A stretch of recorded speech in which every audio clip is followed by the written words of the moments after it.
Okay, the Unapologetic stream should be running. I'm going to start the TikTok stream.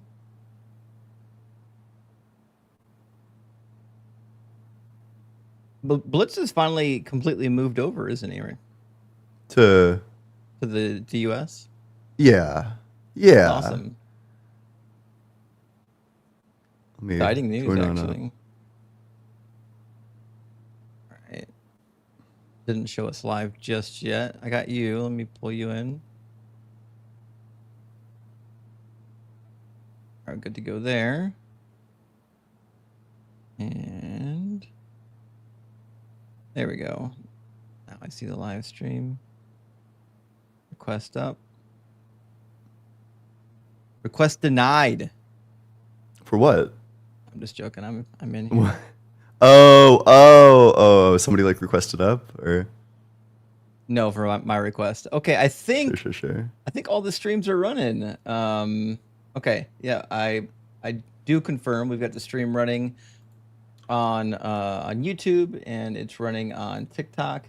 Also, I tested out a tool, Ian, you might be interested in utilizing to consolidate all the super chats into a dockable window that you can dock in OBS or you can dock it in Streamlabs. Yeah, I would love that. That sounds so cool. Yeah. I've used it about 4 or 5 times now. It's called Social Stream Ninja, and it took me a while to get it all sorted out, but it works really well. I can select all the different live streams that I have if I'm running 1, 2, 3 in on different platforms even, and it combines all the chat into one chat, and then I can make a separate chat window for just my super chats. And then when I click on the super chat, it automatically displays it on the screen. And you can display other chats on the screen right now. So like I'm looking at the chat for our current live stream. Mm-hmm. And Saladin says, Donde esta Blitz? Well, unfortunately, Blitz is not with us. Apologize. He's not going to be joining us today, which reminds me, I need to add real quick. I need to add the super chat window. I forgot to add the super chat window to our stream. Oh, for like the service that you were talking about? Yeah, I added it to my stream, but not yet to our Unapologetic stream. So let me grab that real quick.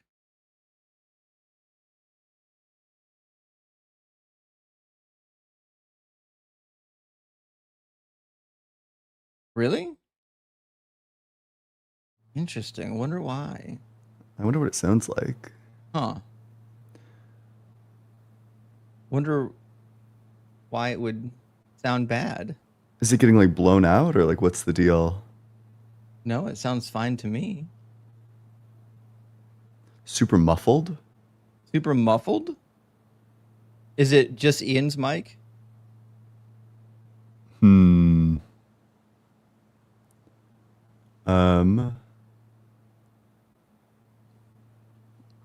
I don't know. I wonder. I wish I had like another pair of headphones so that I could. Does it sound horrible on YouTube as well? Yeah, I'm curious because it sounds perfectly fine to me. Yeah, the people in YouTube are saying that it sounds fine. It might just be that one person's phone. TikTok is saying the same thing. Yeah, let me just pull up my. Yeah. Yeah. I'll just pull it up and I'll listen. I'll give it a listen.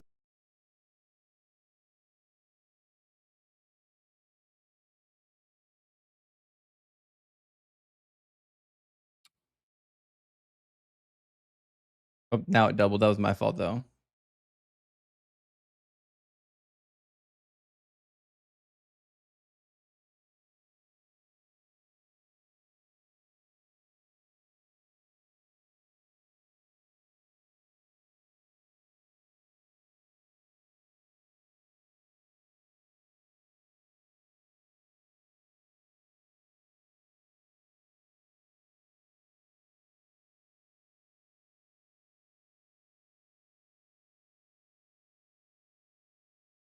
I'm curious actually if it's set up. I probably do actually. I've got the noise gate turned off, but I've got auto gain control turned on and echo cancellation turned on and noise suppression turned on. I can turn them off.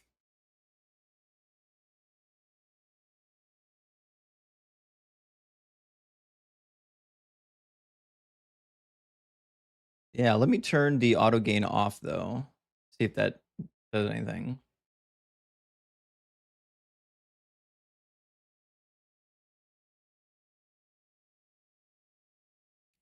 They can't hear you right now? Oh, hold on. Sorry, they can hear you now. I apologize. I was fucking Okay, around. okay. Yeah. I'm getting silenced. I'm getting canceled. My voice is being taken away. Yeah. This is I don't know, man. This is like my favorite like prelude to the Unapologetic podcast is doing tech support It's the for like worst 10 thing. minutes. There's not a good way to do it either. We don't Yeah. like we just have to test it in real time.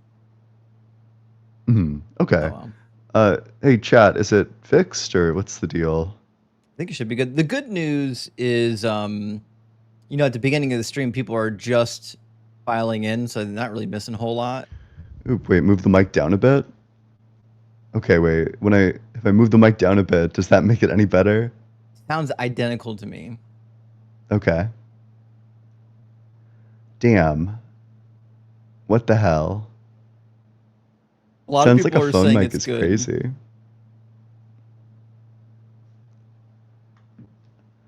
It's weird. Yeah, this is why I don't know. One day we'll have like a full team to do audio. When we're big shots, we'll see about that. I am okay. So some news. I am going to be a full-time host on the line here starting in September, and I get to bring in guests when I host, which means I'm bringing Blitz and Ian and everybody else over to guest host with me. That's what's going to happen. That's exciting. Yeah, that sounds super cool. I've seen like Blitz on the line before, but yeah, I don't know. Like that's really big. Like huge congratulations. Hey, thanks, You buddy. know, You're next. you're a big shot. You're like a full-time, you're like the mainstay on like these two like giant programs. That's like really cool. Well, I'm surprised they haven't nabbed you yet. I think it's because you just started on YouTube recently and you've been on TikTok mainly, but it's only a matter of time before you're up next. Yeah, I don't know. I do think that there's like I wonder if there's like an audience issue where it's like the type of debates that I engage in are like my favorite types of debates. Like I don't know. I'm very stubborn and I don't mind going down like really philosophical rabbit holes. But the problem is that like the audiences like almost universally hate that. Yeah. There's just like a couple of people every time that are like, "Yay, let's go philosophical discussion." And most of the other people think it's horrible. But A lot of people are disinterested in deep nitty-gritty philosophical discussions, and they can get pretty boring for most people. And so I think the common person has a limited that like after so many minutes they check out. They're like, okay, my yeah. brain's no longer following the conversation. Yeah. No, I think that's fair enough. But maybe what that means is not that like no philosophy, but rather maybe I should just be like prioritizing the arguments that are a bit more like understandable or are a bit like quicker rather than the ones that are like a real slog. Yeah, I agree. You know, when I first started, I used to limit the real boring philosophical discussions to like a strict 15 minutes. Sure. And I would say, okay, we've been at this for 15 or 20 minutes. You haven't gotten anywhere. Hone in your conversation or hone in your argument and come back and try it again. Yeah, I don't sure. want to bore everybody. And that worked for a while. And then for a long time, I think the Phil Bros just gave up on me. I think when you're new, all the Phil Bros want to pile in and get the new person because they're like, oh, fresh meat. They haven't heard our dumb talking points. Yeah. But once they realize they don't work on you, they travel in flocks. So they'll flock to another live stream, then leave you alone. Yeah, well that's it's interesting you say that because, you know, I have like I have like the exact opposite experience where, well, I mean, I have like the same experience where, I've argued with like all of like the real deal Phil bros, and now none of them want to debate me anymore. They all just like run to people who have no idea what they're talking about. I think that there's like this weird phenomena where like a lot of the Phil bros want like they don't actually know very much about philosophy, but they know more than like somebody who knows nothing about it. So they'll Right. try to just like pick on like the newer hosts who just like know nothing about it. Um, and then they just don't want to debate people who actually know stuff about it, which is why they don't show up in my guest request box. And when they do, they want to talk about like historicity, They want to Right. pick their battles. It's kind of like you probably ran into Muslim Shark. Have you talked to him? I ran into Shark. I don't know if I've ran into. I don't know. I don't know who the hell Muslim Shark is, but I've ran into Shark. It might have been one iteration of Shark's channel, but there was a guy running around named Muslim Shark for a while that was really into philosophy, and it sounded like he had changed his religion once or twice. Like he was Christian at one point, then he was Muslim. But I followed him for a little bit until one day I had to block him, but because he said some horrible things. But he Mm. would go to all these newbie lives and only had like 5 and 10 people in there and just berate them. Like he would make fun of people for not knowing the laws of logic. How do you not know the 3 laws of logic? Well, because they didn't take philosophy, asshole. But Yeah. they want to pick on the people who don't know anything. Yeah. Well, and that's super interesting because I actually, I had graduated with a math degree, like a full math degree.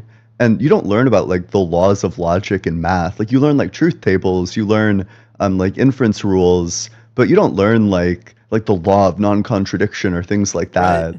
that. They just don't do that. They don't teach you that in like I don't know. This is pretty much. I mean, it is like true mathematically. Like all of these things are mathematically true. They're mathematically verifiable, mathematically provable. But in like modern mathematics, like nobody is using like the law of non-contradiction. People are just like deriving new theorems from old theorems, mostly with like modus ponens or like modus tollens, like either like a direct proof or a proof by contradiction or a proof by cases. Like that's mainly what we learned, and that's mainly what we used in my mathematics degree. So I remember the first time I ever debated Q-Top, he would just like berate me verbally because I didn't know the laws of logic. I wasn't that deep into my philosophical reading yet. Yeah. But look at you now. Yeah. It's I don't know. It really is like a thing that anyone could get good at. Like genuinely, if anyone just sat down and like started reading philosophy, reading about like formal logic, I don't know. Like I think people would be surprised by how far they could go. I started like really reading philosophy maybe like just over I don't know, maybe like a year or two ago. And now here I am, and I love it, and it's great. And you know more than like almost everybody about it. Like I rarely run into someone who knows more about philosophy than I do. Yeah, I find that a lot of the philosophy debaters are a little bit like the Bible debaters. They've dabbled enough to know more than the people who know nothing, so they sound smart, but they haven't dabbled enough to really know what they're talking about. Um, so Yeah. eventually I'll get on a philosophy arc. Right now, I'm just reading some of the classic stuff, like I'm reading Plato, and Mm. super easy because it's like mostly dialogues. You're just Yeah. reading, so it's like yeah, anyone can read that. That's easy peasy. But like when you Yeah. go into like Aristotle, different story. That dude True. melts my Yeah. brain. I'm a big proponent that you should like skip. I actually, I did read through a lot of the early ones. I think if I were to go back, my advice to myself would be skip it. Like read like a summary of it. Um, if the arguments are good, they'll still be getting made. Like everything that you need to know is the stuff that's like getting argued about right now. All this other stuff, like I don't know. There's like a lot of like Plato stuff. Like Plato's epistemology is like some gibberish. It's like, we have souls and our souls know all of the forms. And then like Yeah, learning is just like remembering, it's your soul remembering the things it already knows.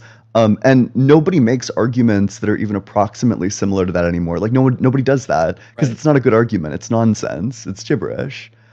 So I don't know. I think like people who are newer to philosophy, unless there's like a reason why they want to go through like the historical path, which is like a fine path.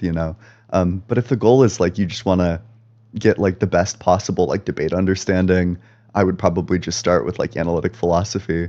just read like contemporary philosophy. Probably good advice. I did, I read Plato a little bit when I was in college, so 100 years ago, and I remember there was a discussion he was having. It was actually Socrates was having the discussion, but where they were saying people who are really good at like reciting the poets, like Homer and whatnot, that is a divine quality. It's like something that comes like that is a crazy god of the gaps. That Yeah. is wild, No. Plato. They, I don't know. There's like, that's the other weird thing about like really old philosophers is that they'll put forward premises that they think are obviously true, and it's like I have no idea why this would ever be true. Like Kant's moral philosophy, his like first premise is the only like unconditioned good is like a goodwill, and I have no idea. I'm like not entirely clear on what that means, and that's not obvious to me at all. Like I have no idea. I have no reason to think that. But he's saying like this is like just obvious. It's just like an obviously true premise, and it's like I really don't think so. I think that's the hard thing about philosophy is a lot of the arguments are formed using premises that whoever formed them just assumes everyone else is going to accept. Yeah. Which is why philosophy on TikTok and YouTube always gets derailed because they get into a discussion and they just expect you to accept their premises. Well, because it worked in my philosophy class, so why wouldn't you accept them, right? And then when you don't accept them, they kind of lose their mind and they're like, well, what in the world? It worked in philosophy class. Why won't you accept my premises? Like, because you have to support it. Yeah, exactly. Yeah, I don't know. It's a lot of people think that there's like I think that there's like this like problematic tendency even among like people who are really into philosophy where there's like norms to philosophical discussions where some things will just be taken as granted or taken for granted. And there's good reason why everybody accepts them, but people who are new to the field who like just get into it, they don't know the reason why everybody accepts it, so they'll just go. And then if somebody asks them for like a justification on it, like I don't know, if somebody asks you to explain like why a contradiction is bad, there's a good reason why contradictions are bad. There's like multiple good reasons why contradictions are bad. But if you know nothing about philosophy, it might be like difficult to explain. Yeah, for sure. We've got we got a couple people on the YouTube queue trying to get in. So if you're in the YouTube queue, you will not be getting in. You have to use the link on the screen, tinyurl.com/UA guest. It's also in the description of the video. You can click on the link in the description of the video and you can join up. Because of the way our technology is set up for this particular live stream, we can't take guests over TikTok. We don't have a method for that yet. Maybe one day that kind of a thing will happen, but for now we don't have a great method for it. The audio routing on TikTok Studio doesn't actually work.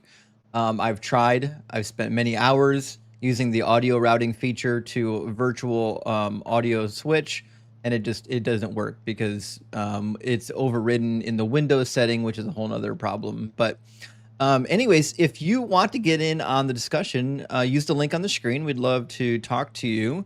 We don't have Blitz with us today, so our science powerhouse, the mitochondria of our cell right now, is missing. But we've got Ian and we've got myself, so we got lots of philosophy and Bible to talk about. And while we're waiting, we've got 2 super chats. We've got one from our friend Jamnik, says Justin and Ian. Fuck yeah, happy Sin Day, y'all. Well, thank you, Jamnik. And remember, if you don't sin, Jesus died for nothing. It was worthless. True. And Mike Bowen, thank you for the super chat, says Phil Bros just want to dunk on toddlers on a Nerf hoop, then celebrate like they won the NBA Finals. Clown activities. Actually, that seems to be the case. Yeah, I definitely agree with that. There's like certain like really bad faith. There's like certain really bad faith like philosophical tactics that you can use if you have no interest in like a productive dialogue, where you can just ask them to lay out like the formal premises, and then you can ask them like, okay, and what's the inference rule for that? Give me the inference rule. I need to know the inference rule. And then it like, that works against like people who know nothing about philosophy. You are able to completely obfuscate away from the subject, completely dodge and avoid the argument, completely, utterly able to just like dodge all of the substance by instead focusing on like whether or not this person read like an introduction to philosophy book, which I think is like really stupid, you know. If somebody's making an argument, you should be charitable enough to just interpret it as an argument. Yeah, that's the other thing is I think the people who get bogged down in nonsense, like name the inference rule, Yeah. to me, that's an obfuscation. That's trying to get away from the argument being had and run into like pedantic pettifogging rather than actually dealing with the substance. But we have a guest in the queue. Let's bring Thomas in. Can you guys hear me? Yeah. We can hear you, Thomas. How you doing? Awesome, doing great. Do you mind if I want an argument for the existence of God? Sure. And I want to get your guys' take on it. Yeah, go for it. Okay, great. Let me just quick about myself. I am a philosophy graduate from UCF, and I'm currently finishing up my master's at SES. And What's the SEF? SES is it's Southern Evangelical Seminary by Norman Geisler. Yeah. And, sure, yeah. We're, I think, been in school for a while, but I'm kind of taking it easy now. So I teach. Is this an argument for the biblical God or for generic God? This will be for classical theism. Mm. Sure. Okay. So would it work for multiple gods or only one God? It would work for the gods specifically of classical theism, like Augustine or Aquinas, and eventually the classics. Monotheism. Yeah. Okay.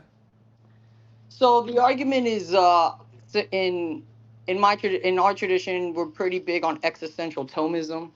So it's a specific Thomism championed by Gilson and Maritain. So the argument is on the fifth way, and one of my earlier papers from a long time ago, because I'm kind of I took a break from this, but I'm trying to get back into it.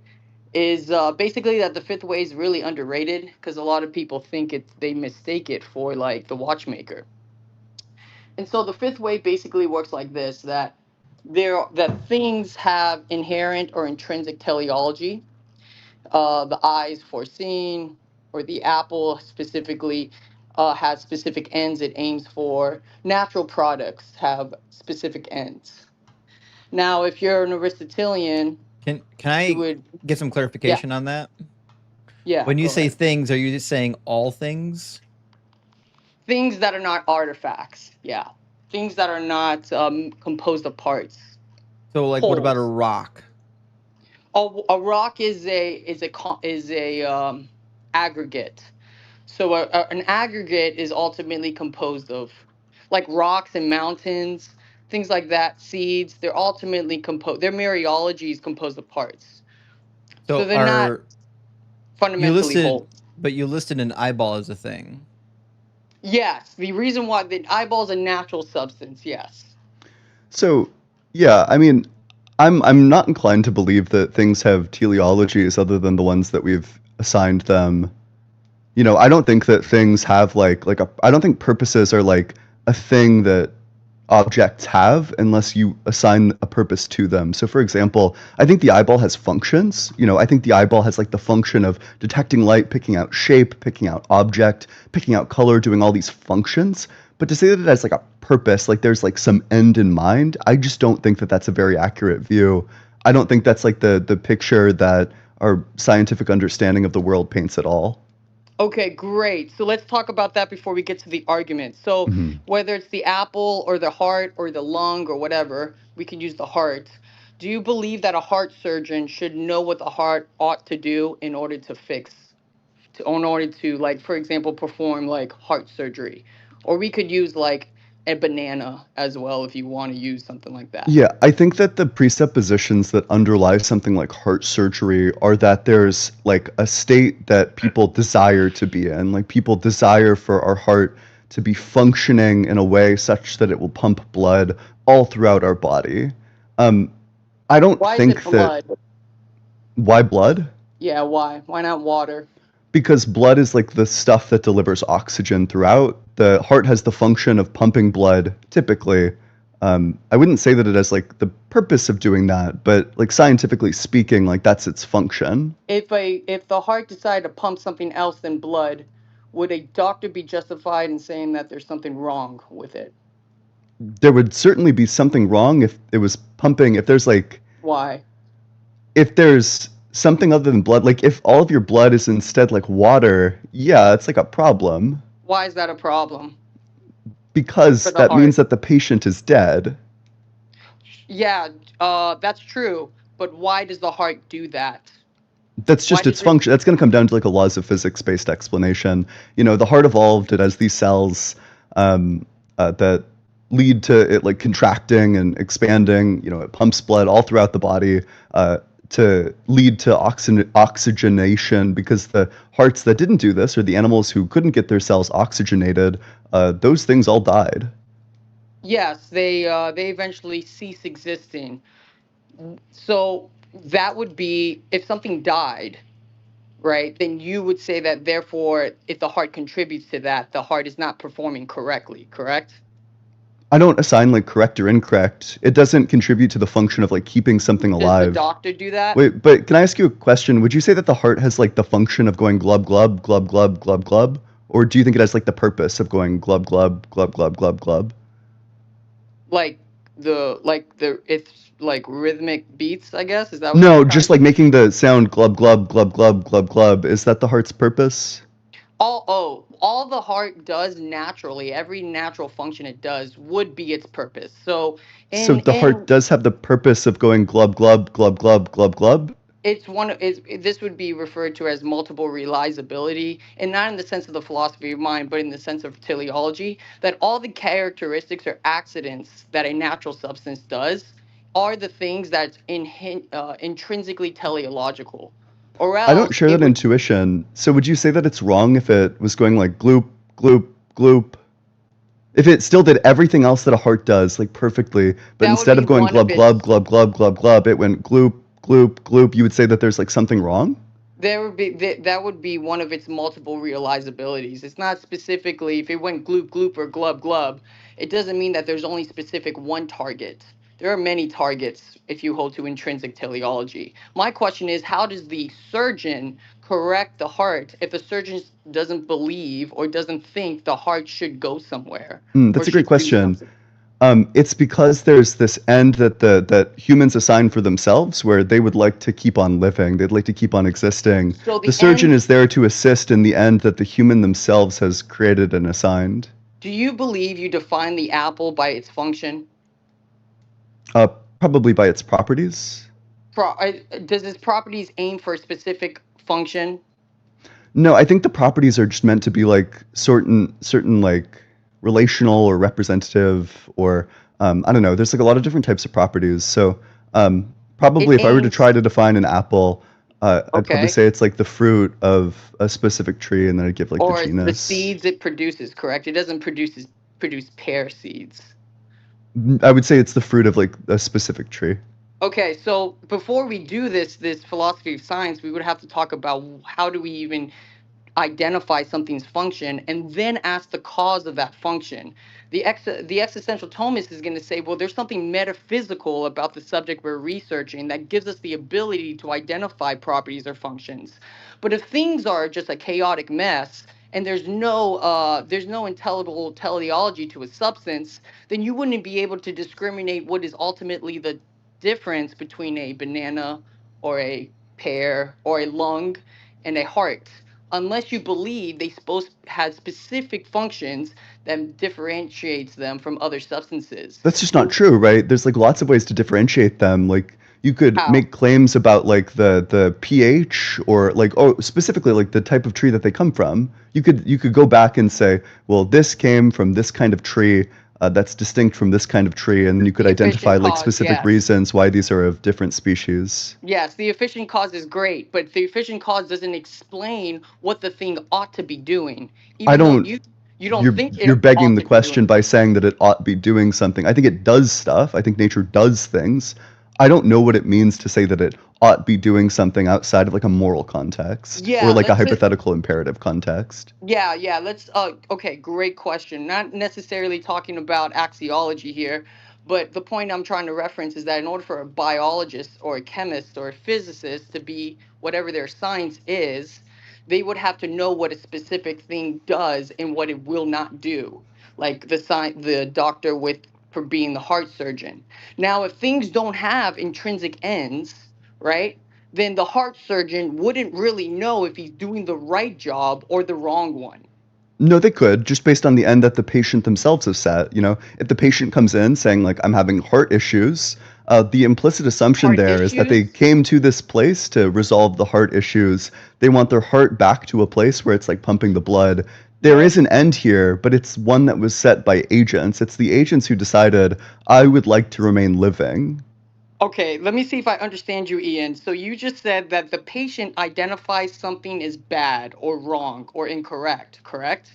Just that they have like preferences, at least in this regard. Like they would prefer to remain alive. Okay, so the heart is disturbing these desires to remain alive, correct? Yeah, right, because the heart having problems stokes the fear of like them dying, which they have like an innate fear of, or at least most Okay, people do. would the patient be justified in saying that therefore the heart is acting incorrectly, correct? No, I think that smuggles in the metaphysical baggage that you're attempting to demonstrate. I think that Okay. so it has there's a goal, but the goal of the heart doing you know, working in like the way where it delivers all the oxygen to the body, that's what they want. They don't want the heart to work in the way where it doesn't do that. Okay, great. Do you think that has anything to do with what the heart naturally is? Or you I think think it it's has a to do human with what the patient prescription? desires. I think if the Okay. patient desired for their heart to be like messed up or whatever, if they desired for their heart to not deliver oxygen throughout their body for whatever reason, um, I mean, you could raise like probably like moral objections at that point, but I feel like that's not really like at that point. I feel like you'd no longer be analyzing natural teleologies or anything of that sort. So, Ian, let me see if I understand you correctly. If you're suggesting that the natural objects themselves do not reveal what they are or what they should be doing, it's what a human it's basically it's like a non-cognitivist understanding inherent to something's teleology. That there's nothing in it that tells us what it is. It's something that we prescribe from the outside. But we're not talking about No, ethically here. no. The man, So go yeah, ahead, go it has ahead. properties, and you can interact with it and discern what things are via their properties. You know, Are take those like take properties? like Are a those rock as opposed to like a ripe banana. You know, Yeah, one of yeah. these things is going to provide you like nutritional value, approximately like 100 calories somewhere in Are, that range, and are, the other one, in all likelihood, is not going to be able to be eaten, or would cause like severe stomach issues that's going to cause you like a great deal of pain that you're not interested in. So you can discern things via properties. I don't know why we're saying that my view entails like you just can't figure out what things are or anything of that sort. Um, do those properties come from the nature? Come from the object's nature? Do those objects naturally produce those properties what do you mean by instead of other nature? Let's ones? get clear. Well, the nature. Well, one of the something's nature would include its teleology, but you don't believe things have teleology. So I'm I gonna think ask. teleology is assigned by agents or like Okay, subjects. so then when the apple or the pear or the lung naturally produces certain properties or characteristics and functions, they don't they do that for what reason? What gives them the ability to achieve these Laws of ends? physics. Okay, do you believe like laws of physics concerning things like whether it's the atoms or elements or carbon, etc.? Do you believe they have properties or functions as well? Yeah. Okay, They have properties, yeah. what explains why why they select those specific ends or characteristics or properties rather than I other reject the ones? word ends, by the way. I don't know why you keep on trying to like smuggle in like teleology. Like you keep on asking me like, why do they have this purpose when I've already told you I don't think that they have a purpose. I don't know why you Okay, keep trying to beg the question. Yeah, this is But the like the reason why they definition have of this bad is faith. because yeah, the reason why they have like these characteristics comes down to like certain atomic properties. There's at the physical base level, there's certain physical properties like things like spin, um, I don't know, like all mass, all those other things that lead to the formation of all these other properties. Things like pH derive from properties related to like the atomic structure of a thing. So you can build up from like these base brute properties that are just going to be equivalent to like a certain energy excitation level within like a particle field, and then you can combine those properties and build up into like these bigger properties like temperature or pH, which are just averages of these like small base level properties that are interacting with each other. Okay, so the claim is that I'm smuggling teleology, correct? Well, the claim, I just gave you an explanation for what accounts for like laws of physics. Okay, those laws of physics, my reply would be it would also, I would claim that you're also smuggling teleology because you're saying that certain things go for certain ends rather than other ones. Not And then ends, you would no. reply, well, Functions, not ends. yeah, but He okay, explicitly functions, said he that's the rejects same. the terminology ends. Ends and Okay, functions aren't the same. let's just not say ends then. Let's just say what it does and what it doesn't. There you can differentiate. I can't even say it, but you can separate the differences between all the elements on your periodic chart because they all have specific functions. Now, in the Scholastic period, we wouldn't call them No, ends. the We would just call periodic them what table they of elements do. has nothing to do with functions. It's about their atomic weight. It's how they perform as well, and they have different characteristics from each other, No, and we can their get. characteristics, like the reason why they're on the periodic table of elements is different elements is not because of their functions, because of their atomic weight. This is Yes, that's part of their chemistry characteristics. 101. They're not all the same thing. They do different things. But my point, I want to get back to the argument, is that I'm trying to remember who's the philosopher that brings this up. But if we forbid things have ends, then we have to hold to something called the miracle argument. The miracle argument says that if I want to ask what's the reason for why a specific subject aims for this specific target or that specific function rather than other ones, and there's no reason for it, then it's a happy accident every time the banana or the apple always produces an apple seed rather than a seed for a pear, or I the think lungs produce I think you're air thinking of rather either than Putnam or blood. Quine. I'm pretty sure this is either Putnam or Quine's argument. I forget which ones. But okay, wait. Can you give like the? I'm sorry. Could you go back through like a specific example, like why it does this thing as opposed to that thing? Yeah, if I want to separate the differences between what a lung and a heart is, one of those differences would be how they function. Yeah, sure. Okay, why does one thing function in a specific direction and the others function in the other direction if there's no purpose they have, teleology they have? Because they're structured completely differently. They have different functions, different things that are driving them, and the laws of physics necessitate, based on the way that they're structured, that they have these Necessitate. different properties. You know, based Okay, on like how they connect to the rest of the body and the type of stuff that they do. Generally speaking, that just arises out of the laws of physics. okay, so you're saying the laws of physics guide these things to do their specific actions, correct? The laws of physics necessitate that they work in this way as opposed to some other. Okay, Yeah. okay. Tell me what. Okay, this is very intriguing because, like, my professor would say, "Well, that sounds exactly like my perspective, except it's not atomistic." Because you believe there is something that is responsible for guiding something else's properties or characteristics or behavior. That's exactly what teleology is. Yeah, and But it has like so no. wait, and to be clear, are you saying like guiding in like some sort of like intentional like mind sense? Because I No, would no. agree that it's like guiding in like a metaphorical sense, right? Like it does this because of the laws of physics, because of like some base like laws of physics properties that build up the composition of these properties together result in like new different properties, and then on the macro scale, when all of it's like put together, it has this property if it's put together in a way such that it's like conducive for that property. So for example, like the lungs, the lungs pump oxygen throughout the body. They like inhale, exhale, they like inflate, deflate. They do all of that stuff just on the basis of like the way they're structured. Understood. What is responsible for their structure being that way? Like your genes? Whether the atomic structure of a banana or a lung or any kind of element in the periodic table, what is responsible for their structure? Gene expression in terms of like bananas and lungs. you Okay, know. why do those what? So this we're doing cause. Okay, this is very interesting because we're using Aristotle's four causes here because you're pointing back to something that's responsible for the structure of things, and then I'm gonna ask, why does that thing that is responsible do this? And you're gonna ultimately say, if there's no teleology, there is nothing that's ultimately responsible, and that's where the miracle argument There comes in. is. It's Okay, just the what would laws of that be? physics, but it's not a telos. It's not Okay, like an end. They have the okay, so function. They don't have like the purpose. so you would Spin has say. like various functions. Atomic spin does various things, but it doesn't have like a purpose to it.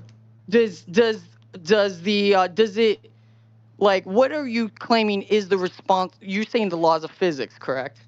So when you bottom out in like the metaphysical base of at least my worldview, you're going to get mathematical objects. These mathematical objects are going to have, so at the base of our world, we have like the wave function.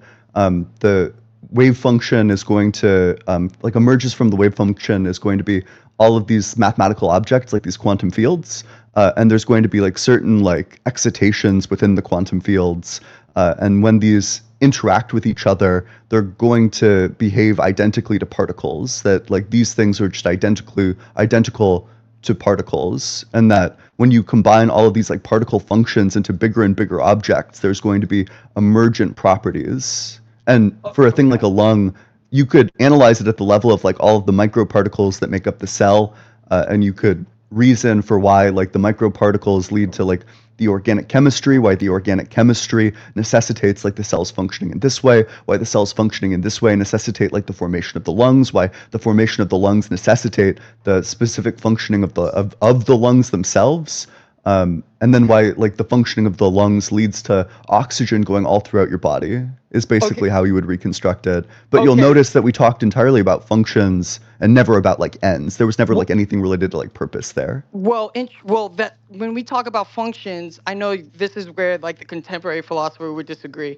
But let's say we go back in time, right, back in the medieval age, because we kind of think that's like the pinnacle of society. But put that point aside, if we were going to talk about functions, we would say we're saying the same thing, because you're saying a substance discriminates one option over the other, and then I'm asking you, Not in like what a gives mental it? way.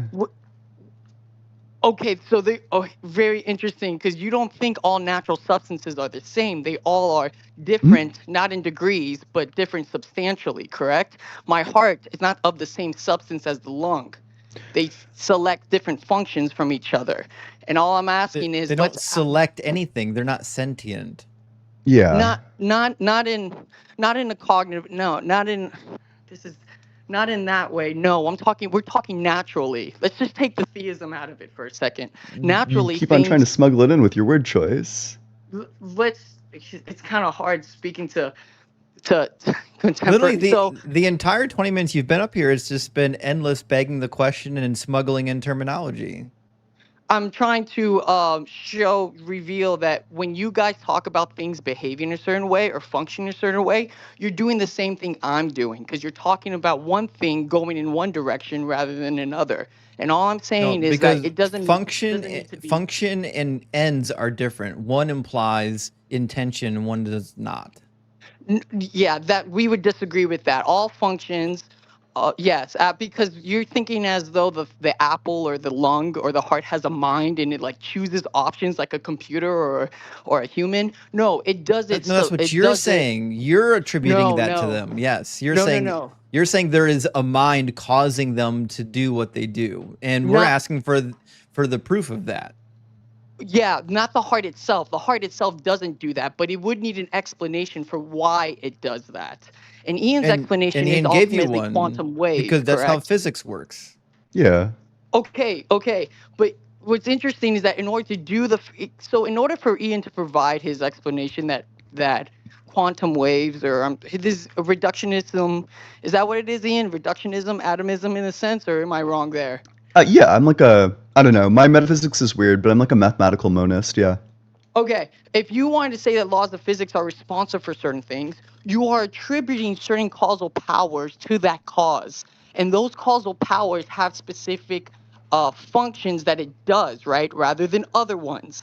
And so what we're trying to do, the scholastic is trying to say that you're doing the same thing we're doing, but you're attributing it to something that is ultimately mindless or something that is ultimately material. And this is where the argument, the fifth way, would come in, because we would say the argument would have to be something that would ultimately be a mind. So should I present that now? Well, wait, because and just to get clear on this, Yes. so I feel like causation is something that we superimpose onto these mathematical objects. So are you familiar with, gosh, what's the one phenomena in waves where if you like line up two waves together, it will like double like the amplitude? I forget what it's called. Um, I think it's not interference, it's the opposite one. Opposite of interference waves. Constructive. Yeah, it's constructive interference. Okay. So I feel like using like causation to describe these things is a bit strange. But I feel like if causation exists, it's just like a superimposition onto things. So for example, if you like line up like two waves together, just mathematical objects, it'll result in like a wave that's like much higher. You know, if you add two to another two, you'll get four. If you want to call that causation, then I think that that's fine. But what causation is going to reduce to is just like mathematical interactions like that in my worldview. This is another fundamental disagreement, but you would think causation is ultimately efficient causality, where the scholastic is going to disagree. When we talk about causation, it's more of an explanation rather than an efficient cause, like me producing a son or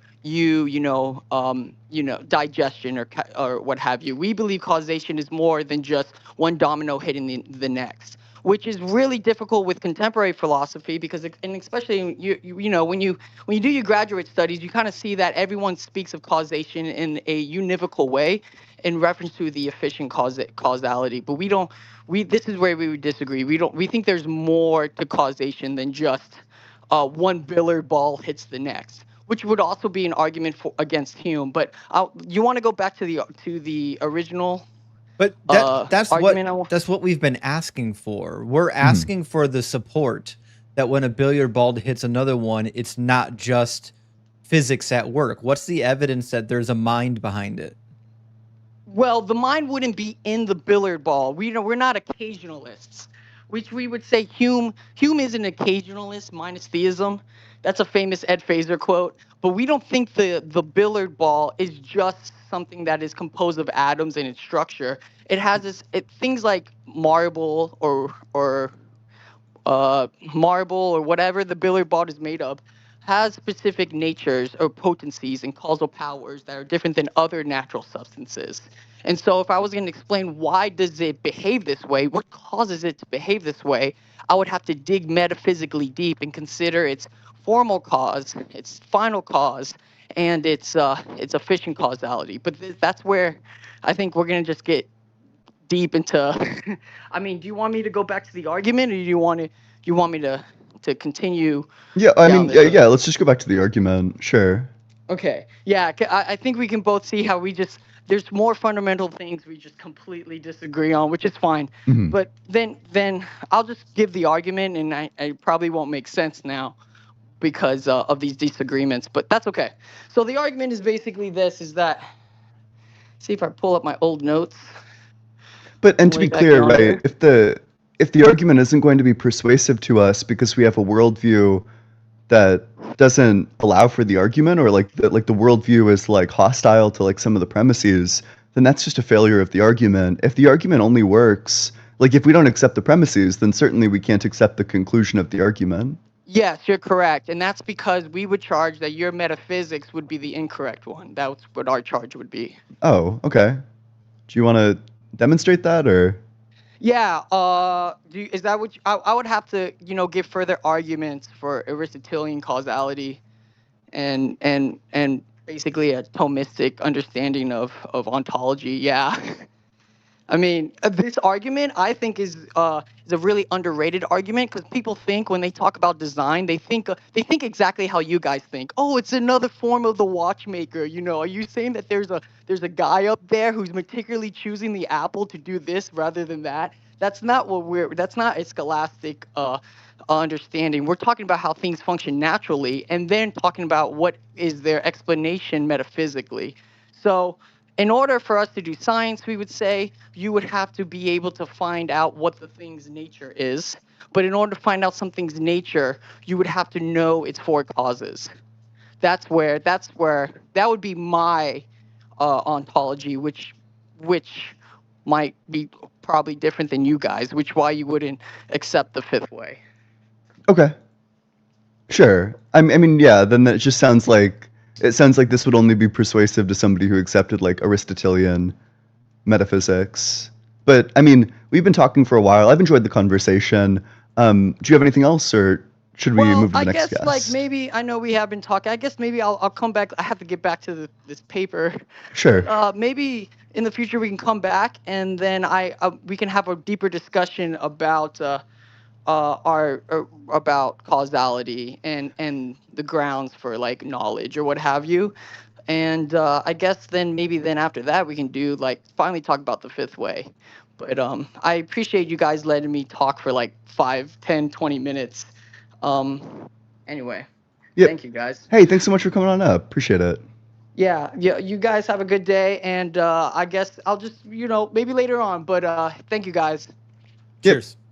All right, bye. Yeah, remember what we said earlier about how these arguments only work if you just blindly accept the premises? Yep. Yeah. I don't know. It's, he seemed like nice enough. He seemed like knowledgeable enough.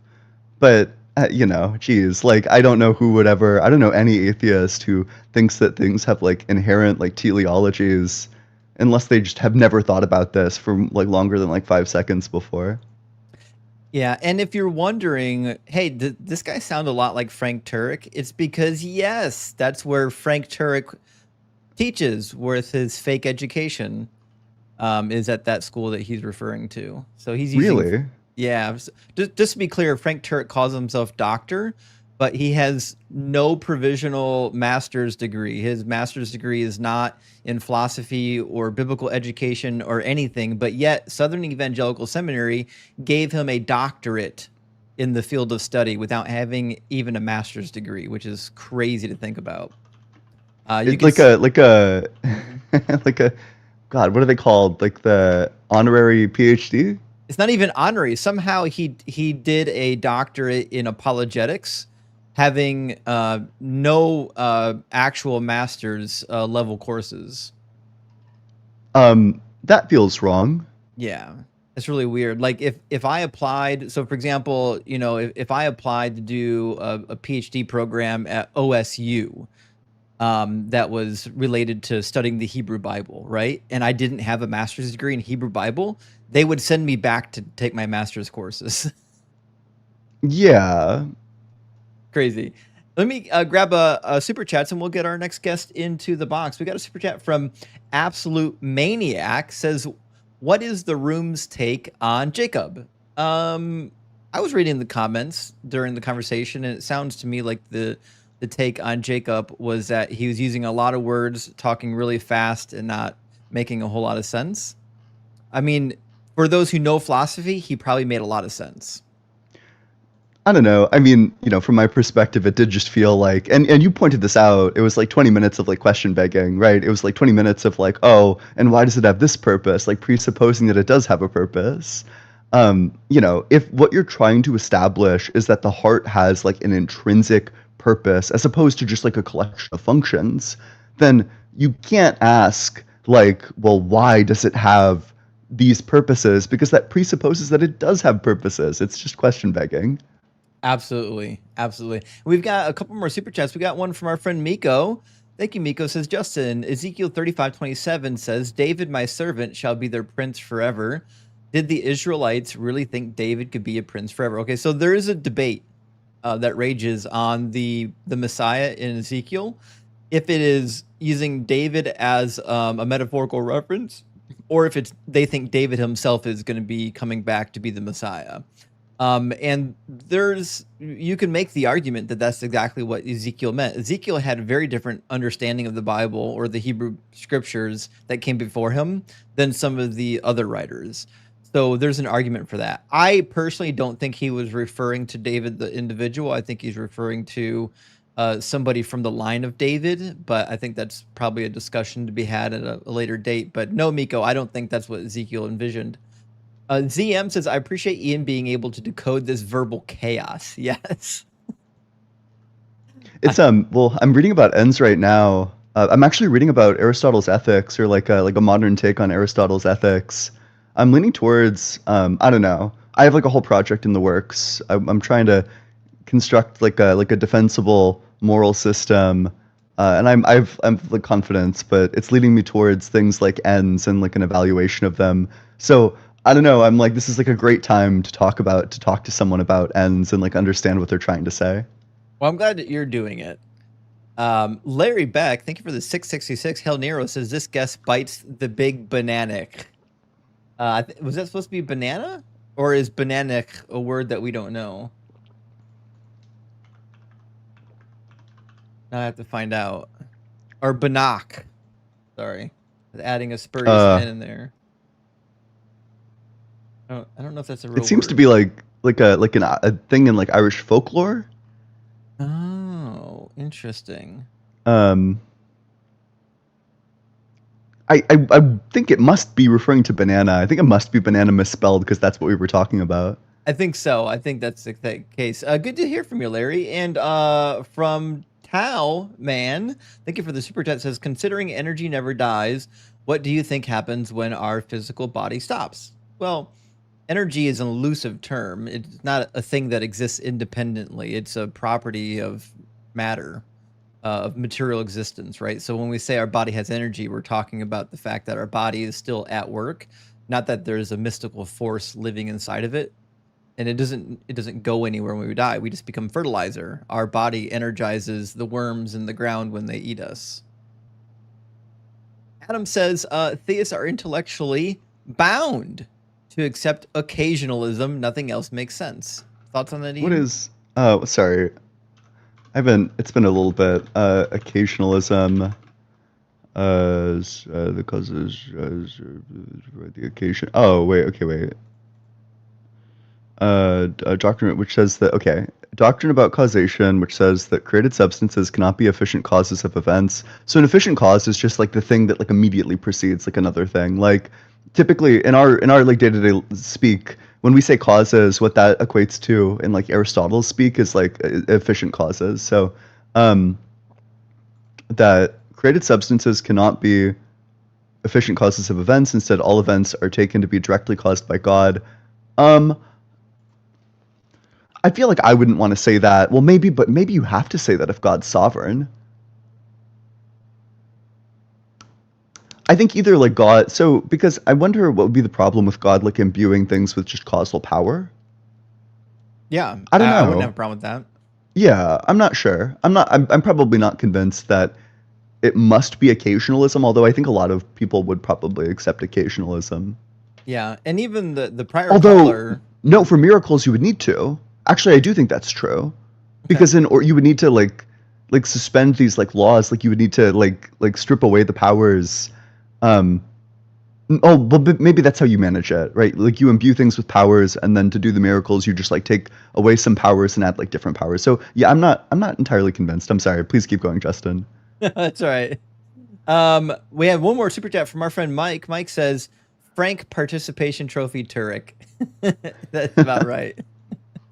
I don't have enough faith to believe that Frank Turek earned his actual PhD the hard way. All right, I believe our next in line was Dearden in 2007, and then TJ, and then Ginger after that. So let me get our next guest in the box. Mm-hmm. Also, make sure you're dropping those subscribes, dropping those likes, doing all that good stuff. And welcome in, Dearden. Dearden, I don't know if your microphone's working. Like I can see your mouth moving, but I don't hear any audio.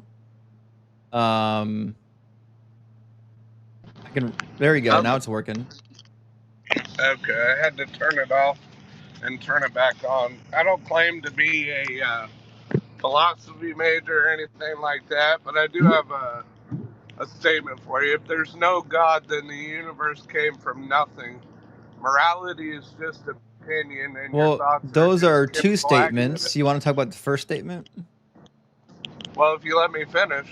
Well, we But can't talk about multiple you live- arguments at once. We can do one at a time, though. Yeah. Let's, instead of just like trying to like gish gallop and like overwhelm each other, we could just go through and like, well, you believe like this thing, this thing, this thing, and this thing. But instead of doing that, instead of like talking at each other, let's talk with each other. Let's talk about the first thing that you said. Right. All right, the universe. So neither Ian nor I believe that there was ever nothing. Why would we believe that?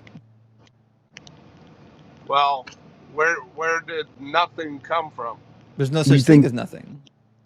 I'm inclined to Right, believe that there was so- always something, that the universe always existed in some form. Then do you believe in evolution? Yeah, but that doesn't really have anything to do with like the universe always existing, Even if the universe hadn't Well- always existed, evolution would still be true or could still be true. These seem But like you live in- unconnected. But you live every day like truth, love, and justice are real. That means deep down you already know God is real. Truth, love, and justice are real in my worldview. And they're Right, that entirely means you a already know different God is topic real. than what we were talking about. So did you already want to abandon the cosmological argument? Well, I could go back to that. Well, I mean, listen, you can use any argument you want, but if you just jump back and forth between arguments, we'll never get anywhere. Yeah. So, like I said, I ain't no philosophy major or any crap like that, Yeah. but you guys have this intent of going on major diatribes where you're saying nothing, but trying to make yourself sound like you know everything when you really don't. Yeah, this is not an argument either. This is just complaining. Did you want to Yeah. lay out an argument? Yeah. Premise 1, you guys know nothing. Well, that's fine. What I God just do you wanted to believe say in? that. Do what? Which God do you believe in? There is only one God. Yeah, what's its name? God. Sure. Does it have a book and a Jesus. religion? There you go. Jesus. So you're a Mm. Christian. Why would anyone believe that Christianity is true? Why would anybody believe that Christianity is not true? Because the book is full of lies. I have no reason to believe that Jesus healed anyone, did any miracles, rose from the dead. The New Testament constantly takes the Old Testament out of context and misinterprets what it's saying. It says things that are factually untrue about the world and history. Well, Do you think that the it's Bible's that true? it's true that there's many chapters, many verses taken out of the book, but it doesn't mean that there is no historical fact that you can point to that What's can't be proven within the Bible. Okay, so all the history of the Bible is true then? Say that again? You're saying all the history in the Bible is literally true? No, I said you can't point to any historical fact that can't be proven in the Bible. Okay, so then what year was the Exodus? About what time period? Like I said, I ain't no philosophy major. This All is you like gotta do a is read the history book. question. Yeah, so in 1 Kings chapter 6, it says, in the 480th year after the Israelites came out of the land of Egypt, in the 4th year of Solomon's reign over Israel, in the month of Ziv, which is the 2nd month, he began to build the house of the Lord. So in the first verse of 1 Kings 6, we learn... Oh, he left. I think his reception's just really bad. I think he's still here. Hold on. Nope, he's gone. Okay. Yeah, I'd run too. Holy shit. Literally, all you have to do is read one verse, apparently. Yeah. He wanted to come in and say, you think something came from nothing, you immoral atheist dog, and then run away. But instead, he got lured into a conversation. When he realized that fact, he was like, oh no, I made a critical error, and then he had to fucking leave. Yeah, I didn't come prepared to defend my faith. Oh, no. You guys believe that your great-great-grandfather are two rocks that bang together. Okay. Well, I suppose we'll get the next guest in here. I think TJ is Yeah. coming back for the second or third time, maybe. I forget. Yeah. How you doing, TJ? TJ? I think TJ's with us. I think his connection's just a little bit slow. TJ, are you with us? Are you on a treadmill? Way to go. Can you hear me? Yeah, we can hear you now. Your connection's really bad, but we're getting some of it. You might want to turn your camera off, to be honest. That would probably be better for connection. Okay, I got it off. Yeah, I can hear you. Yeah, Yeah. sorry, hey, I'm a little out of breath. That's okay. I'll Okay, try my you're best to communicate well. you're on a treadmill. Go for it. So, TJ, what's your background? Do you believe in a God or no? Yes, I do believe in the Christian God of the Bible. I believe in Jesus. Cool. And do you have an argument for the Christian God being real, or what?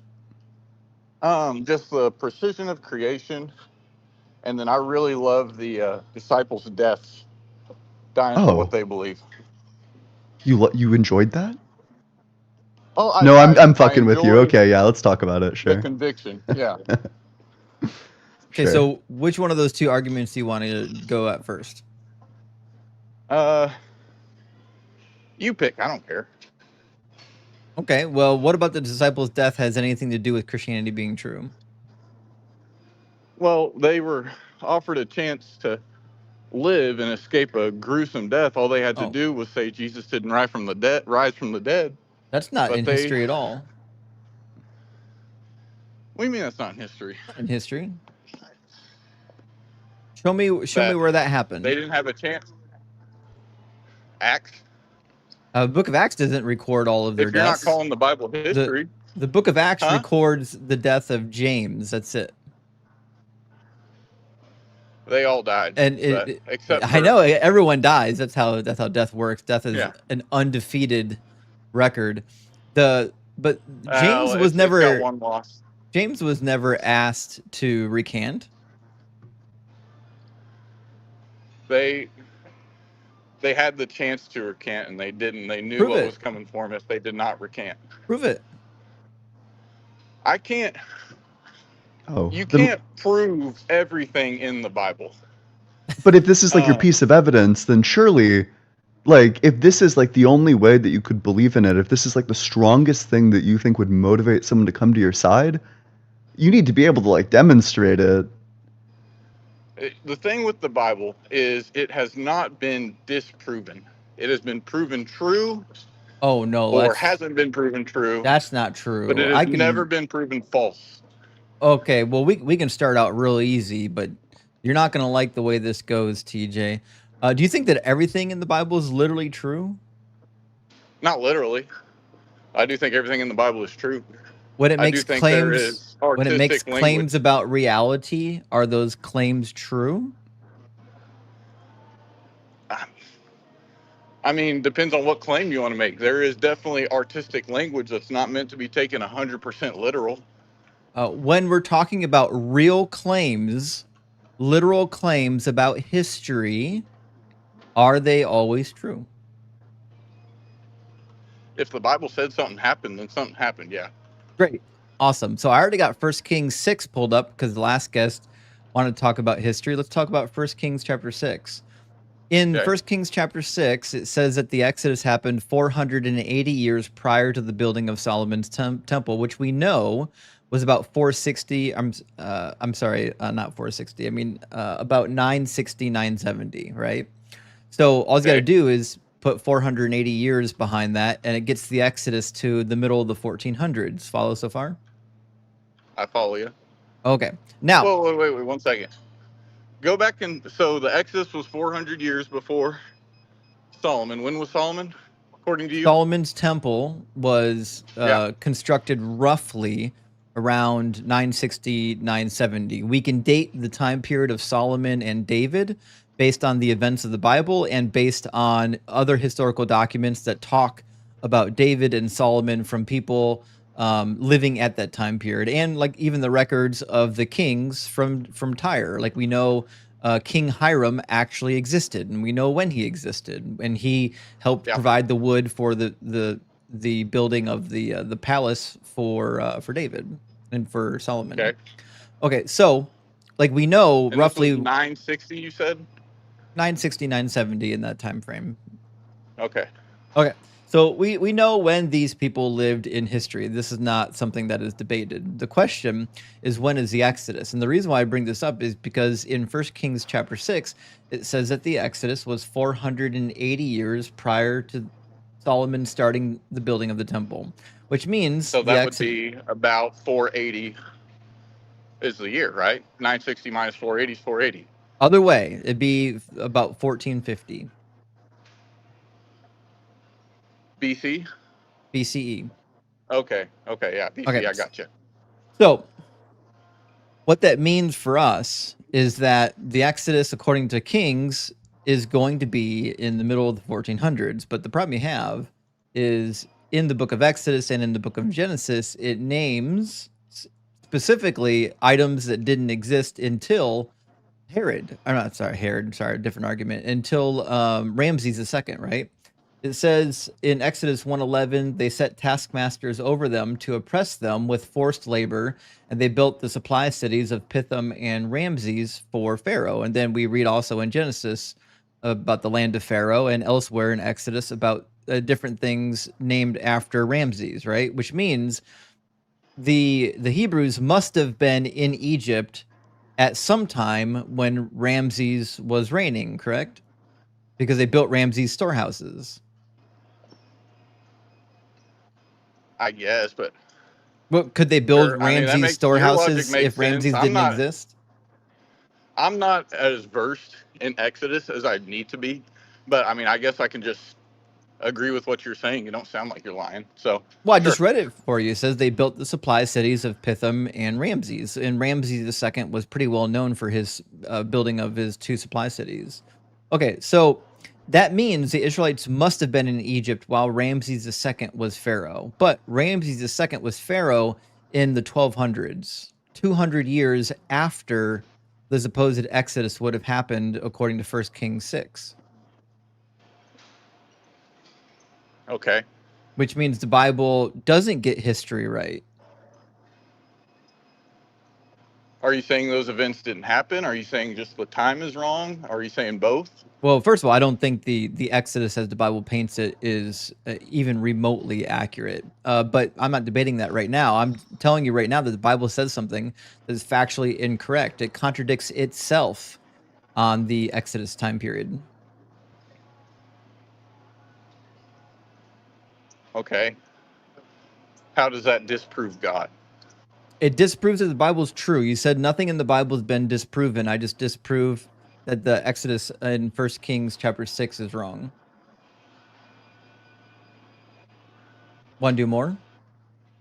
Yeah, we can do more. Sure. Okay. I don't. Go ahead. There's a bunch of like easy things that the Bible just clearly gets wrong.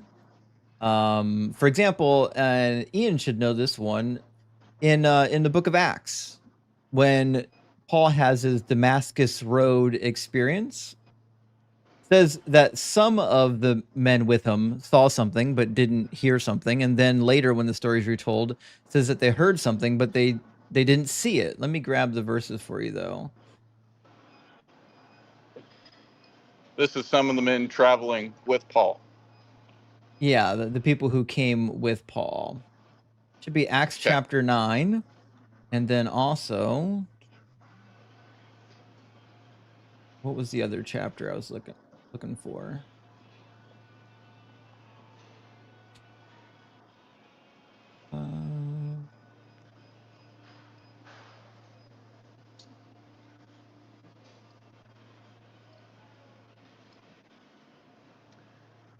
Is it like 21? It's got to be 21 or 22. I thought I had it written down.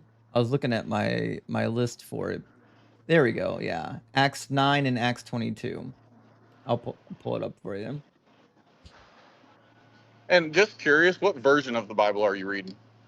I'm reading the New Revised Standard Version, but this is gonna be in all the versions. I believe it. in Acts 9, it says, he fell to the ground and heard a voice saying to him, Saul, Saul, why do you persecute me? And he asked, who are you, Lord? The reply came, I am Jesus whom you are persecuting. But get up and enter the city, and you will be told what you are to do. The men who were traveling with him stood speechless because they heard the voice, but they saw no one. Okay. So in Acts 9, they heard the voice speaking to Paul, but they didn't see who was speaking. But when you go to Acts 22 later, Paul's telling the story, and Paul says, I fell to the ground and heard a voice saying to me, Saul, Saul, why are you persecuting me? I answered, who are you, Lord? Then he said to me, I am Jesus of Nazareth, whom you are persecuting. Now those who are with me saw the light, but did not hear the voice of the one speaking to me, which is the exact opposite of what happened. Okay. I mean, you could make an argument that it's not literally talking about the five senses. Because, like, Jesus says, my sheep know me and my sheep know my voice. It literally is talking about the five senses. It says they heard. Well, I'm not talking like I can they literally heard hear you. the voice. What's a voice? So I've heard the voice of God, but I've never heard it in the sense that I hear you through the phones or through the speakers on my phone right now. I don't hear it in the same way. In Acts 9, it was an audible voice that multiple people heard with their ears. Where does it say audible? That's what Do you think you can hear voices that are not audible? Yeah. I think you might need to see a mental professional. Okay. I take audible to be like something being heard. So I think you would. It just seems to me like a direct contradiction, right? Like you hear it and you don't hear it. Yeah. Okay. Well, I mean, I'll use just the most specific. Like I'm on a treadmill right now, and right now I'm very sweaty, and my brain is telling me, okay, you've worked hard enough, like you can get down. And I want to get down, but I don't audibly like hear that voice. You know what I'm saying? And I don't think I'm mentally insane because of that. So the men that were traveling with Paul heard the voice in Paul's head? They heard the metaphorical voice? It was telepathy? I think God can place something on your heart or in your head. Okay, so this was a case of telepathy then. It can be. Okay, I'm not saying it wasn't. I'm saying it wasn't. So then the problem still exists. You didn't fix it. All you've done is change the mode of speaking. Because it says in verse 7, the men traveling with him were speechless because they heard the voice, whether audibly or telepathically. They heard the voice, but they did not see anyone. And then in Paul's retelling, he says they did not hear the voice, but they saw the light. I know Paul went blind for a little while after this meeting with Jesus. So I would argue that nobody saw it. Okay, so then nobody saw the light. Not in the capacity that Paul did. Okay, so what did they see? They could see a changing of Paul's heart, a changing in Paul's motives. But it didn't say they saw Paul. And that could be evidence. They saw the light. They saw the light speaking to him.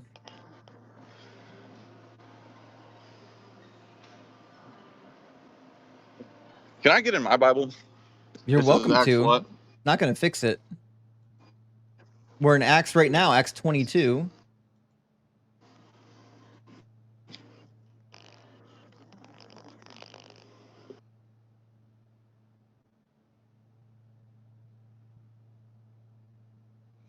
It says, while I was on my way and approaching Damascus about noon, a great light from heaven suddenly shone about me. And in Acts 9, it says that the voice called out from the light, and the people the audio saw is the not light. Good. Something wild is going on with the audio. That is really bad. He's like hitting like a speed bag in his like boxing gym. Like what the fuck? Yeah, I don't know what's going on with this guy's audio. Oh, still going. amazing how elastic words become once you read the Bible to them. Like words have Yeah. literally no meaning anymore. Yeah, Christians become instant postmodernists about language and interpretation, you know. So true. It means whatever you make of it. Cora Rose, thank you for the $20 over Cash App. I super appreciate that, friend. And I don't know why, but my my TikTok dropped me out. I got to rejoin on TikTok. There we go. All right, back on. If you're in the TikTok queue, you will not be in this discussion. You must join using the link on the screen. So, Kerna, Carl, Ellie, Amir, use the link on the screen if you want to get into discussion. We're more than happy to have a discussion with you, but you can't join using TikTok. You have to join using the link on the screen. That's just the way our show is formatted on these Sunday mornings. And TJ, I think, lost what was left of his reception and is now gone. I turned my gain down. Is this any better to all the people on like YouTube or TikTok? Did that fix any of the issues?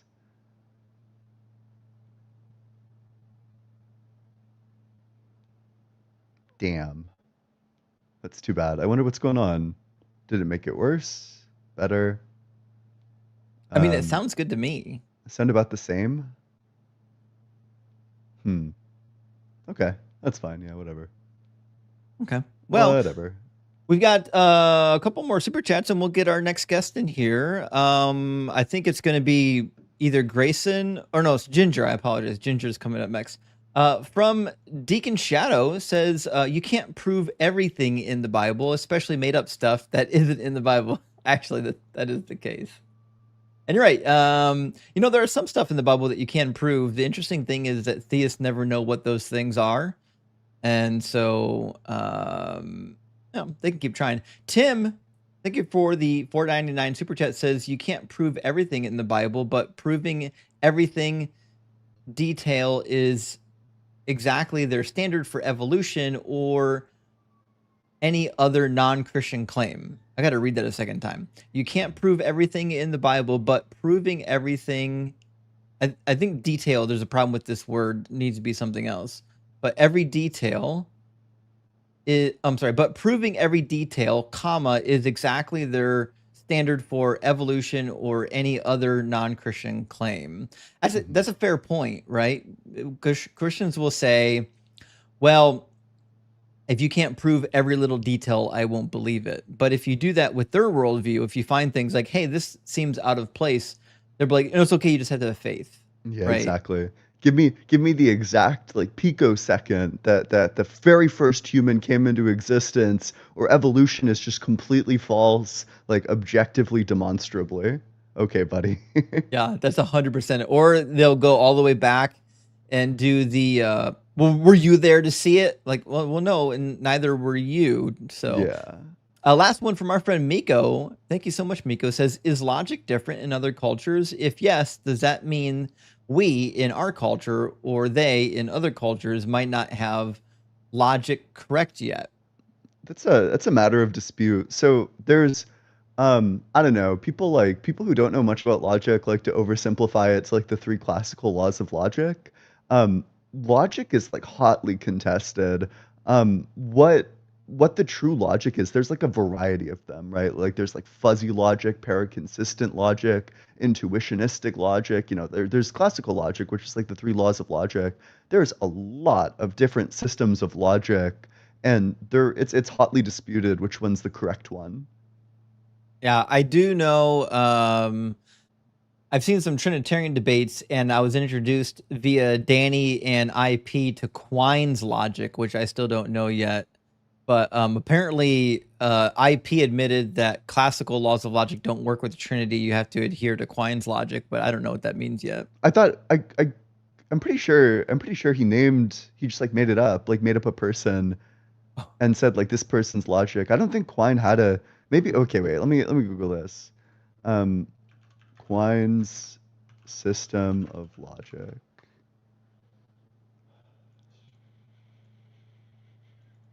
Like first order logic, maybe? Yeah, we'll have to dive into that.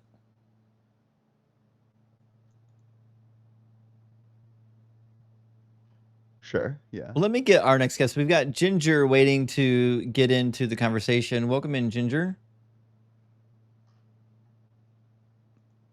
Ginger? Ginger? Hey, give me a second. Give me a second.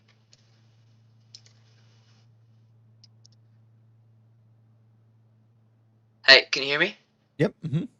Sorry, my OBS can't run at the same time. It's causing me audio issues. I apologize for that. How are you doing? Doing good. Thank you for asking. How are you? Doing well. I actually really appreciate what you guys are doing. I should just start off. I think that this is a really great thing to question and to do all these things, and I really appreciate the opportunity to come on here. Sure. So, what's your belief? Are you a theist? I do believe in a God. I do believe that there is reasons for people to question that belief, and I think that there's one of the goals in life is to search for reason, but not necessarily theological reason or some vague things. Like, try to really find how to put it. Maybe I'm using my words wrong, but more of trying to find somewhat of a scientific basis to provide, if not evidence, at least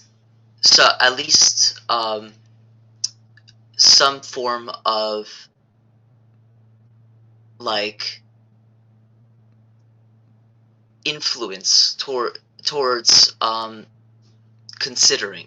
Yeah, well, that's exactly like that's the precise definition of evidence, just like something that like favors a belief. So what would be your evidence for God's existence? And I guess like let's get clear. Do you think of God as like a mind that created the universe, or what do you think God is? I think that God is something that is non-physical. God is not something physical, which means that that God cannot necessarily be constrained to physical definitions, which does make certain things difficult, because sometimes people have questions like, who created God? Like, if everything we didn't ask that. No, I'm not asking. Okay, you don't have to worry. I understand that I'm putting theoretical questions forward. Listen, you don't have to worry. I just don't. I hate to interrupt you. I just don't know who you're talking to, right? Like, I don't know who you're responding to. Like, we didn't ask that question. Let's just try like engaging with us as opposed to like some imaginary opponent. I'm giving you an example of a question that would apply to what I'm trying to say in order to further my point. I'm not trying to give questions that aren't there. I'm trying to give questions that would theoretical questions that would help further my hypothetical questions that would be able to that I can answer in order to just back up what I'm saying. But I'm not trying to make I'm not trying to bring forward something that you wouldn't be able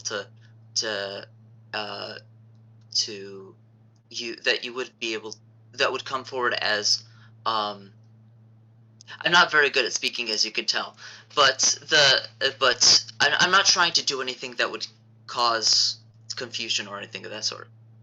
Okay, but I just want to get clear. Do you think that do you have a definition of God or like some like property set of God? Actually, I don't know how we're supposed to debate about a thing that doesn't have a definition. That seems impossible. I think we could define God as a non-physical being, as a being beyond the universe. The same way we can't, if we tried to imagine the concept of true nothingness. It's not possible for us. Oh yes, I think that it thinks, but I think that it feels. I think that all of these things are applicable to God. Did God create the universe? I believe that God created the universe. Yeah, what's this that God exists? So I think one of the things that has to start off is not just evidence towards if God exists, but you have to lay back up to the possibility that God exists. Not saying that you have to be open-minded or anything of that sort. I'm trying to say that, for example, I'll put the Big Bang. I'm not using the Big Bang. The Big Bang is a very highly contested in the scientific community, because not in, yeah, I see that you're shaking your head. Yeah, it's like the Not Big Bang is not consensus. You know, and nobody, not no like not the cosmologist says that the Big Bang didn't happen. yes. What I'm saying, try to say is what caused it to happen. No, that's what's everyone gets very. Oh, that's what gets very many different arguments, and nobody can really come to a true consensus as to what caused it. That's true. Why And would we think that the thing that caused it is God, though? I think that it's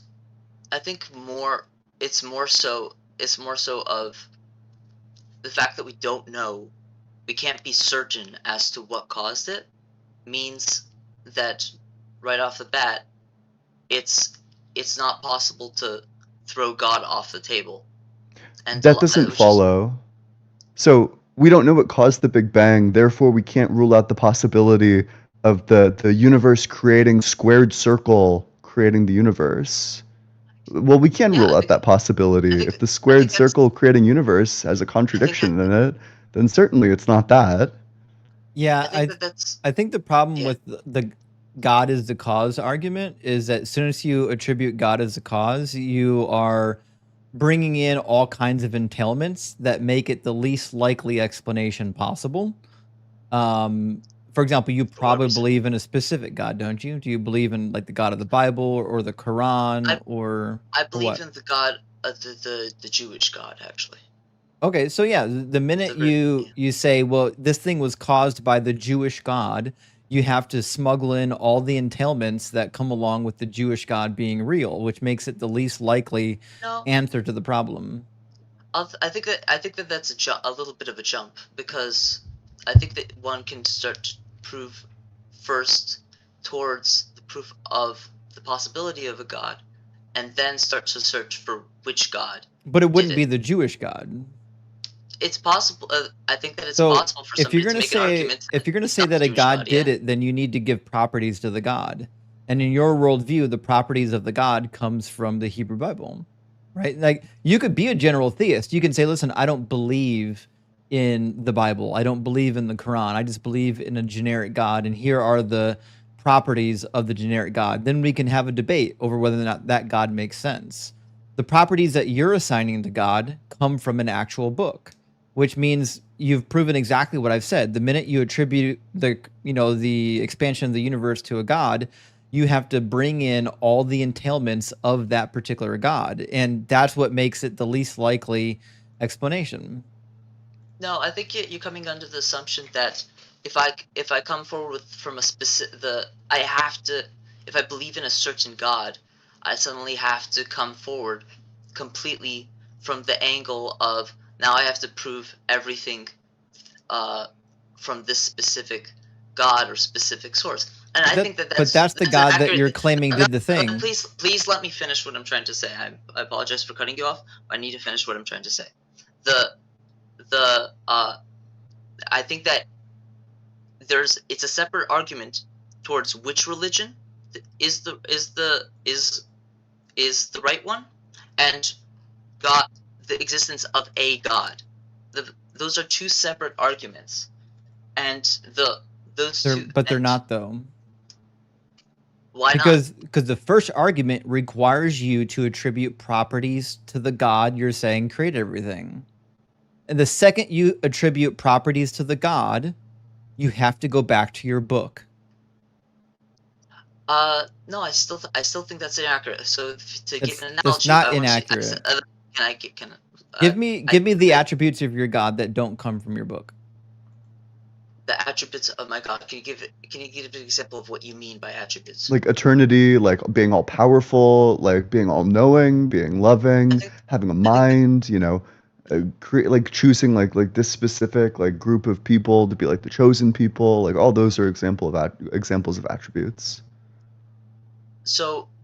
In a matter of personal belief, I do believe that that the God that I would be talking about is a God who's all powerful, who's all seeing, who's all omnipotent, created because he created the universe. He knows everything that happens inside of it and is constantly in work with it. But I don't think that I still. So to give an analogy, if I wanted to prove the existence, I have a if I wanted to prove I say that I have a mythological pet, right? And uh, and if I want to prove that it's my pet, first I have to prove that it's real. And I think that it might be a bad analogy because I'm trying to compare God to pet, but that's very much not what I'm trying to say. But Ginger, let me help you explain why this is important. If I said to you, I own a car, you might say, oh, interesting. A car is a plausible thing you can own. And then you say, well, tell me about your car. And I said, okay, well, my car actually flies. It's also a hovercraft. It also is made of solid gold. Like it's not even gold plated. It's made of solid gold. The minute I start giving you all the attributes of my car, you're going to say, well, that sounds like some bullshit, right? Which is why just saying I have a God is useless until we know the attributes of that God. Because there are people come up here that say, I believe in a God that created everything. And then the God that they describe sounds a whole lot just like the laws of physics, right? So you don't believe in a God that is just the laws of physics. You don't believe in a God that is generic. You believe in a specific God. So I do believe in a specific God.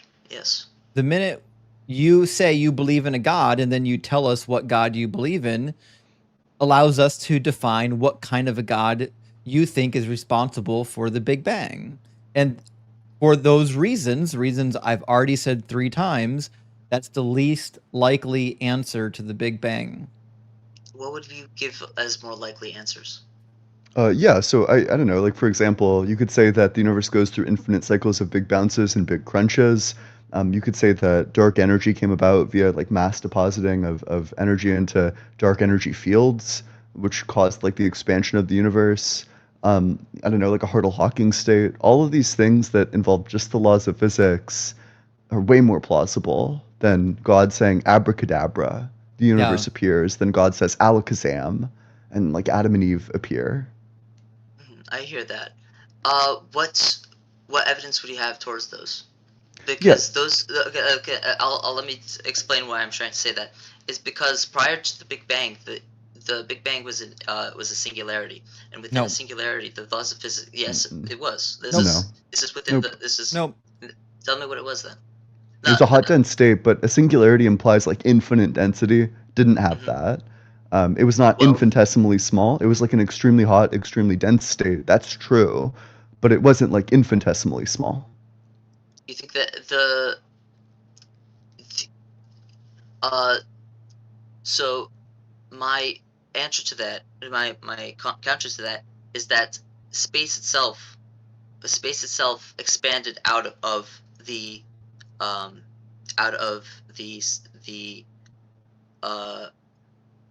will call it a singularity because this is what we're. You just say like hot dense state.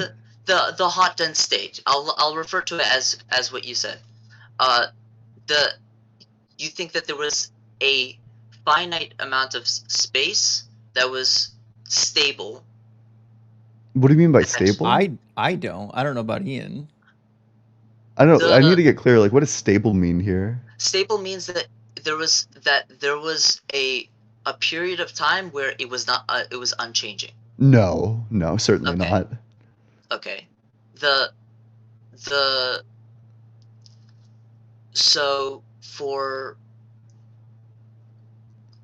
what amount of space did that would you say that you think that it covered a finite, definitive, like measurable amount of space? That's Yeah. hot Yeah, singularity, like in the sense that it wasn't infinite, yeah? in which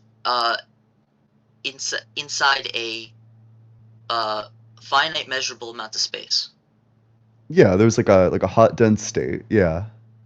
As far as I know, I do believe that is not backed up by science. Let me look into it. To be clear, we have an actual PhD physicist that streams with us almost every Sunday, who says the opposite of what you're saying. So the singularity It's isn't a thing that existed. The singularity is the point at which you can no longer calculate the universe in the hot dense state. So what they did is they reversed the mathematics of the expansion and said, okay, if it's expanding now, we can reverse it back to the initial state, right? Now there's a point in which the math breaks down because simple things like can't divide by zero, different things like that. The singularity is just saying there's a point at which the math doesn't work anymore. It has nothing to do with whether or not the universe itself was in a state of singularity. I apologize. I'm just quickly look. I hear what you're saying. I'm just quickly looking up Yes, and I'm sure on like for. a lot of like pop science blogs and magazines, they talk about the singularity as though it was a thing, but if you talk to an actual physicist, they'll tell you it's not an actual thing. Yeah.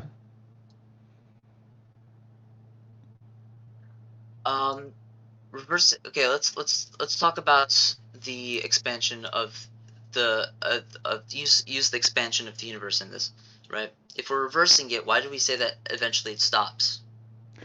So there's like reached a multiple certain explanations. You could say that there's like a Hartle-Hawking state that evolved. You could additionally say that it goes through infinite cycles of rapid expansions and rapid crunches. That's what's indicated by the energy or by the data related to dark energy. The DESI data indicates that dark energy, the acceleration of it is slowing down over time, which means that eventually there will be a point where gravity reels everything back in, and it will end in a big crunch, is what the trajectory is at right now. So according to the dark matter, that what you're saying about the dark matter only No, implies dark how energy. the dark energy, the whatever you're saying about dark energy is not referring to how is not referring to the reversal. It's referring to the stopping, the slowing down the expansion. Yeah. And So gravity warps space-time. Space-time warps around gravity. This is just true. There's like lots of data related to the ways that like big stars or like black holes will affect things like space-time, the way that they'll bend it.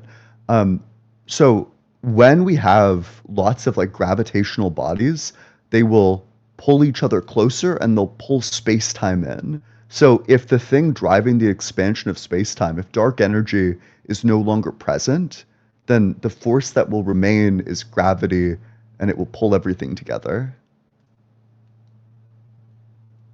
I hear. If Also, keep in I do mind, hear what Ginger, that the burden of proof that we're looking for is twofold. One, you would have to demonstrate that prior to the Big Bang there was nothing, and that number two, the thing that gave rise to something is your God. I don't believe that prior to the Big Bang that there was necessarily nothing. Okay. Let me clarify that. I do think that the object or thing that the Big Bang came from was created. I do believe that God So created the it once universe didn't through exist. natural. There was a point at which it didn't exist. Yes, That I would do be believe that would be nothing. that would be nothing. Okay, so again, you would need to demonstrate that prior to the Big Bang, or whatever your initial state was, there was nothing. Well, I can give an example straight from the from using the Higgs field. The Higgs field. There's many times we can break down the existence of matter to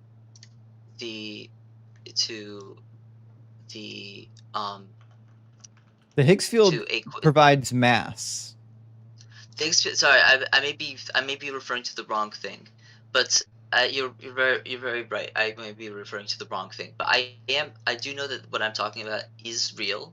The in which there is a field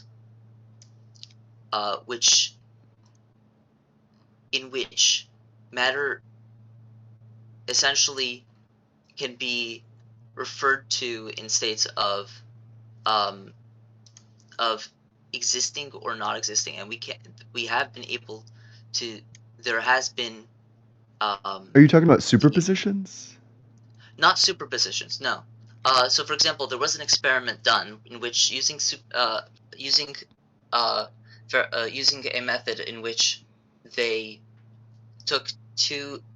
I think if I remember correctly, they took two super super powerful super cooled electromagnets, putting them close together and using I think they used other things as well, but they were able to create matter from essentially what could be considered nothing.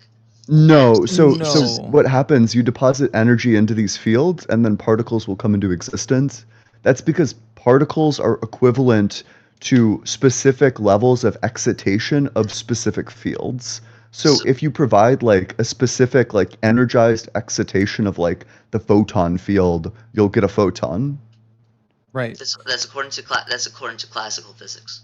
Not classical physics. That's according to like that's according to quantum field theory. And also it's just experimentally true. No, I do know that quantum field theory covers part of what the quantum field theory. The excitation of particular fields will in fact create what we call matter. Yes, but those certain fields can be broken down into essentially ones like essentially just So points of what you would need existence to or do then is non-existence. demonstrate that God created quantum fields. All you're doing is kicking the can down the road. No, that was just an example of the ability to technically create matter from non-existence. Wait, Justin, I'm sorry, is my mic on like the administrator tab, is my mic like cranked way up? No, it's at standard volume. I'm sorry, please continue. I'm gonna look at some of your audio settings, but the reality is, Ginger, you haven't done anything yet. Like all you're saying is that we have. Hold on. You're saying we can demonstrate that quantum fields can produce matter. That doesn't get you any closer to God. In fact, all you're doing is making it less likely that your God is responsible for matter. No, I think that on the contrary, the fact that for those to come into existence, we need to have very, very specific parameters, and we had to specifically change certain things, and that specifically change certain things. I think that the fact that we had certain conditions and we were able to create those certain conditions does not mean that those conditions were necessarily the present at the Big Bang, prior to the Big Bang, Are you saying quantum fields didn't exist prior to the Big Bang? No, I'm not saying that quantum fields didn't exist prior to the Big Bang. I'm saying that I guess what I'm trying to figure out is, what do you think God is responsible for? I do think that God's responsible for the creation of the universe. The God is responsible for... Yes, that's what we're looking for. What's the evidence of that? My argument is that God did not create the universe through unnatural means. I think that God created it through a natural process, that God specified the laws. But the natural process you're describing doesn't require a God. Why would I add a God to it? That's also impossible, right? God would have to create the laws of physics, and he couldn't do that through like some natural process. I think that it's probability. I think that the probability of things happening are so infinitesimally small that How could you possibly calculate the probability? Well, The probability appears to be 100%. It's just no, one. the probability that's using survivorship bias. That's no, it's not. Yes, it The is. probability that the laws of physics are responsible for the existence of all things appears to be 1-to-1. Oh, are you saying that so one of the you have no way of calculating the probability of the God world until you can demonstrate that the God world exists. Well, we know that there's an outside to the universe, correct? No, I don't know if we know that at all. We know that there's a what does it mean to be outside of space? Well, outside is a spatial term, by the way, just so we're aware. Can we agree that the universe is finite? I don't know if it is. I think that's contested by physicists. In what way? What would I wouldn't be able to tell you, but what I am able to tell you is that whether the universe is infinite or finite is hotly contested. Yeah. Earlier on, you said like you were saying that even back during Isaac Newton's time period, they were debating on whether or not the universe had a limit. Why are we using evidence from Isaac Newton's time? I'm not using evidence. I'm saying that this is a topic that has always been hotly debated. It is still hotly debated. We have no way of knowing the size of the universe. We have no means of doing it. Well, earlier on you were talking about when we were talking about the Big Bang. We discussed the hot mass that we were earlier on, and I asked if that was a finite hot mass within a finite space with a finite space, and the answer to that it was given was yes. Yeah. But whether the universe currently is like infinite or finite, that's a matter of dispute. If you say if there's finite space and there's expansion of that finite space, that means that if by definition, if it is infinite, it could not reverse into a finite. It could not just reverse into a finite state. No, you'd have to ask a physicist about this. But what I am telling you is that whether or not it's infinite or finite is contested by physicists. There's no consensus on that. No, but you can say it doesn't make sense, but that's more of a thing that you need to take up with a physicist, right?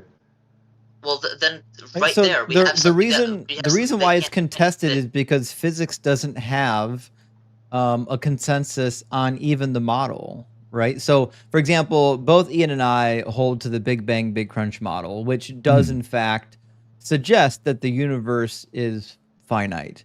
Yeah. But that's not a consensus position. There is no consensus position, right?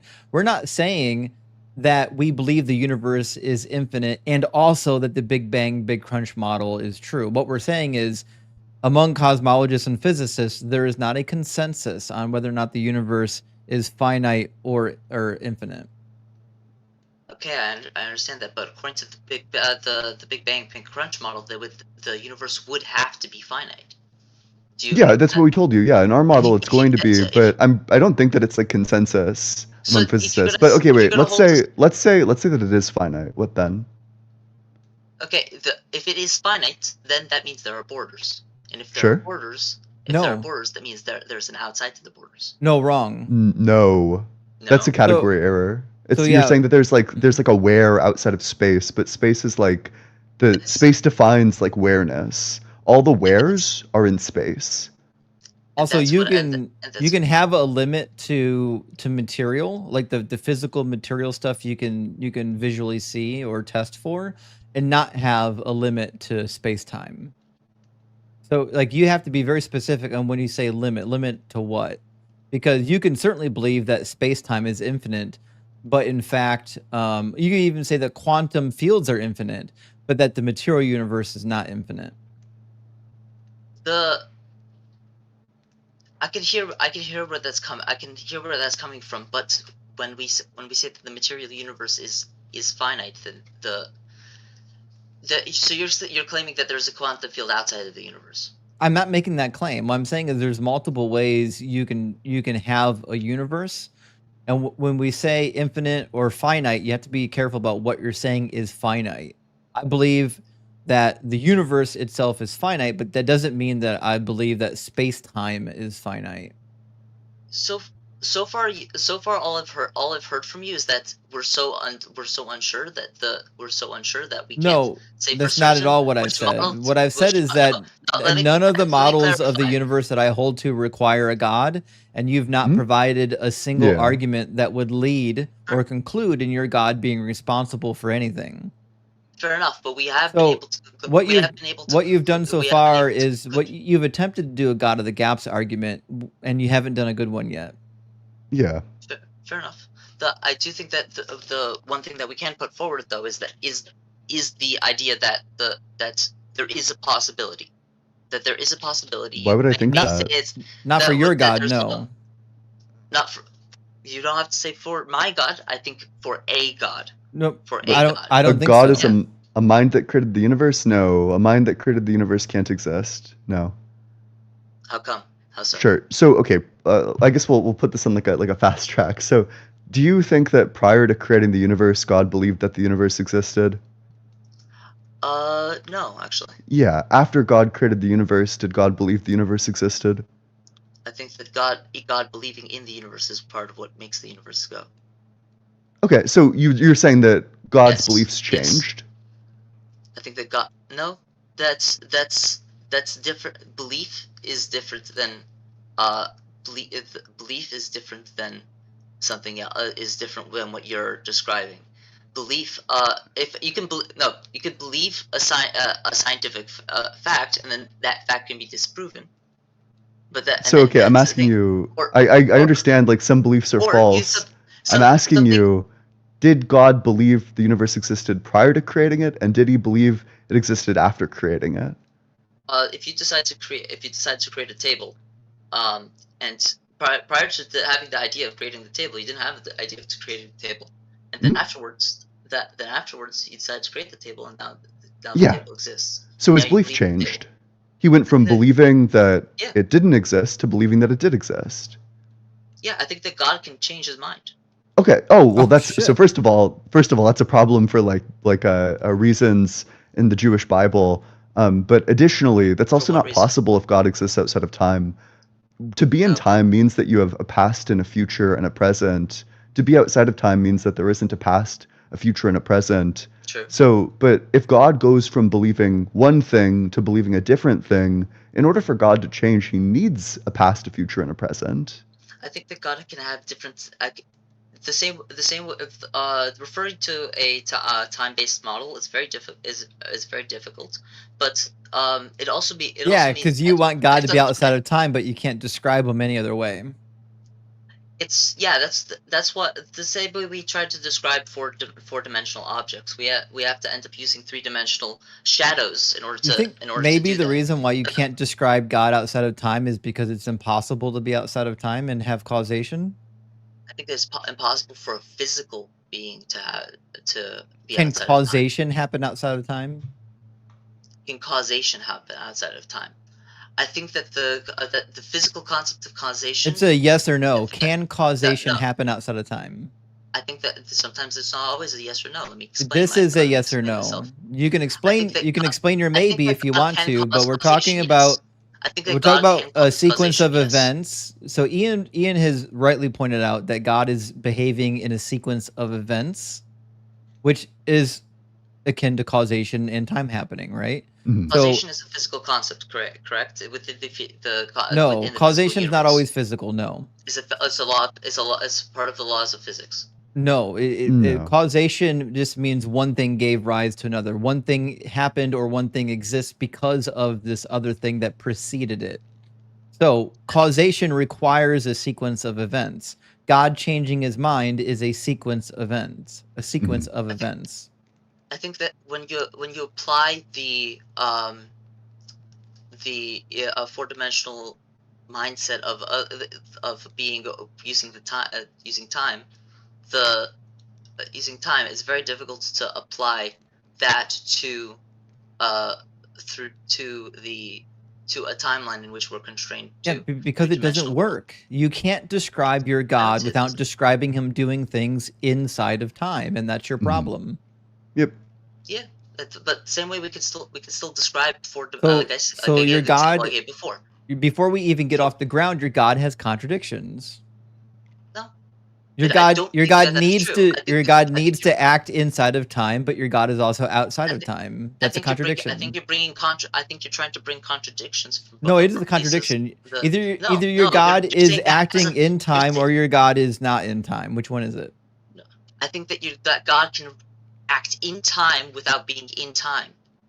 So God is in time and outside of time. I think that's That's a contradiction. that's not okay. That's not what I'm trying to say. What I'm trying to say is that for example, you could draw on a piece of paper, right? You could technically create a two-dimensional what appears to be a two-dimensional image, right? So with that we could say that a three-dimensional figure can create we can create a two-dimensional object. Let's just get clear on this. Does God have past and future? God himself, no. God But is he does have past and future if he goes from in the past not believing the universe exists to in the future believing the universe exists. So then we just have a direct contradiction. so like you said. There's no the problem is that it's hard to apply these concepts of befores and afters, and I think it's bad faith to try to apply those when I'm trying to state with certainty that those We didn't apply them. those concepts, You applied them. You Yeah. No, said he I- changed his mind. Yeah. no. How do you change your mind without a I said- before and an like I said- after? Like I said, it's a physical concept that I'm trying to apply to. I'm trying Ginger, to use how do you change your mind without a before state and an after state? Yeah. I think that's it's more of a state of state of change rather than a How do state you have of, a state of change without a before state and an after state? Yeah. Well, I think that the same way you can have here. Let me give a physical example. This is right? not You can going to have- work well. Fair enough. If you don't want to listen, I've Well, I'll literally listen to never it. heard You know, someone we're- say so Fair many enough. words without having any points. Yeah. okay. We'll listen if to it, if- but go for it. if- Yeah. Okay, if you have if I wanted to take a line, right, and then at one point make a squiggle on it, right? We can still refer to the line as one thing, right? You're just going back to the broken dimensional argument that doesn't fix time. Listen, we know that it's hard to envision the extra dimensions. We get that. We're not asking about extra dimensions. We're asking, how does God change his mind if it's not a sequence of events? I don't think that the way God changes his mind is through a sequence of events. I think that part of it is that God doesn't change it. God has can have certain states at certain times, but that's only that from would be a only sequence. only from let me finish. Only from the perspective of the time constraint being. From the perspective of a time constrained being, it would look as though God had changed his mind. So you would agree that from our perspective, from the perspective of all three of us, there's a contradiction in your worldview? From the perspective, I think that it can appear, but giving the explanation of there being the realms beyond the physical can fill in all the extra things that you may try to point to as a contradiction. I think that the existence of there being a technical beyond the universe implies that there is something. Ginger, just pause for a second, because all of these words is not helping you. We're not asking you what happened from our perspective. We're asking you what happened in reality. In God's reality, did he change his mind? God's reality, no. Oh, so God doesn't change his mind. So now you Yeah. go back on that. God doesn't change his mind. I was only going from the from the physical perspective, but yes, yes, I do. I will change what I said before, only based on changing it to Why did your the God change his definition I mind in mentioned Exodus originally. 32:14? Tell me what happens in Exodus 22:13.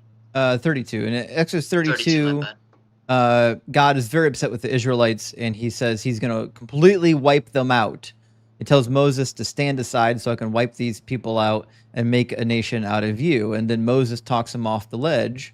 And then it literally says in verse 14, the Lord changed his mind about the disaster that he planned to bring upon his people, which goes back to the starting point of our discussion, which is you keep arguing for a God that's ultimately going to be implausible because the God you believe in changes its mind, even though the book And says he doesn't. The God you believe in has contradictions. Again, it's using because it's using the same thing that I was trying to use before. It's So, trying to use so God didn't change his mind. God did not change his mind, but Okay, so Exodus God, 32:14 is wrong then. existing at all points in time, he saw existing at all points in time at the same Okay, time. so in Exodus 32:14, God did not change his mind. I don't think God actually changed his mind in the sense using the beyond physical Okay, sense. so God lied in Exodus 32:14. God lied. No, he's the same way I've been using the time constrained perspective. I think that the Bible uses terminology that is using We're from a not time asking about constrained people's perspective. perspective. We're asking what did God do? Did God change his mind? Yes or no? I don't think God changed his mind. Okay, then what that means is Exodus 32:14 is wrong. It says the Lord changed his mind about the disaster that he planned to bring on his people. No, This isn't true then. Again, you're not trying to apply what I'm trying to say. I am. No, again, I'm not asking you about perspective. I'm asking about what God did. Did God change his mind? Yes or no? I don't think God changed his mind from a Okay, physical does perspective. Exodus 32:14 say that God changed his mind? Metaphysical perspective. What? Does Exodus 32:14 make a statement that God changed his mind? Using physical terminology, yes. That's all you have. All we're asking is if God changed his mind. It has nothing to do with physical terminology here. In your worldview, a mind is not physical, yes. which means it has nothing to do with physical terminology. It says God changed his mind, which is a non-physical thing. So did God change his mind according to Exodus 32:14? I think that what you're doing right now is demonstrating you a contradiction in your worldview? No, I think that what you're trying to do is trying to bring a contradiction by simply using by showing you the contradiction. Yeah. No, please, you're interrupting me. I am becoming a little bit upset right Ginger, now. it's hard to not interrupt you because you say so much and you never get to your point. Like you use so many words to say so little. My point is that do you believe in the possibility? Do you believe that there's a possibility to have a perspective of being at all times at the same time? Do you think there's if you had to try to imagine that, is that something you can try to imagine? I don't believe it's logical to do anything inside of time and then also be outside of time. So keep in mind the question we're trying to answer here is whether or not God did indeed change his mind. And my answer to that is no. And okay, so then that means the text itself is wrong. No, because I'm trying to say that the text itself is not meant to necessarily be taken. Okay, so the words in the text don't mean what the words say. What? The words in the text don't mean what they say. No, I think that yes, I think that they don't mean necessarily exactly what the first basic level is trying to. Well, then what do they mean? Somebody would look at. Tell me what they mean other than what they actually say. Then I've been trying to. It's the same thing as I've been saying this whole time. It's that it's coming from a. It's trying to explain a four-dimensional fourth dimensional being. That's not an Or answer someone- to the someone question. The question I is, think- I what think it did is. I God think it is, actually George. do? If God didn't change his mind, what did he do? I think you're being very dismissive to a very. I'm not being dismissive. good point. You don't actually answer the question. I'm asking No, you I to think answer my question and I think- directly and stop giving me these bad analogies. am If God answering didn't it change directly. his mind, what did he do, Ginger? God had a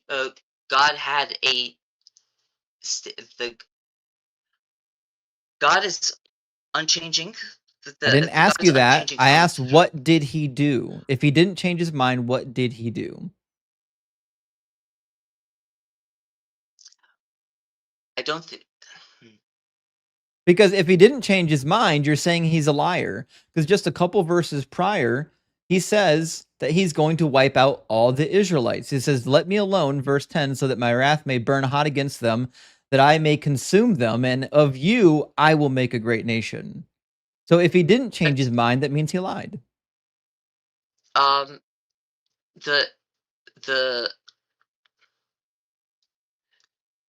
I would have to go to analogies. I would have to go into a lot of things. Analogies don't answer the question. Analogies are running from the answer to the question.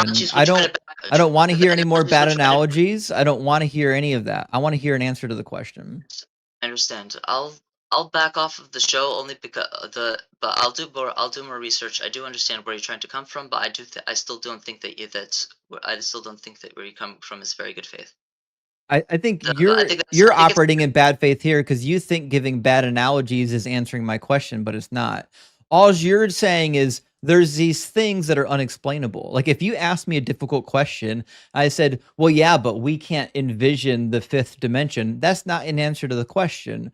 All you're saying at that point is there's an answer and I can't tell you what it is. I don't want you to give me another bad analogy for answers you can't give me. I want you to give me the answer or say you don't have one. You completely misinterpreted what I was trying to say. And you're sticking to that misinterpretation because it sounds like it works. But then can you give me the answer without giving me another failed analogy?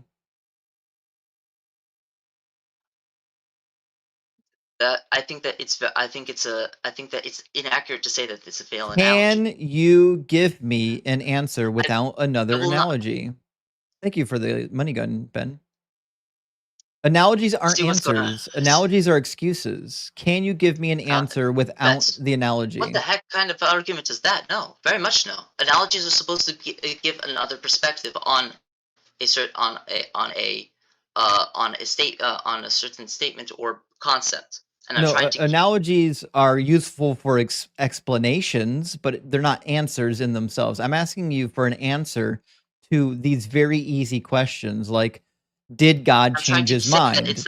Did God lie? The reason why you're not capable of giving an actual answer, the reason why you have to keep running back to bad analogies is because you don't have an answer. And rather than being honest and just saying, I don't have an answer for that, you have to say, well, yeah, but what if there's a square circle? No one cares. Well, first of all, a circle is squared, so but in that definition, you can't change. A circle is a square. This guy's a rhetorical titan. What a good one. What a well thought through response to squared circles are impossible. Actually, all circles are squared. That's crazy. I see where this is going. I do apologize for wasting your time. Thank you so much. That's okay. I don't think you wasted our time. I just wish that you were like a bit more clear. That you like thought through these things. That you were like a bit more like, I don't know, like good faith, right? We could have had like a really good faith discussion. I'm not gonna lie. I feel like it's the opposite way around. But I do understand where you're coming from, and I hope you have a good day. I hope you have a good day as well. Yeah, have a good one, Ginger. And Ginger, advice for the future: when you come up on other people's panels, only use the amount of words that are necessary to get your argument across. You will never help yourself. You're doing it right now, Ginger. Thank you. You never help yourself by using a bunch of words that don't lead or end in an argument. The best argument is the most direct and concise argument, always. I understand. Thank you so much for that advice. I do have a speech impediment, which does make things a bit difficult, but thank you. Sure. Have a good one. I'm gonna refresh the page to refresh my audio, see if that changes it. Yeah, go ahead. I'll make sure it lets you back in.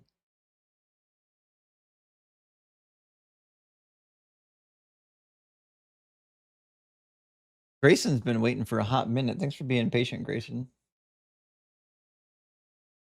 We've got some super chats while we're waiting for Ian to come back. Neck2 says, does what language you speak affect how you understand logic? I don't know. That's a good question. I would imagine it has less to do with your language and more to do with your background. Hello? All right, I can hear you, but you're a little bit quiet. Damn. I can turn you up on my end. I think the key question is like whether am I like blowing the microphone out on like No, everybody else's end? no, you're okay. Okay. Give me a second. I'm going to turn your audio up just a pinch. Yeah. Hey. Did this fix it? All right, what about now, guys? Can you hear Ian? Was it? Oh no. They should be able to hear you. Okay, wait. Is it like way worse? I'm too quiet, apparently. They're saying it's better. I think you have to give it a second to catch up. Okay. They're saying it's good on YouTube.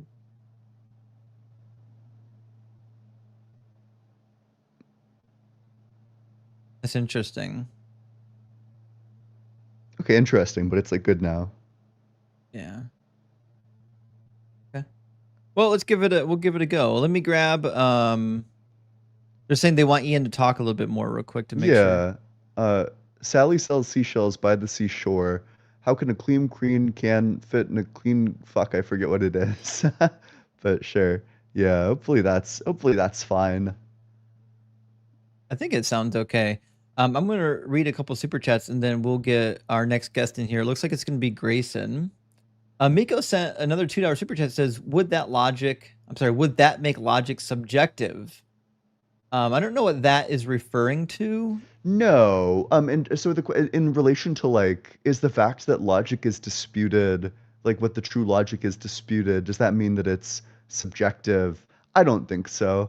In the same way, like it's disputed, to use like a scientific analogy, you know, the model of the universe is disputed, but that doesn't mean that it's just like a matter of opinion, that there isn't some truth of the matter.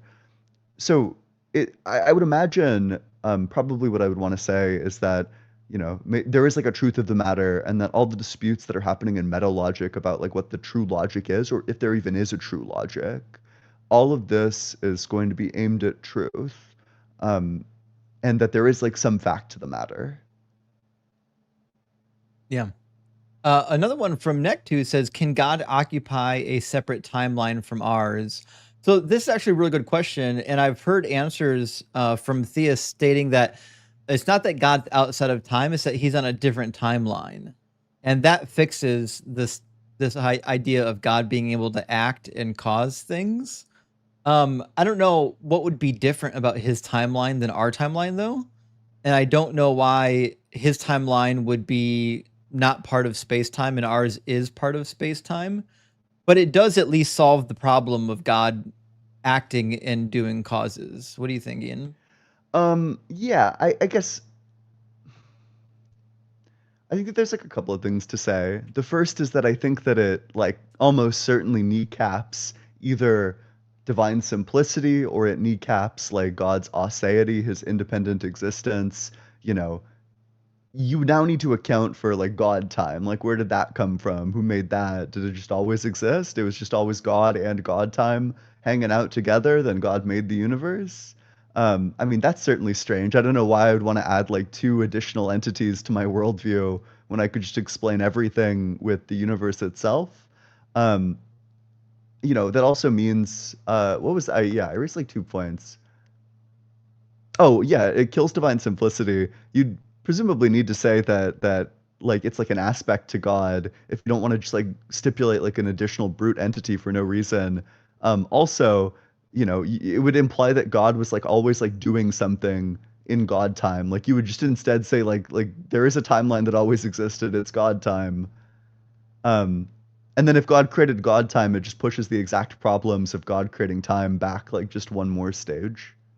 So I think from the like the Ortho Bros and the Catholic Phil Bros that adhere to this, they would say that well, the time is a part of God's nature. It's like part of God. Like it exists because God exists. Which is That just means the similar. universe always exists. Well, Because yeah, if there's only one time, if there's two times and one of them stems from God's nature, you could make this argument, but it's a goofy argument. yeah, I feel like that like almost necessitates that God didn't create the universe. At that point, you'd be saying like God is like grounds the universe, because at that point, like the universe is just like an emergent property of God. So it seems like he doesn't have like the free will to create the universe. He didn't like choose to do it. It's just like a thing that stems from his nature. It just like comes right on out of there. Yeah. We've got another super chat from our friend Amir. It says, "Hey guys, you know it's bad faith to apply logic. I know. I'll try to curtail that in the future. Good to see you, I'm Amir." sorry. I apologize. And Rock Hard for Doug. Great to see you, my friend. Thank you for the $20 super chat. It says, "When we had a limited understanding of the universe, we invented God to explain the complexity. When we realized that the universe is more complex than we originally knew, God added an unnecessary complexity." That's such a great point. You're right. God used to be the explainer for the unexplainable. Now that we can explain the unexplainable, he's just adding nonsense into the mix that makes it harder to explain now that we have actual explanations for why lightning happens, why it rains. Yeah, very good point. And Amir says, "Let me finish, let me finish, let me finish. I think it's not fair that you're pointing out the contradictions in my portal view. Let me finish." I think that pretty much sums up the caller's argument. I understand that for some people, public speaking's hard and like getting cut off distracts your flow. But me personally, it's hard to have a conversation as long as we had with him without Yeah. saying anything. I like Yeah. so many words without making a point. Yeah, like if all of his points were substantive, like we'd let him finish, you know, if the duration that he was speaking for, like every sentence like added more to it, certainly we would like hear him out, but instead what would happen is we would hear like six sentences that all like ended in the middle of them to like start like a new sentence. And I don't know, like we just got to get somewhere, right? Like that's no hate against him. Maybe that comes from like a condition. No, nothing wrong with that, of course. I think it's But hard you know, speaking in we're front of we're on a people too. timetable. We got to do stuff. You know, we can't sit here.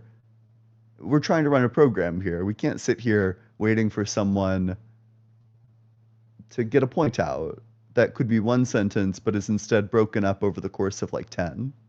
Yeah, agreed. And Yoda, I'm with you. Yoda says, "Better luck next time, word salad." And, you know, I debated on whether or not he was word salad or whether he was nervous. He might have just been nervous. And I think that happens. When you get nervous, you tend to multiply words a lot without saying much.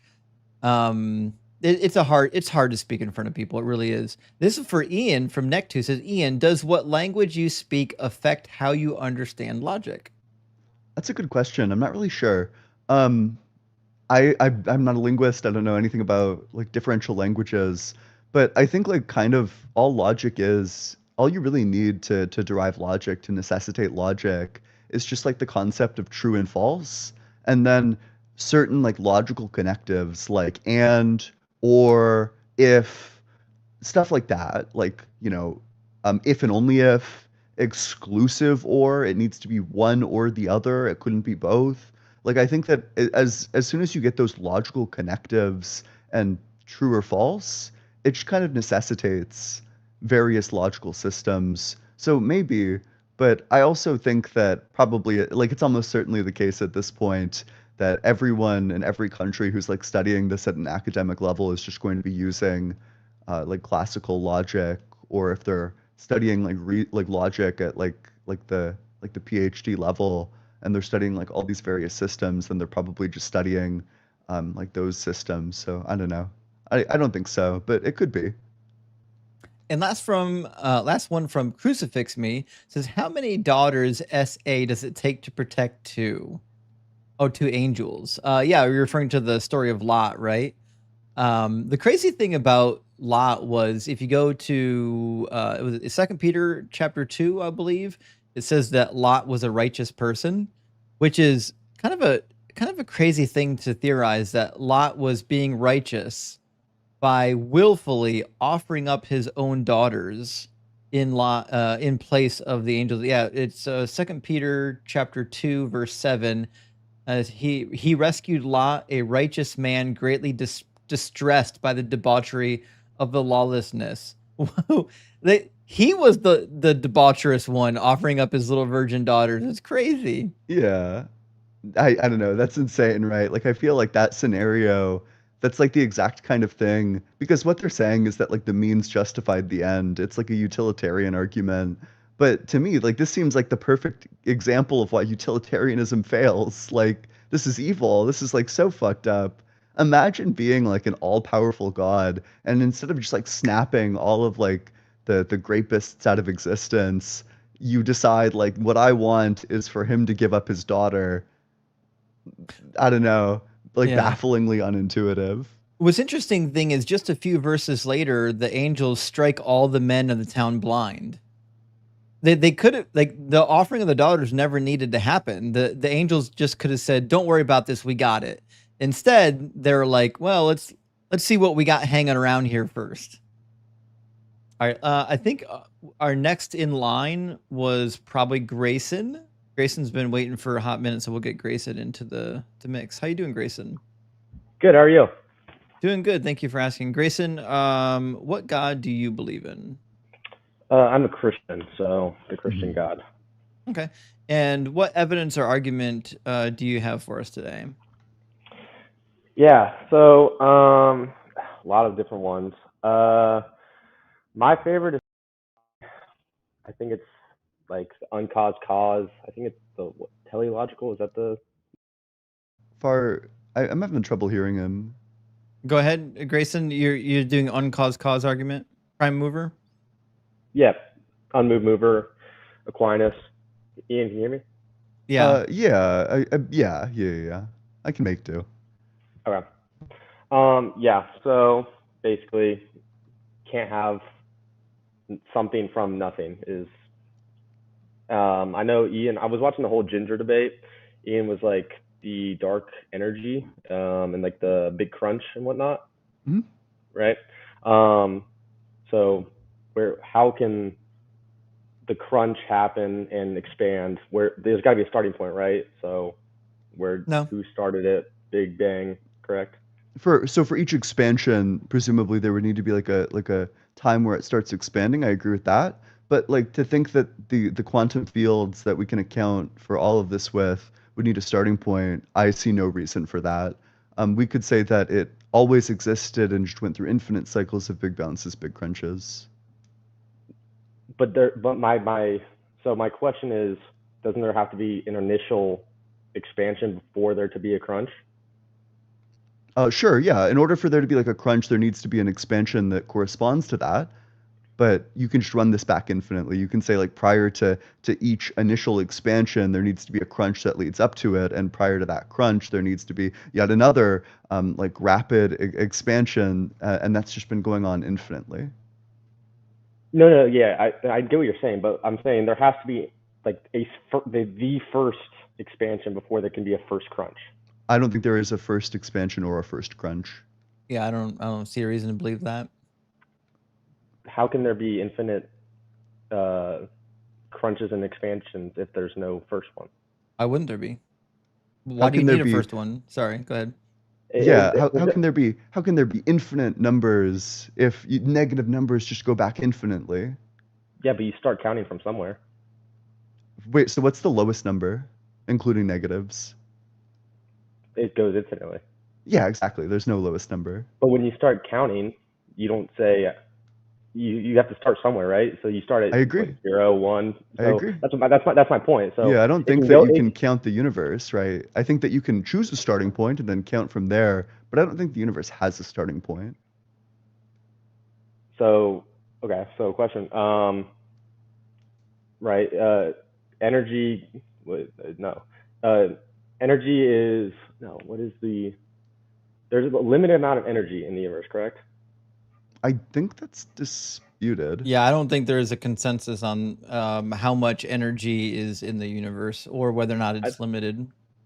I thought it was, what is the second law of thermodynamics? Entropy? You're referring Limited amount? that's not what entropy is referring to. So like the entropy is referring to it in a closed system, or we would even say for the universe an isolated system, is just saying that it can't decrease. Okay. So it doesn't say that there can't be more of it. Doesn't say that it's a finite. Doesn't say that it doesn't evolve. Just in an isolated system, the amount of energy that is contained within it cannot decrease. okay. So Ian, you said it was disputed if there's like a limited amount. I don't think that there's like a consensus among physicists as to whether there's like infinite energy or finite energy. Okay. I've always been taught that there's like a limited amount. So Sure, but okay, let's say that there is like a limited amount. We could just say that it always existed. but the universe can't be infinite if there's a limited amount of energy, because it would. Why not? There's endpoint. Energy is conserved. Infinite in time or infinite in energy? We're talking about infinite in time. Yeah. So if, for example, if the universe is like infinite, always existed, but energy decreases over time. No, it doesn't. We just covered this. In an Are you isolated thinking of system. entropy? I might be addressing the point wrong. Are you thinking of entropy? Yeah. I thought you were saying Wait. energy. So entropy is very confusing, but entropy is a measure of the energy within a given system. So entropy is not a thing that exists. It's a description of what exists.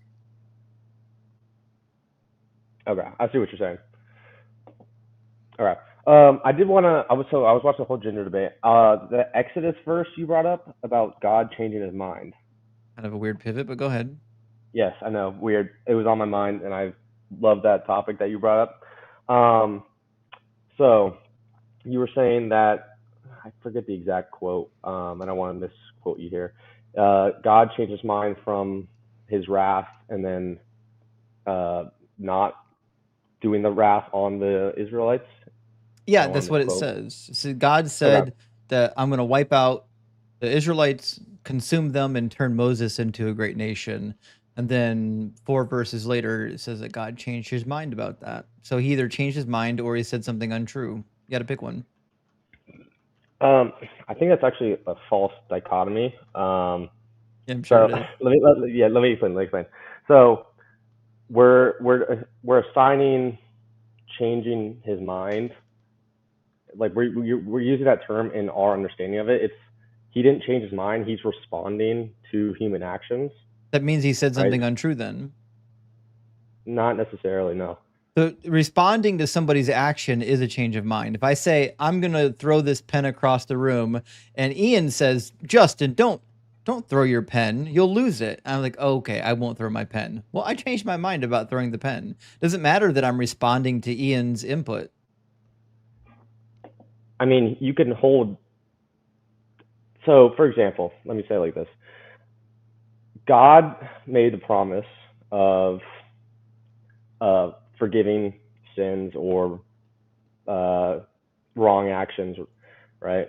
So he also is just and will punish as a parent does, right? So if I see that face, what's your concern? I'm waiting for you to connect this with the argument. I don't think you're going to be able to. Yeah, I got you. So God is holding the belief of will punish if wrongdoing, but also is willing to forgive. So he had the wrath. He is capable and willing to punish with that wrath, but is also willing and able to respond with forgiveness to the human action. Still waiting for the connection. That is so. The Israelites, he was willing to enact his wrath on the Israelites, but responded by forgiving. Yeah, by changing his mind. Is he all How knowing? do you? Is God all knowing? Yeah. Okay, so that means he lied then. If God knew that he wasn't going to put his wrath on the Israelites and he said he was going to, he just said something untrue then. It also means that the writer of the story said something untrue as well. How? Because God didn't change his mind. Well, not necessarily. You're assigning a finite definition to an infinite being. Nope, I'm assigning what the book says. The book said God changed his mind, not me. The book says the Lord changed his mind. I didn't write that. Well, I'm saying you're not you, but the way the book, the Bible, right? So if it says God changed his mind, we're using human definitions, finite definitions to define an infinite being. Well, what should it say? If it wasn't God changing his mind, what was it? What should the author have said? I mean, God chose to. Because if God didn't change his mind, it could just be not there. The verse doesn't need to exist. I think it's more. I think the point of the verse is actually saying God could have enacted his wrath, but forgave instead. That's the point. But that's not what it says. But it could have said that. It could have just said God threatened to wipe them out, but had no intention of doing so. I mean, but did God intend to wipe them out or not? I don't know. But it says God either said he did or he didn't, right? Yeah. You know, if he context did of the intend story, it, though. then he just lied. When he said like, well, I mean, okay, if he did intend it, then that means that he changes his mind, like actually changes his mind. If he didn't intend it, then he lied. No, because context is important. So like if you're providing a point to an argument, right? If you're saying God is a forgiving, loving person, and you want to provide like evidence of that, you'd be like, he could have done this, but he chose But we're to. not asking what he's capable of doing. We're asking of his intentions. Did he intend to wipe out the Israelites, yes or no? No. If the answer is no, that means he said something untrue. He says, I have seen this people, how stiff-necked they are. Now let me alone, so that my wrath may burn hot against them, and I may consume them, and of you I will make a great nation. If he didn't intend those words to be true, that means he said something untrue. Wait, you said Exodus what? 32. I just read you verses 9 and 10. Sorry, you read the new revised something? Yeah, NRSV. Yeah. But and Justin, isn't like the Hebrew word? I guess this is only relevant with like numbers. I think it's Numbers 23:19. But isn't the word in like 23:19 like the exact same word in 32:14? Yeah, it's I think Necham it's fun in how Hebrew. they did. I think it's fun how they gave you just like the direct like P and not P contradiction at the Hebrew level. Like he can do this, he can't do this. It literally says that God cannot Necham or does not, and then we literally see it happening. Yeah. Wait, Ian, what did you say? Well, this is like a separate thing, but it says in Numbers 23:19, God can't change his mind. And it's if you go to the Hebrew, it's the exact same word that they used to describe what God did when he relented from the tragedy he was going to bring to the Israelites in Exodus 32:14. It's just the same word. It's giving you like a direct contradiction. It's saying he doesn't do this, but here's him doing this. Interesting. I didn't know that. So I've seen Ian's streams a couple times. Deconstruction. I've never seen yours before, so I don't know. Yeah, really I'm a what nobody. Don't worry about me. So Ian, I think you're like agnostic, kind of, right? I'm an atheist. Are you fully atheist? I mean, yeah, I don't think that a mind could have created the universe. I think that it runs into this exact issue where God would have gone from believing that the universe doesn't exist to believing that it does exist. I don't think that changing mental states are the type of thing that an eternal, outside of time being can have. Okay. So is believing in knowledge of is believing something in knowledge of something the same? No. Okay. So can God know of the universe going to exist and believing it exists? Well, so let's clarify. So Okay. knowledge is a type of belief, but not all beliefs are knowledge. Yeah. So, okay, So ask your question again. yeah. Oh, I said. So you said. So your question was like, if God in the past didn't believe the universe existed, and then made the universe, and now he believes it exists, that's a Yeah. contradiction, right? Yep. So, Well, that but contradicts him being unchanging. Yeah. yes, yes. So, but if we're using that same analogy, right? God in the past knows the universe will exist, there, and then when he creates it, he knows and believes it exists. Yeah. So, okay, so That's, he knew that it didn't exist, yeah. and then he knew that it did exist. Well, you can know something doesn't exist but will exist. Yeah, exactly. Is knowing that something's going to happen the same thing as knowing that it has happened? You can ask. So I don't know what, since there's a form of belief. I think it's called what's it called? It's it's part of the free will debate, but it's basically the belief that God has three types of knowledge. There's the what is it? Let me find the direct title for you so I can give you more accurate. You know, he has three types of knowledge, Yeah. all of them identical because of divine simplicity. So, I think it's called Molinism. That's what it is. Molinism. Oh, sure. I haven't looked into Molinism. It's never come up before. Yeah. But sure, tell me about it.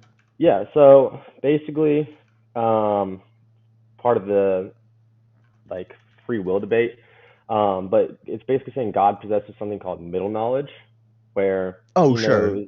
Okay. Oh, So yeah, the thing that kills this is general relativity. It's irreconcilable to say that God knows things at specific times what? because in general relativity, there's something called the relativity of simultaneity. So basically what you're saying is that God knows at the present all the things that can be known at the present. Yeah. The Yeah. problem with that is that there isn't just one present according to general relativity. The present is relative based on your inertial reference frame. That if you're traveling at close to the speed of light, your now is different from the now of somebody who's not traveling close to the speed of light. So it's incomprehensible to talk about what is knowable now absent an inertial reference frame. And in Okay. order to have an inertial reference frame, God would need to be like physical. He would need to be moving. Okay. I think that's so. I don't think that's actually like a correct interpretation of the middle knowledge from Molinism, because it's God has knowledge of the past, God has knowledge of the future.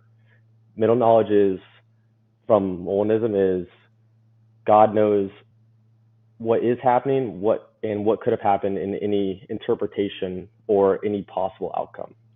That So seems like I don't know, that seems like nonsensical to say that God knows what's going to happen in the future and he knows what happened in the past. But so he it's like knows like so I understand, right? He could like know the possible outcomes. That's fine, that's chill. That doesn't help you because there isn't just one present. Present is relative to your inertial reference frame. So to say that God has a specific type of knowledge at the present would require God to have an inertial reference frame. no. So basically, what it's saying is like, if I'm trying to think of a good analogy. So God knows if I were to have joined this live stream, what the outcome would be, or if I weren't to have joined the live stream, or what arguments I would provide, or he knows all the different outcomes of what possibilities could happen in whatever situation. Yeah, So, but how does that help you? Especially in regards to like the God going from not believing the universe existed to believing the universe existed. How does that resolve any of that? Like knowing that something could happen in the future is not the same thing as knowing that something happened. because God knows the outcome of either creating the universe or not creating the universe. So you can have the knowledge of I will make the universe and I did make the universe. And are those the same belief? No, but they're not contradictory either. But there would require a change, right? God went from having one to having a different one. No, you can hold those. You can hold both those beliefs simultaneously. Of course you can't. What? You can't believe that you're going to do something and that you've already done it. No, I said I will make the universe and I did make the universe. You can hold both those beliefs. No, you can't. You can't You can think know that I will do X and I have done X simultaneously. You can't do that. Of course why. not. Because once one's making a claim about the future, that this is like a future event, and the other is making the claim that it's a past event. An event can't be both past and future. For example, I know I can say I know I will stand up, and then if I stand up, I said I know I stood up. Yeah. Those aren't So okay, contradictory. after you stand up, could you say I know I'm going to stand up? No, but you can say I know I did stand up. So then the belief changed. Didn't change. Not really. Is it the same? No, but they're not contradictory beliefs. No, it's just a new. I'm not saying that these beliefs contradict each other. I'm saying that they're a change. I think it's just a new belief. So God forms new beliefs. Sounds like a change. You just said it. You just said it was a new belief. So, for example, okay. Let me try and figure the best way to explain this. It's one constant stream of knowledge, right? It's not like if you have a line and you like a number line, right? It's not like 1 space 2 space 3. It's just one straight line of knowledge. It's not just adding beliefs on top of that. Okay. It's an infinite belief. Does God hold the belief the universe exists? Sure. Prior to creating the universe, did God hold the belief the universe exists? Wait, can you say that again? You cut out for a sec. Prior to creating the universe, did God believe that it existed? Did God hold the belief the universe exists? No, but he could hold the belief that it will exist. Yeah, exactly. So then his beliefs changed. But that doesn't mean God changed. Well, yes, it does. How? Because if your beliefs change, then you're not the same person. I'm not saying that his essence changed. I'm not making that claim. I'm saying that his beliefs changed. But like you said, beliefs and knowledge aren't the same thing. Knowing something will happen and when it does happen, that doesn't mean it changed. Doesn't mean he changed or his beliefs. Means his beliefs changed. A thing that exists outside of time can't change its beliefs. Like I said, knowledge and beliefs aren't the same. Knowing something will and when it happens, and that it did happen, doesn't mean his beliefs changed. He held a belief at one point that he didn't hold at a different point. That's a change. Change just means that it's not the same. And we would, of course, agree that it's not the same to hold the belief as it is to not hold the belief. I think we're getting mixed up on the words here. I'm saying knowledge of it happening, will happen, will consecutively flow without changing into it did happen. That's a change. Knowing that it will happen, going from knowing that it's going to happen to knowing that it happened, that's a change. These aren't the same belief. It's not the same piece of knowledge. Knowing that, knowing that Christmas 2025 will happen is not the same as knowing that Christmas 2025 happened. That's not the same. If I say Christmas 2025 will happen on December 25th, and then Christmas happened on December 25th. That's the same chain of knowledge and belief. It's a different belief. It is categorically a different belief. It's How? past tense versus future tense. One is a belief about the future. The other is a belief about the past. They're two different beliefs. It's just obvious. But if I know it will happen on the 25th and I know it did happen on the 25th, Different then beliefs. no, it's the same consecutive belief. It's not changing. Okay, wait. So to be clear, you think a belief about the future can be identical to a belief about the past? Okay, so yes or no? Can you restate the question? Yeah. Do you think a belief about the future can be identical to a belief about the past? A belief about the future is identical to a belief about the past? I mean, if you know it, if you have the knowledge, then yes. Oh, okay. I take that as a reductio to absurdity of your position, that you think a belief in future tense is identical to a belief in past tense. A belief about the future could ever be identical to a belief about the past. I think that's absurd. I think that's misrepresenting the argument I'm making. Like, for example, if I say it's 1 o'clock, and then I know it will be 1:01 in a minute, my knowledge didn't change. It's the same. Will it still be 1:01? Let's say you're at 1:01. Will it still be 1:01 in a minute? No, but I know it's 1:01 currently. So then the belief changed. No, because it's the same consecutive belief of I know this will happen there, and then it happened. Yeah, it's different beliefs. Knowing that something will. Okay, wait. I'm done going back and forth with you on this. The audience knows that this is just like obviously true. Knowing that something is going to happen is different from knowing that it did happen. This is like such an unbelievably bad faith line of argument. It's not even worth it. Do you have anything else?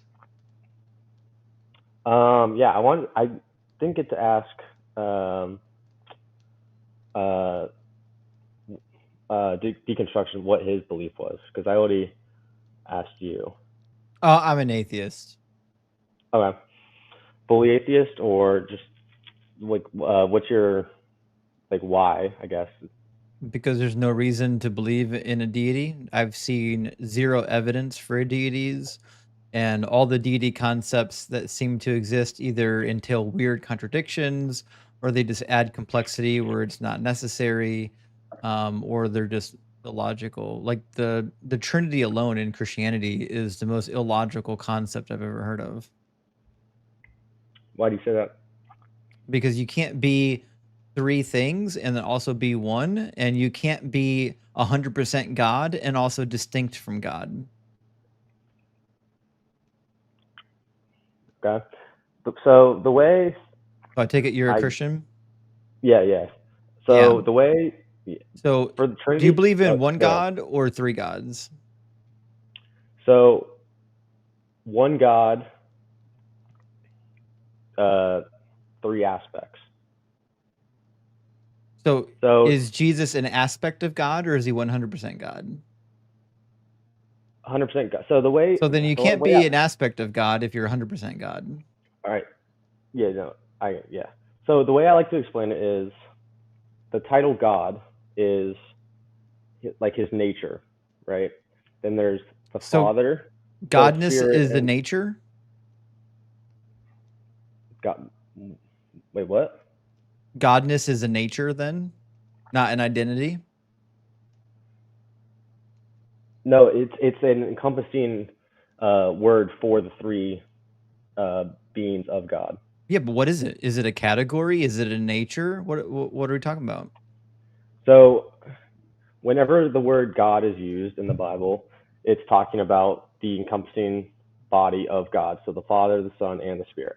But so you can also three different gods. No. So three different parts of God. Yes, three aspects of one being. So then Jesus is 1/3 God, 1/3 of God. No. He's a part of God. So God's nature exists in three separate entities, but it is one three nature. Parts. Yes, so one nature, three beings. So Jesus is a part of God. You keep describing parts, just so you're aware. So one main entity, God's nature, God. Then there's the Father, the Son, and the Spirit. Yeah, like an Those are the- egg. Like an egg's got a shell, a yolk, and the white protein, right? Yeah. So Parts. So perfect. Jesus is a part of God. But you would describe it as an egg. So not- then Jesus is not part of identical an to egg. God. So you can't be part of God and then also be identical with God.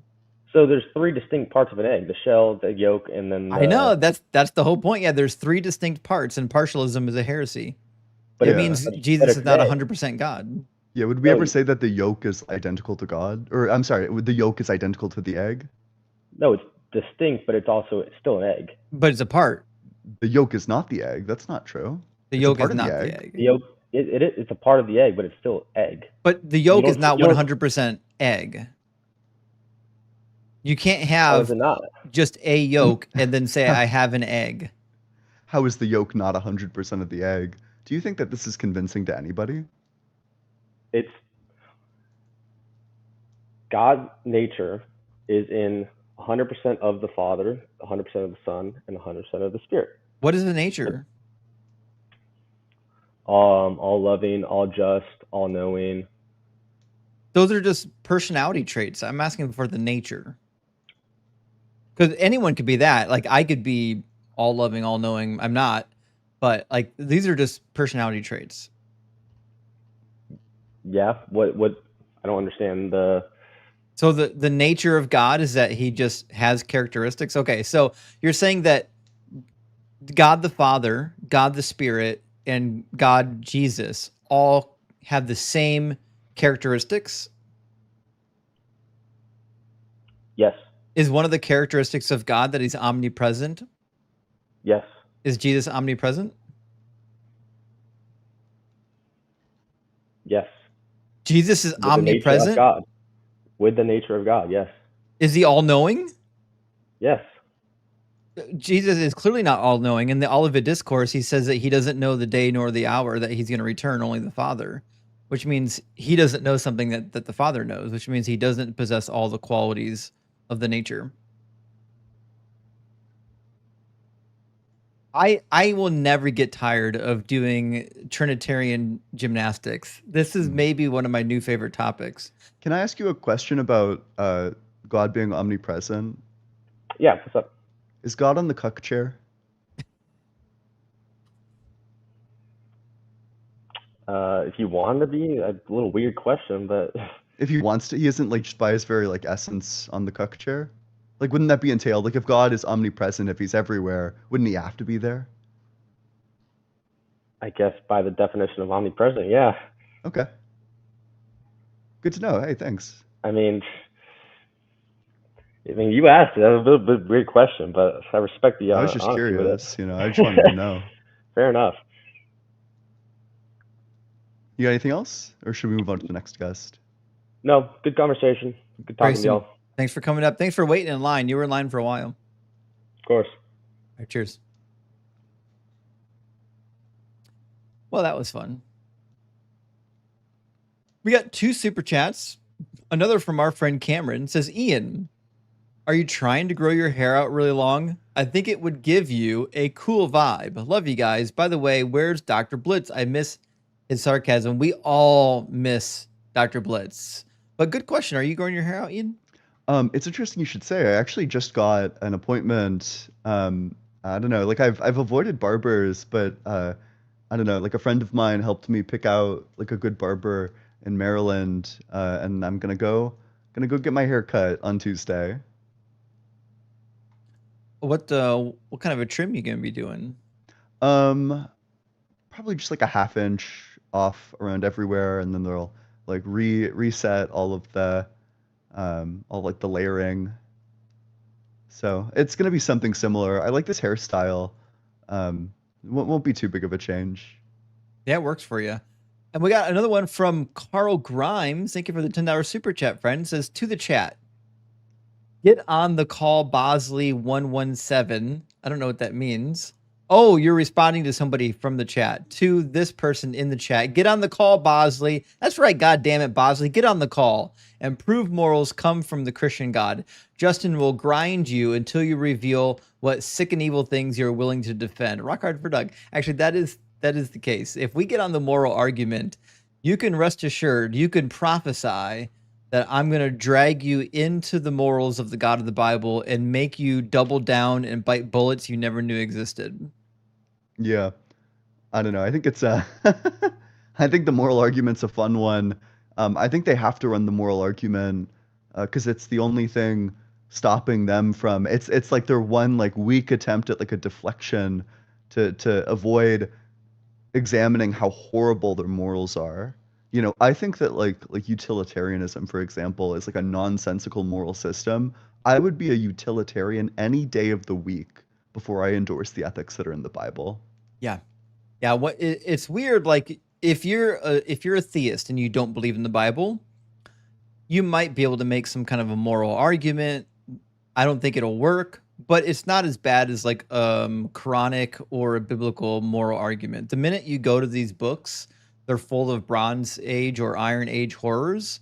Like it's just you're defending horrible shit. So we've got 3 people in our queue. City is in our queue. We've talked to City a few times. Rashad is in the queue. I don't know if Bosley's here. Yeah, I would say I don't know if this is the Rashad we talked to previously. We also have Bosley who came up from the queue. Should we grab Bosley since we haven't talked to Bosley before? Yeah. All right. Bosley, welcome in. What's up, guys? How are you? Doing Good, well, how are you? doing well. Bosley, it sounded like you already had kind of an Chilling. argument in mind. No, I have a question for you. How do you explain morality, and do you believe in good and evil? Wait, sorry, let's get a couple things straight. What religion are you? Sure. I'm a follower of Jesus Christ, so a lot of people would just say I'm a Christian. Okay. So I believe Jesus Christ, the human being, lived, died, was crucified, and resurrected 3 days later, and did that willingly. Yeah, for I the think sins of that humanity, and he was the only person who lived sinlessly. No one else. yeah. So we all need him. He's the way, the truth, and the life, right? Yeah, all that. So I think logic is, or I think the grounding for morality is logic itself, and that what it necessitates in every single worldview, the only possible worldview, is the one where everybody acknowledges everybody else's right to freedom and well-being. To not do so would be a contradiction in your worldview. So that's my moral perspective. Hold but on. I have You questions said about you your can't- morals. Oh, he doesn't want that. So yeah, just so we're sure, Bosley, Ian and I have 2 different viewpoints. Ian is giving you his viewpoint on morals. So I'd love to hear you interact with Ian's viewpoint on, because Ian does believe in objective morals. Mhm. So were you I was gonna trying engage with to. that? Yeah, just the first part of it just threw me off. You said morality is what on logic? Based Grounded completely on in logic. Okay, well, I guess everything that makes sense has to be grounded in logic, right? Not in Good this and- instance, because this so yes, like all propositions are grounded in logic, but we wouldn't say that like the rock is grounded in logic. That just seems silly. But No. But us what we talking would say about rocks, moral it's grounded in propositions, logic, like these because you moral can't- propositions are going to be necessitated by logic. But you talking about a rock is a logical, if you say that's a rock, that's a logical statement. It's still grounded in logic. I'm just Not the talking rock about like the itself. rock itself. Like the rock itself. I don't think that the rock itself is grounded in logic. I think the Yeah, I rock don't think itself anyone- is like grounded in like particles. Okay. Yeah, no one's saying it was the rock itself was grounded in logic, but I agree. Sure. Yeah. But I guess like in terms of your worldview, you think that morals are like what God tells you to do, or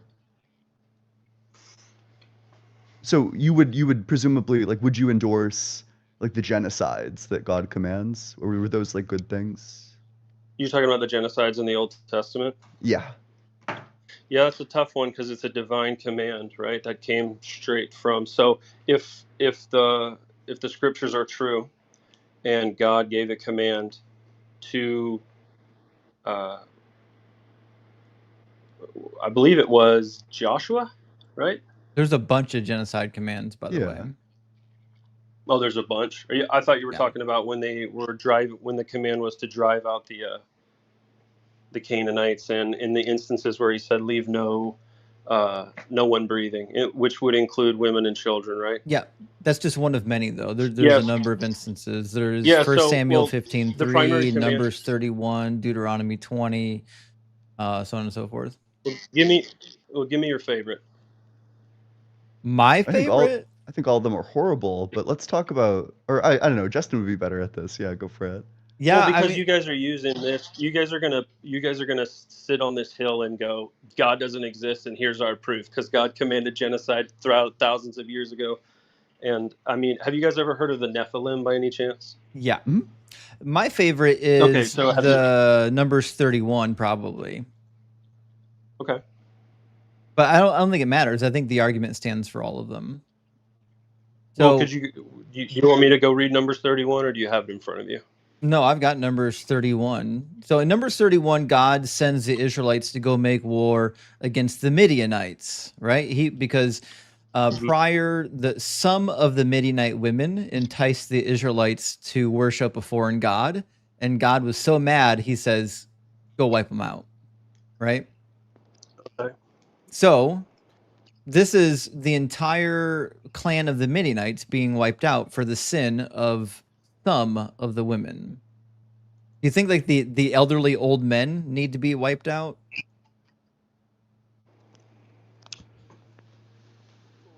I don't understand why you're asking me that. Do you think like if some women Do I cause think elderly people women to need sin that wiped you out? should be allowed to go kill their grandparents, their gray-haired grandparents? Again, I don't understand why you're asking me that specific question. It sounds like you can't answer it. Well, no, I mean because in your you're not asking me worldview, a question that's relevant to is the it scripture. in your I thought you were going to read the worldview? passage, and we were going to talk about the passage. Well, we can read it. Okay. It says, the Lord spoke to Moses saying, avenge the Israelites on the Midianites. It's funny. I almost just said that prior. It's like you weren't listening. Afterwards, you shall be gathered to your people. So what happens? They take up arms against the Midianites and they wipe out all the Midianites except for the women and the children. It says they took all the spoil and all the plunder, both people and animals. Then they brought the captives and the plunder and the spoil to Moses. Says when Moses, Eleazar the priest, and the leaders of the congregation went to meet him outside the camp, Moses became angry with the officers of the army and the commanders of the thousands and commanders of hundreds who came from service in war. Moses said to them, have you allowed all the women to live? These women here, on Balaam's advice, made the Israelites act treacherously against the Lord in the affair of Peor, so that the plague came among the congregation of the Lord. Now, therefore, kill every male among the little ones, and kill every woman who has known a man by sleeping with him. So Moses has to command them to finish the job, wipe out the rest of them. Just make sure you save the little virgin girls. Yeah, I can explain how that's moral. Yeah, go ahead. So again, this is about genocide. Sure, you done? Okay. God is sovereign over life and death. As creator, he has the right to take life whenever he wills. That's number one. Number two, the Midianites were under divine judgment for corrupting Israel through idolatry and immorality. The old men? And Israel was the Midianites. Just want to make sure we're clear here. The old men who didn't sleep with the Israelites and provoke them to worship a foreign god, they're guilty for like what the other women were doing? The Midianites, well, there's plenty of instances where, let me ask you a question. Do you suffer? It's almost like you can't answer my question. Well, are the old men responsible for what the women did? Were the Midianites under divine judgment or not? Are the old men responsible for what the women did? No, obviously not. Oh, okay. So you think it's okay for men to be punished for crimes they didn't commit? Would you agree that justice is everybody getting what they deserve? I would. No. Oh. First of all, but if I can continue. Well, what's your definition of justice? Yeah, how would you even define justice if it has nothing to do with people getting the thing that they deserve? I wonder if you guys are going to let me finish a point. It's I almost just like you want an can't answer answer. questions. Well, you keep interrupting me and saying you can't answer my Well, question. you can't don't answer my have a question. I point can't until we can sentence define what the now. word justice means. Yeah. No, you just brought that up just now. We were talking about something else before There was that. a Do you want lull to in the switch topics? conversation, so I asked you. There was not a lull at all. Okay. Killing. So let me continue. Killing was a historical theocratic command. Children spared or killed fall under God's mercy. Death is not the ultimate harm if God welcomes them into eternal life. Clearly, this is the same problem as children Okay, getting but you boned. said right? they were under judgment though. Judgment requires punishment. Yeah. In this case, by We're all death in- by the sword. So the men God, yes, who God didn't is commit the only sin judge. received the punishment for the women who did commit the sin. If the women, I'm going to make an assumption here because it's not written in scripture, right? So I can make an assumption to Yeah, answer your I would question, I would but add to I it don't as well know. if I was in your position. Well, I don't know. Why would I be arrogant and prideful and claim to know something that I don't know? Wait, but the question's very easy. You see, this is what you do to The people. thing and you we're think trying you to figure win. out You create is straw why men. it's Yeah, you're creating a okay straw man. Go ahead. for the men to have swords plunged through their hearts for sins that they didn't commit, for the sins that the women committed. I'm not entirely sure. I might have a couple ideas, but it doesn't Sure, matter. well, give me the It's idea. Give me the justification. The reason that this is so hard for you guys to wrap your heads around It's is not because hard you for don't me, it's hard believe for in you. eternal. Good God. Can I get a sentence out? The reason that it's difficult is because you guys don't believe in an afterlife. You don't believe in an eternal life. Do It you is hard think for this me. is an Like, answer to the question? Because this sounds like meta commentary to me. Sorry, This is do you why I think that- interrupted you the first time. you think, and to be clear, you think the Midianite men went to heaven? I don't know which ones did or which ones didn't. And by the way, went to heaven. Well, I if mean, I if have God was so upset with them It that he depends on needed your the sword eschatology. plunged through their hearts, why would he send them to heaven? Yeah, it's kind of weird. What do you guys want to? What are you doing here? What's the Question is, what are you doing guys think here? this You're right now I'm floundering. I was trying to create So lay out my Bosley, actual moral just so defense for we're number clear 31, here, and then you guys have you jumped all over the don't place. know what the word justice means. You think it's just for men to be punished for crimes they didn't commit. I think God is just, so anything God does is just. That's adorable that you think that, but that's not Yes. true. Just has no definition. If just is Hey. anything God does, then you must agree that it's just to kill someone's grandpappy if their children sin. I believe that God is just and his judgment is just. Does God's justice differ from our justice? Oh, absolutely. So there's two definitions of justice. What's God's definition of justice? Well, we can have what we define as justice, but let's say our definition of justice could be it's like our definition of morality. I asked You you, can what is invent your God's own morality. definition of justice? Try to focus, Bosley. How could I possibly know God's exact So definition of you justice? don't know what God's definition of justice is, but you know he has a different definition of justice. Should we didn't say that. follow I said should we follow we our have definition of justice or God's definition? Damn, your morals are What's sounding pretty our- relative. why don't- Yeah. Okay, let me ask you a question. What's our justice? What's You're our not definition of Bosley, you're justice? gonna answer my question. Should we follow God's justice or should we follow our justice? I'm asking you a question about the question. So You I can ask answer. after What's- you answer mine. Should No, we it's- follow it's- God's it's justice required or for me should to we answer. follow man's justice? Take a breath. What is man's I justice? took a That's breath what and I'm- now we ask already you gave the you a same definition. question. We already defined What this, is by the way. man's- We already I'm defined asking it. you It's to okay if you define weren't the listening, question. Bosley, but we already gave you the Holy definition. shit. Yeah, for the second time, define justice the- is just defined as people getting what they deserve. Meaning, if Okay, you commit a that's- crime, you receive the penalty for the crime. If you didn't commit Yeah. the crime, you don't receive the penalty for that crime. If your grandpappy commits a crime, you don't receive the punishment for it. If your granddaughter commits the crime, grandpappy doesn't receive the punishment. You receive the punishment for the crime that you committed. Well, God's will is clear that he doesn't want the son to suffer for the sins of the father. No, He it's made that not. clear in Scripture. Exodus 34:7, he says the exact opposite. It says, I will visit the iniquity of the parents upon the children and the children's children into the third and the fourth generation. And then he does it. And we watch him do it. In 1 Samuel 15, he does exactly that. Have you read 1 Samuel 15? It's okay. I'll read it for you. No, are you going to read it? Yep. I can pull it up. Right. 1 Samuel 15. And you guys would focus on the Old Testament. We're focusing on what your God did. It It's the says, same God. God speaking through Samuel. He says, now go and attack Amalek and utterly destroy all that they have. Do not spare them, but kill both man and woman, child and infant, ox and sheep, camel and donkey. Now you might be asking, well, why would God do this? Well, he tells you in the prior verse. It says, I will punish the Amalekites for what they did in opposing the Israelites when they came up out of Egypt.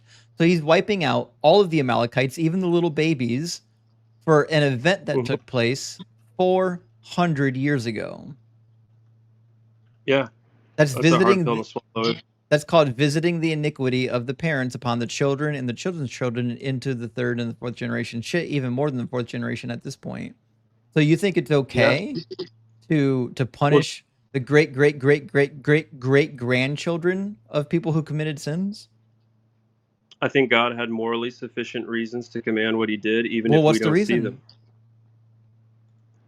I don't know. Well, he gave gives you the the reason. He tells you. Verse 2. It's like you didn't hear it.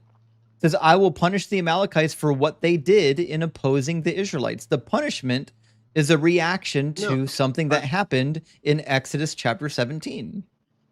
Yeah, I thought you were asking what was the reason he did that, like the meta reason for that, not the one that's literally that you just read. I thought you were asking a bigger question. Yeah, I'm saying even if I don't know exactly what his reasons are, right, his overarching reasons for his plan, his unique commands in Israel's history must be viewed within his own sovereignty and bigger redemptive plan. So God has a reason. You just don't know what it That's why he is. commands faith.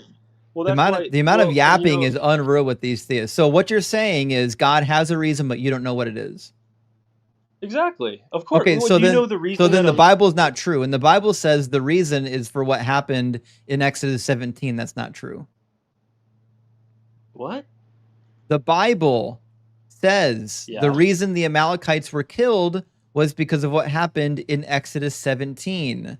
I will punish the Amalekites for what they did in opposing the Israelites when they came up out of Egypt. If these people were killed for another reason, that means this reason is not true. No, I believe in Scripture. So what Scripture says is I agree with, if that's what you're asking me. Okay, then that means God kills babies for what their great grandparents did. Again. Bosley, how do you know that God didn't manufacture the Bible as a hoax to maximize good for reasons that we just can't comprehend? I know for a fact that you've never read it if you think it was manufactured as a hoax. I have read it. You know how I know that? But I'm asking you, how do you know that it wasn't how I know? manufactured as a hoax by God to maximize good in ways we couldn't possibly comprehend, in the same way God commanded genocide for these like moral reasons that are just beyond our ken, beyond our purview? How do you know? It's 60 books written by over 44 different authors over a period of 4 It's 66 and it's about 800 years. Yeah. How do you know that God didn't manufacture all of that to maximize good in ways that you can't comprehend? Listen, Boz, I know you've heard some really dumb talking points, but we need you to focus on the actual conversation. Ian was asking a question. Did you hear it? Yeah. How do we know that God didn't manufacture all of that to manufacture Christianity as a hoax for reasons that we couldn't possibly comprehend? How do I know that God didn't manufacture Christianity as a hoax? Yeah, as a hoax for reasons that we couldn't possibly understand. No, you didn't hear me before. There's plenty of shit I don't know. That's what the word. He has no idea if his religion's a hoax. He has no reason to think that his religion isn't a hoax. Have you read the New Testament at all? Yeah. What does Jesus talk about? Yeah, what is he impressed with? We actually have. What is he? We actually have reason to believe that Christianity is a hoax based on Deuteronomy 13. Based on something that was written hundreds of years prior? Yeah. Yeah. In Deuteronomy 13, God says that he's going to send false prophets to test his people. That means God's totally down with God's totally down with hoaxing people. Right now. No. That was Jesus. Jesus is the false prophet. Oh, So you think Jesus is a false prophet, and yeah, that's why he willingly gave his life on the cross, right? no, And no, no. healed He people and died for sedition and stupidity. That's the only reason he died. Now yeah, he says, let's "No let's one takes my finish. life; I give it willingly." Yeah, you wouldn't want to Yeah, talk for about Jesus. stupidity. No, we're going to talk about Okay, Jesus next, but we're going to finish this moral sure. argument that you started before I show you how he was a failure. Well, you So guys have just been on offense. You haven't answered a single one of my questions. Where do you get morality? How do I you already explain answered it? that. But I grant, No, you right, because didn't. Justin slammed you so hard into the pavement, you're probably concussed. Yeah. No, he jumped in when you were Necessitated by talking. logic is that everybody Justin is committed interrupted to you. everybody else having a right to freedom and well-being. That's the basis for morality. I actually enjoy. Yeah, I was enjoying talking to you about that before Justin interrupted us. So I we don't can think Justin continue. interrupted I us. literally asked you to interact with Ian's moral argument and you refused to. So now you finally No, I ready to did. interact with it? Go ahead, Ian. Maybe Yeah, maybe yeah. provide the moral argument for a second Yep. time. Maybe he'll listen this Yeah, time. yeah, happy to do it. So, okay, we're all agents. That means that we take specific actions in order to pursue specific ends. But if something is a necessary action, a necessary means to achieve my goals, then I ought do it. So, freedom and well-being is necessary to take any action. You need the freedom to select the action and the well-being to actually follow through on it. That means I ought have my freedom and well-being for any action that I want to take. But if I ought have it, others ought not interfere with it. And if others ought not interfere with it, then I'm claiming a right to it based on my agency alone. But because my agency is sufficient for freedom and well-being, for me to have that right to freedom and well-being, that means agency in and of itself is sufficient for freedom and well-being in and of itself. So everybody must have a right to freedom and well-being. Well, you're making a deep assumption there about free will. You want me to tell you what it is? Sure. So you're assuming that you cannot exercise free will if you do not have well-being. Which premise? Oh, well, that's true. If you had zero well-being, you'd be dead. Yeah. No, I mean if you're not fully. What was your argument? That is, you need to be in like there's a You need threshold, right? well-being You have sufficient enough to 50% actually take your well-being, actions. Like, 80% well-being, in order to 90% pursue what is any it? goal, you need the well-being sufficient to actually carry out the means necessary for that goal. If my goal is to graduate college, if I make that my end, then I need the well-being to actually do all the requisites to graduate college. Yeah, but you can have the free will to choose to want to graduate college or believe that that's good for you without taking any action. That's an internal thing. But yeah, but then that has wouldn't be nothing your to do end. with You your wouldn't be well-being. pursuing that as your end if you don't take any action towards it. It would be like something that you want, not that's not the same thing as your end. No. Ends are things that you actually pursue. Yes, and then somebody who has the well-being to do a certain thing, they would really, it's more like they have the freedom to do that. They have the freedom, right? Like somebody who's yeah, well, if somebody wants to run a marathon but they're in a wheelchair, they don't have the freedom to run a marathon. No, correct? I'd say they don't have the well-being. Freedom is just like about actions that you can take absent coercion. Okay, so you use the word freedom in substitute for free will, and you use well-being for. Mm. Okay, I see. Well, that's fine. Yeah, so they don't have the well-being to do so. Yep. Okay, cool. But what's the objection to the argument? Well, the objection to the argument is that's not the full extent of free will in my worldview and Don't in the care. biblical. Okay. You asked me for my morals. I gave you my morals. My morals are independent of the Bible. Why would I want morals based on a fairy tale? Well, is everyone supposed to listen to your definition of morality? Do you think morality is objective then? Yeah, I do. Because you said it was objective, but you have your own. No, it's objective, right? It's necessitated by logic. To deny it leads to a contradiction.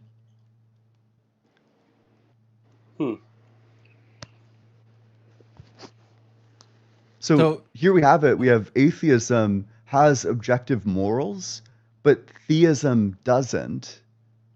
Well, how do you explain? So, Boss, I just want to make sure we're clear. In your worldview, you don't really believe in objective morals. You believe in subjective morals, but they're subject to the mind of God. That's an interesting question.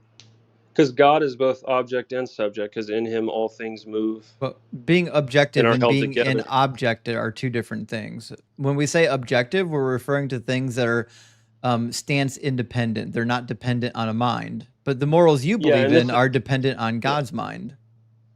And this is what you guys did with your last caller, and what you do with people. So you say, since you don't So you believe Since in you don't subjective understand morals the- then, right? I'm sorry, what? So you believe in subjective morals. No, I believe in objective morality, and I believe I'm gonna God try is this the again. judge for Do your morals come from God's mind?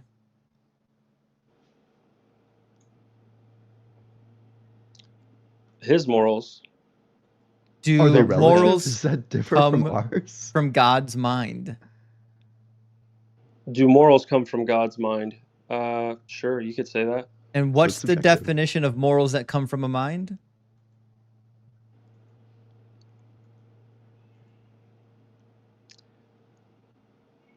You can do it.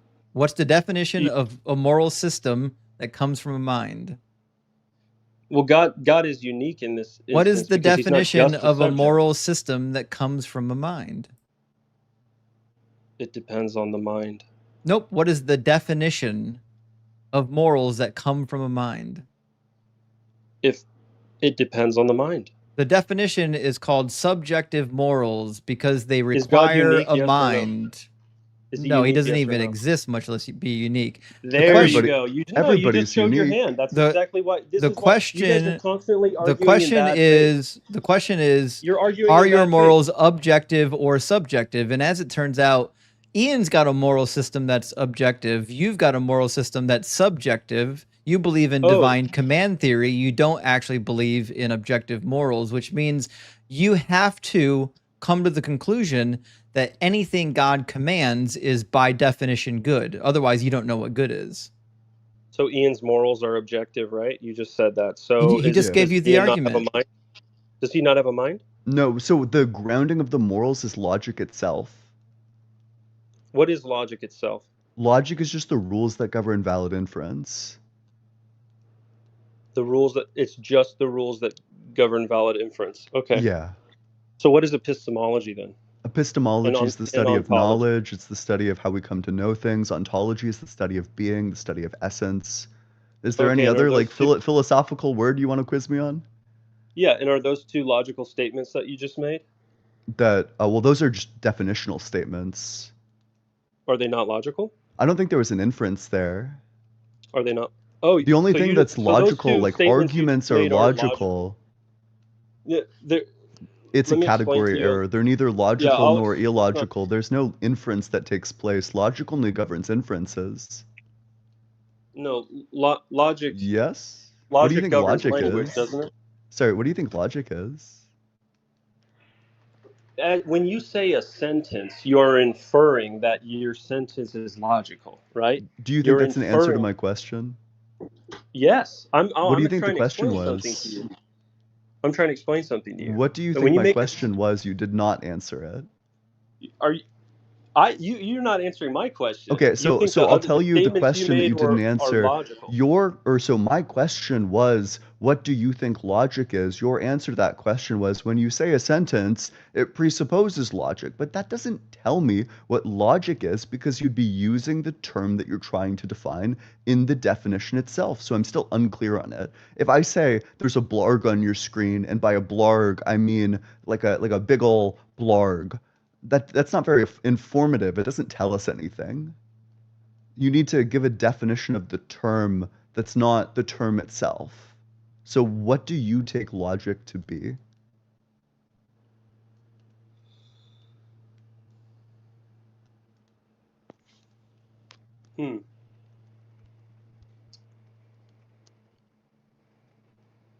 I mean, I guess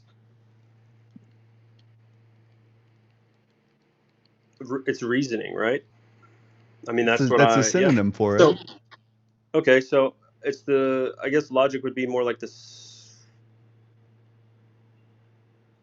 I mean, obviously inference is involved, but I'm saying well, I agree with your definition of it. I don't disagree with that. Mhm. I guess what I was saying is you're inferring something anytime you put a string of words together.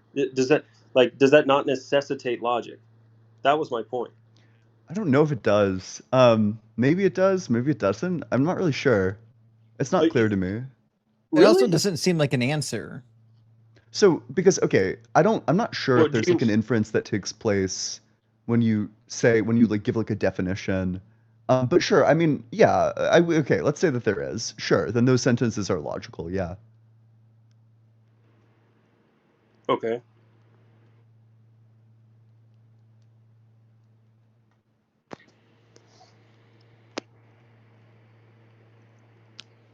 Well, if we're going back, I guess where we were was that you think you have objective morality when it's a whatever you said, you've invented that, or someone else did. You read someone else's words. So So they I came think from a that gets mind. So something they're like very subjective. You guys confused. only The believe in fact subjective that morality. the concept exists in your mind doesn't mean that the concept is subjective. So for example, like rocks are an objective feature of reality, but also you have a concept of rocks. The reason why it's Okay, objective I is see. because your concept derives from the object itself. So we interface with logic, Cool. that's true. I But we got it. do this in an objective manner. Like logic is objective. You know, if I you got go you. and say like 2 + 2 is 5, you're wrong.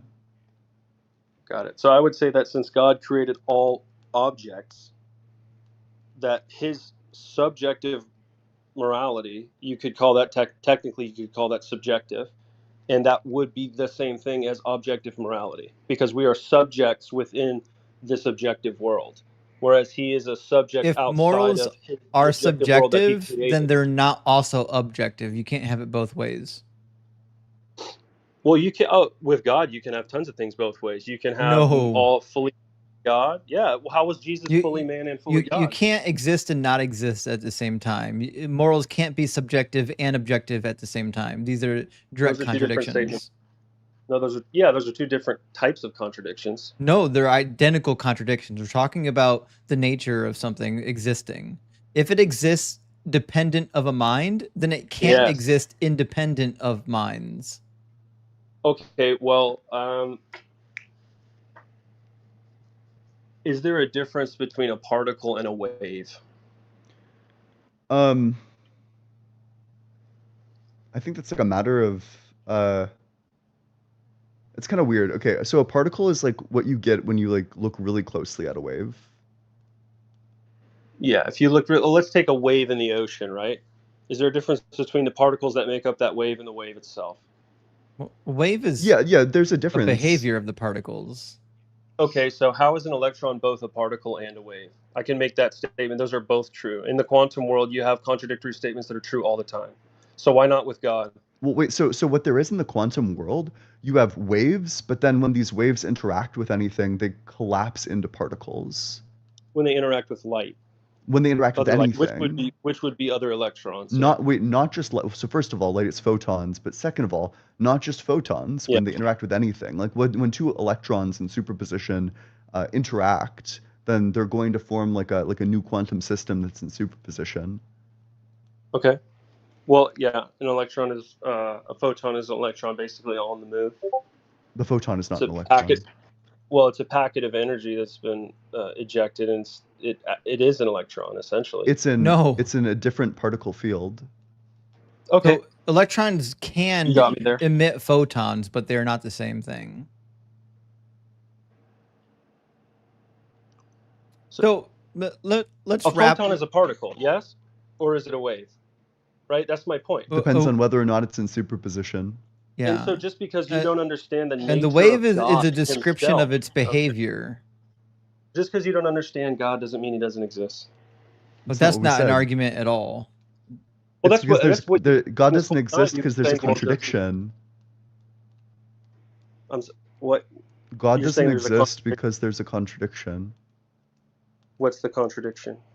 So we could run like the one that we ran with like the last couple of guests.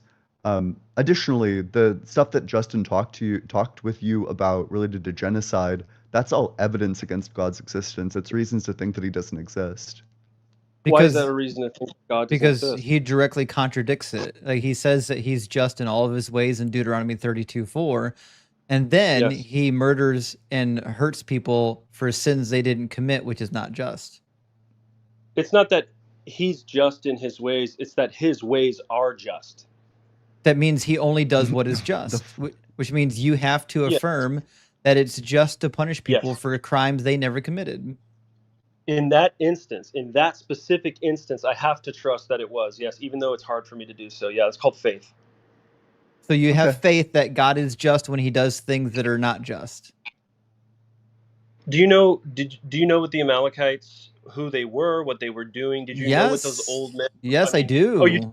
Yeah. You do. I've actually read So the you knew Bible, that they were unlike you, Bosley. So the Okay, so you know that Amalekites they were are not. sacrificing children. No, they were not. Oh, you sure about that? I'm positive about it. In fact, I'll Venmo you Okay. $100 if you can find that Bible passage for me. Okay. Go Yeah. ahead. Say what You you're. wouldn't be able to find something in the historical record. There's zero evidence they even existed. And the Bible says nothing about the Amalekites doing any of that stuff. The Amalekites were punished for what they did in Exodus 17, and that's literally it. They were punished because they made war with Israel when Israel came up out of Egypt and passed by their land. It may have been that I was thinking of the Amorites, so I'll recede there. I apologize if I got the name wrong. So, in your worldview, you don't know what justice is. You have to concede that whatever God does is just justice. And if God has a Yes. different justice than us, then you have no definition of justice. If there's only one Yeah. definition of justice, then we should be following God's form of justice. But I bet you don't want to follow God's justice. Oh no, of course not. I want to eat cake and I wanna know, sleep with yeah. as You many don't women want as possible. You don't Well, want let to me follow explain. God's Let me justice. explain. I'm not talking Let me about cake. I'm talking about justice. Like Yeah. if a judge, like if you committed a sin, Bosley, if you went out and robbed a liquor store nearby your house, you would not be okay with the judge saying, "Okay, well, I'm going to lock up your entire family now for your sin." You wouldn't like that, would you? No. Do Would you it think be that's what Jesus justice? says? Would Is it that be what Jesus says? justice? Would it be justice? No, What would be unjust about it? because a human judge is saying something that I don't think it's just. Well, yeah, but what's unjust about it? That he's punishing my family for something that I did. Yes, people who didn't commit the crime are being punished for the crime, which is unjust, which means when God does it, it's unjust. No. Anything God does is just. Okay, then we should be doing what God does. If what God does is the highest form of justice, we should make Right. our justice system identical to God's. I agree. We should do what God does. And Okay, so what then God, we should lock up your entire family. We should lock up your entire family if you commit a crime. Then God doesn't tell you to do that. He tells you to love your neighbor as yourself. And we're not talking about loving people. We're talking about justice. Just the justice we're talking system about what God does. is designed We're talking about what God does. to administer justice. And you're saying the most highest form of justice we can have is what God does. And God punishes people for crimes they never committed, which means if we're going to use God's justice, we should punish people for crimes they never committed. He does that in all cases. Is that your argument? Really? I never said he does it in all cases. I'm saying he does it. Okay, so then why would we do it? Then why would we do it? He does it in many cases. And you don't think we should do it in any case. He's done it in a few cases thousands of years ago. It doesn't matter. Let me ask you this. It doesn't matter. The definition of justice doesn't bend over time. It's either just or it's not. I'm not asking you if it happened once or if it happened every time. If God's definition of justice even once is punishing people for crimes they never committed, that's just now part of the definition of just. And you've made yourself a judge because you're judging God's actions, right? I've literally not. I'm using his own words. You're not making a judgment call on God's actions right now? You know, I'm determining that the definition of justice that you provided don't match the God of the book. That's your opinion. Yeah, it's everyone's opinion. It's your opinion too. It's your opinion too. You said earlier in the conversation that our justice is not the same as God's justice, which is an admission that you don't know what justice is. What I mean by that? You haven't let me explain what I meant by that. Because if you had your way and your justice, if somebody came and killed your closest friend or family member, you would want to kill that person, eye for an eye, right? I would not know. Oh, you wouldn't? No. You'd want them to go to jail? I don't believe in capital punishment. Okay. Oh, really? You don't believe in capital punishment? Do you have children? I don't think it's any of your business. Yeah, fair point. So let's say you did. and it hits harder if you actually have kids. That's the only reason I asked. I'm not trying to out you in front of your audience. Yeah, if you have kids and somebody kills your kid, I don't think you'd be able to control yourself, man. And if you think you would, I think you're full of shit.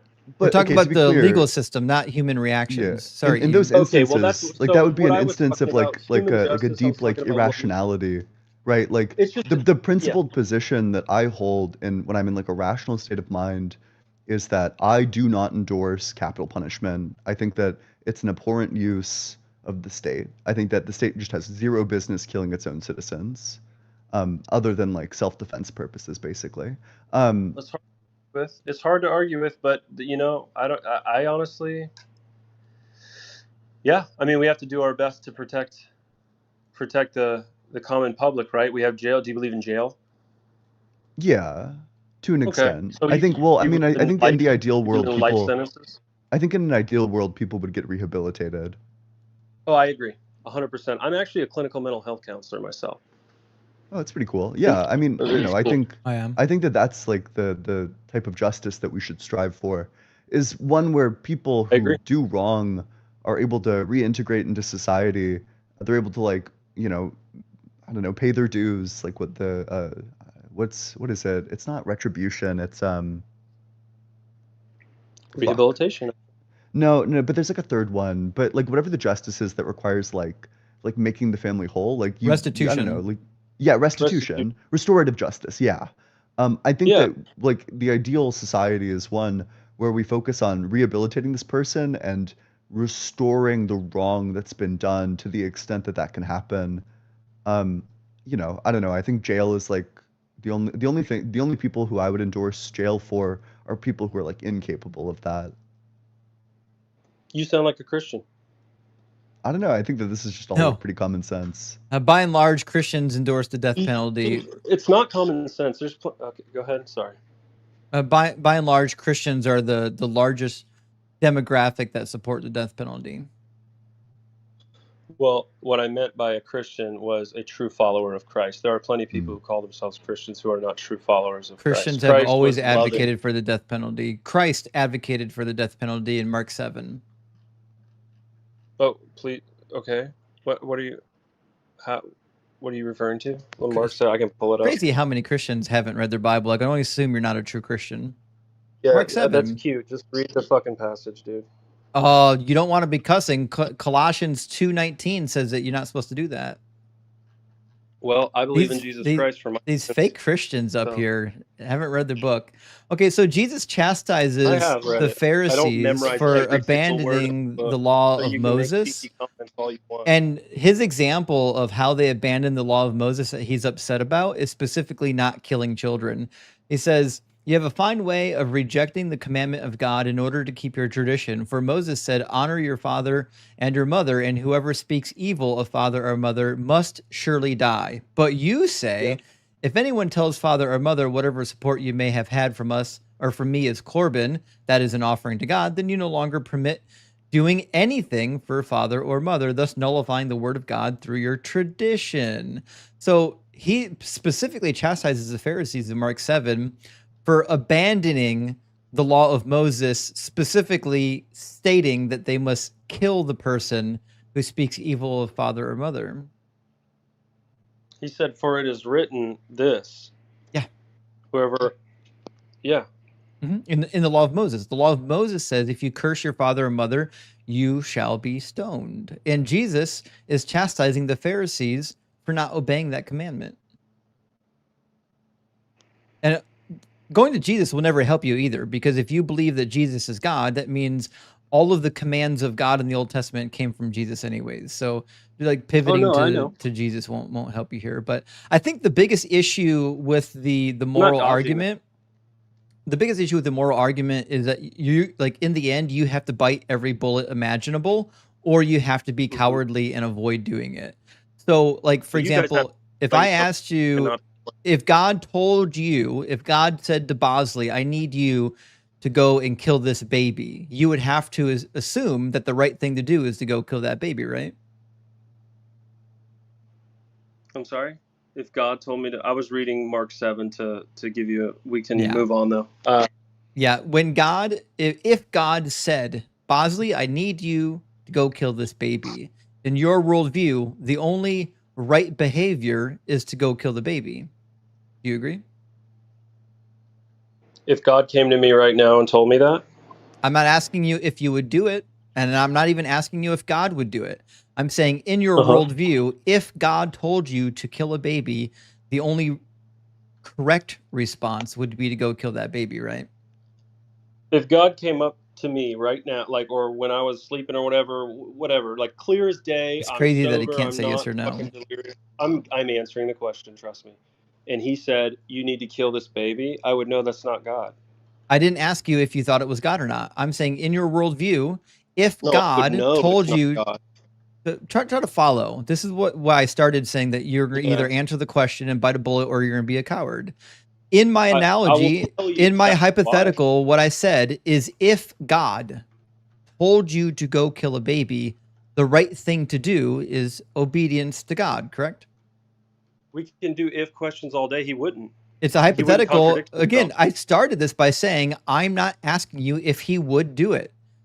My He wouldn't hypothetical, contradict himself. no, he tells people Well, to kill babies. I'm interested in Bosley, questions based in don't reality, not pretend like he your wouldn't command hypothetical people to world. kill babies. He does it all the time. No, We've already read two He's clearly verses. done it in the Old We've Testament. already Yeah. read two verses where God commands the killing of babies. So don't give me this bullshit. Like God would never. It's against his character to kill babies. That's bullshit. Don't lie to me. Stop gaslighting me and answer the question. Stop being a coward and be a man. Okay. Put your big boy pants on and answer the question. If God instructed you to kill a baby, is the right thing to do in your worldview obedience to God? Should you go kill that baby? Do I know of Jesus Christ? Answer the question. It's a yes or no. Is the right thing to do obedience? No, I'm not going to let you do this, man. So you can't You're answer doing it. You predict. Yeah, I because you're being predicted a this would shithead. happen. I said this would happen before I even gave you the question. I said you would either answer the question and bite the bullet, or you will run from it. And now you're running from it as hard as humanly possible. When you know literally in the Old Testament and the New Testament, God advocates for the killing of babies. So again, I'm not asking you. First of all, it could. Second of all, I'm not asking you if it could. I'm saying if it did. Did you not? Did you not? Bosley, did you not read the Bible with me when God commanded the killing of babies? I did. It happened. Okay, is it within God's nature to command the killing of babies? It would not happen. Is it in the nature of God to command the killing of babies? It is in the nature of God to have commanded it in certain instances. Why would it be against his nature to do it now? Because of Jesus Christ and his commandments to us. That's not answer the question. What does Jesus Christ have to do with God's nature changing? What changed? Because he is God. What changed? I don't. You're making up premises. What changed about his nature when Jesus came? Nothing. Okay, then his nature is still the same as it was in the Old Testament, which means it's not against God's nature to command the killing of babies. So I'll ask you again, why would it be against God's nature to command the killing of babies? God's nature did change when he because he limited himself. God's nature changes? He's not immutable? No. You're giving Ian a heart attack over here with these heresies. God's nature changes is crazy. Holy shit. That's like the last bullet. Like, this is like so easy to drive a contradiction from. You guys think you're convincing anybody by interrupting me? Does God exist outside of time? I guess you're still... Yeah, because time is... Do you think a thing that's outside of time can change?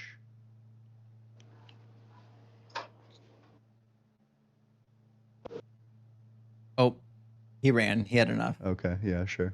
I told you, I predicted it. He's either going to be a coward or he's going to bite the bullets. Mm-hmm. Oh, well. What are you going to do? Yeah. Well, we got 2 super chats, and we're going to bring in our friend City.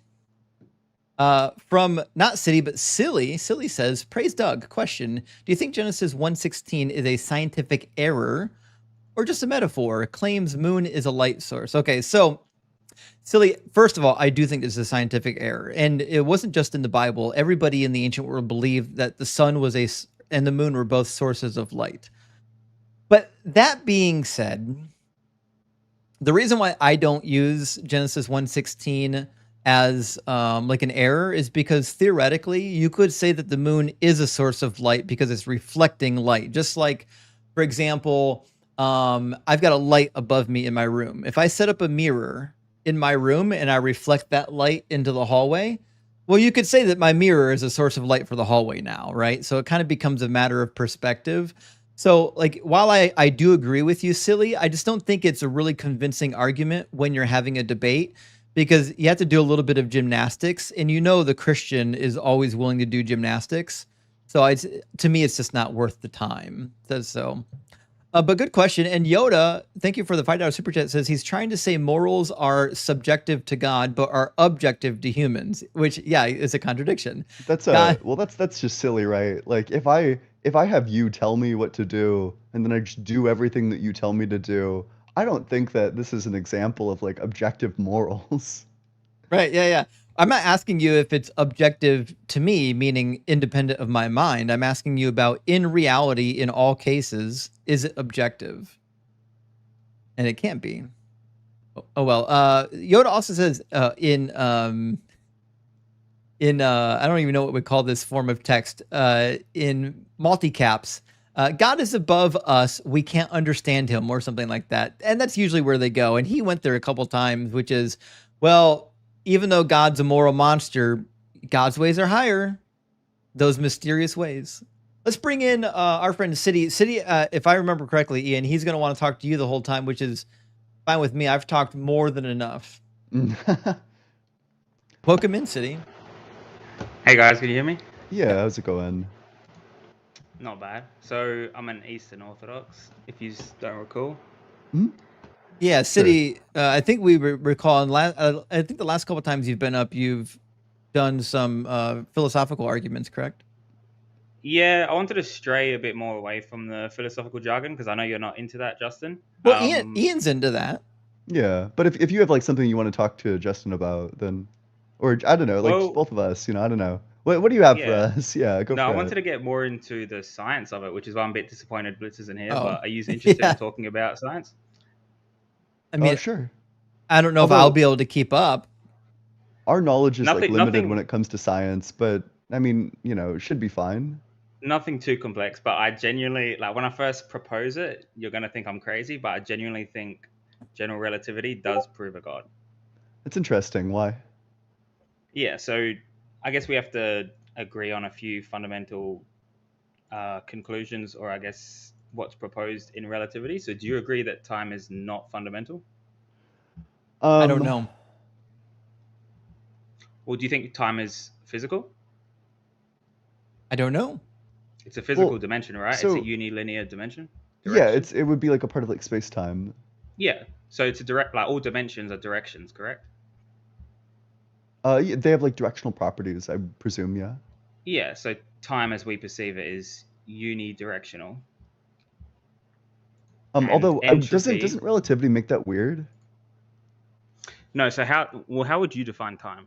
Would be my first question. I don't know, just like the sequence of events going from like past, present to future. Another way that it gets defined by physicists is just like, if you had like a clock set up somewhere and you started like rolling forward, whatever, like the Schrodinger equation. No, that's definitely time is just like what the clock does. By the way, is my audio okay? Your audio's fine. Yeah. Okay. No, that's definitely not how science would propose time. Well, so hold on just a second. I can read the book if you like. Yeah, hold on just a second, City. I think this is the problem we're going to run into when we're talking about time, because there's no scientific consensus on what time is. No, there is. There definitely is. There's not. In fact, because for the better part of like 2 years, I read article after article from physicists and cosmologists and others who told me that time is merely an illusion. It doesn't actually exist. It's not fundamental.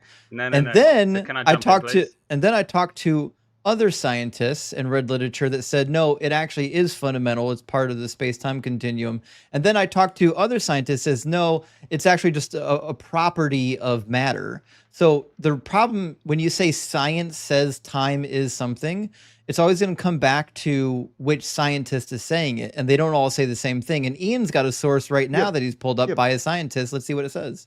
Yeah. Hang on, wait, can I interject for 2 seconds? Sure. I promise you that even if you ask Blitz, he would agree with me on this definition. So time, at least if you hold to the consensus of general relativity, which I think most scientists would, time is described by the direction of light cones' orientations. And I guarantee you, if you ask Blitz, he would agree with me. Well, I mean, I can just read this to you because I know Blitz, when you ask Blitz what he thinks time is, he'll tell you that time is what the clock does. And that's what Sean Carroll says too. No, because that's false, because that only describes proper time, right? So if you had a null time like geodesic of a space-time interval, a time wouldn't, there's no tau measurement of a proper time interval. So that's I don't know what any of that means. So, okay, so space-time intervals describes the distances between two events. I guess. So we have proper time. What are the other forms of time other than proper time? So proper time is what's measured by a clock, which is what you're defining. But hold on a second, because City, I remember specifically watching you have an hour-long discussion with Blitz about proper time, and you not getting anywhere with it. So why do you think you're like? Are you coming back with Blitz is not here to have the same discussion and hoping that it's going to go differently? No. I've actually gained a lot more knowledge since then. I think Blitz actually helped inform me on a lot of things. But I'm telling you, what I'm saying now is correct. You can fact check me. Like, you can Google's not disallowed in a debate, right? You can fact check me on what I'm saying if you want. So space-time intervals are measured. There's the time-like interval, which is what infers proper time. There's light-like or null-like, which describes a photon's path, which does not experience proper time. And there's space-like, which means they're so far apart that it can't be described by a light cone's evolution.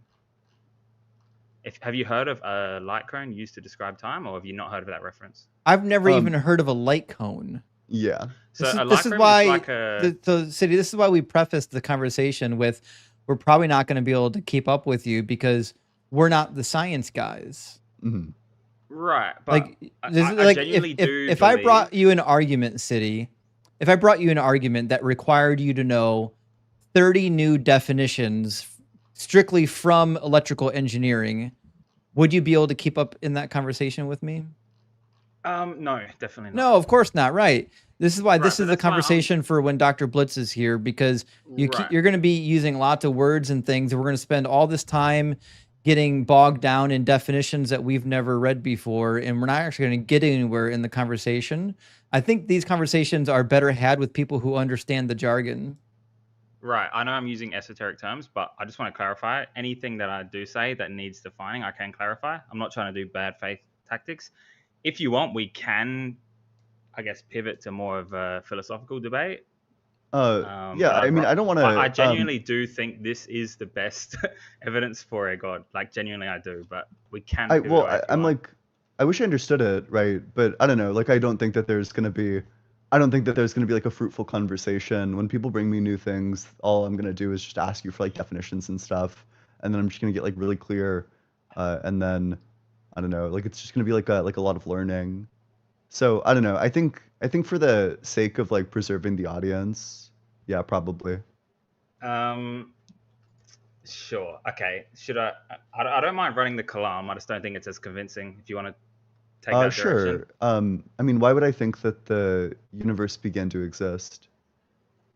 Right. So I guess the first thing I'd appeal to with the Kalam is that taking an infinite regression standpoint just requires it's not as parsimonious, because you're needing infinite ontologies, right? No. You only have like one.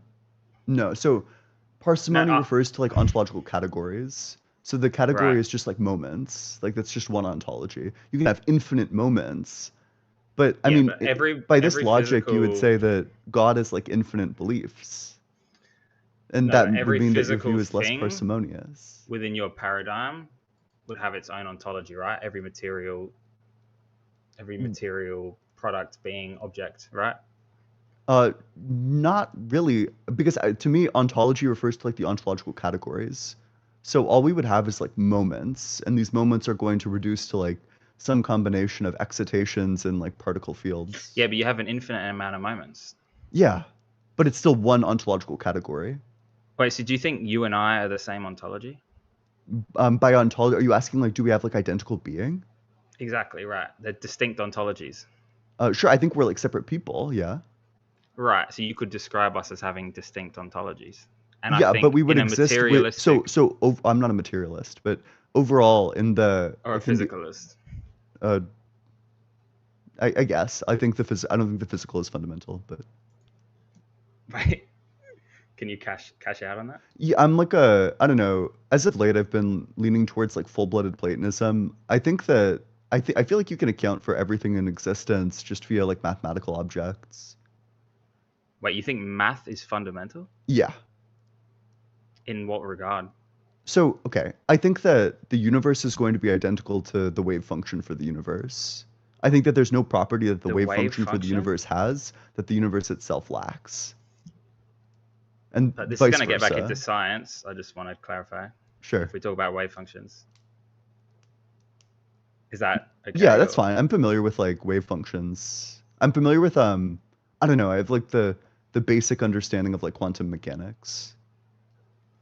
Right, but any description of the development of a wave function infers the symmetry of time or the symmetry of nomological properties, right?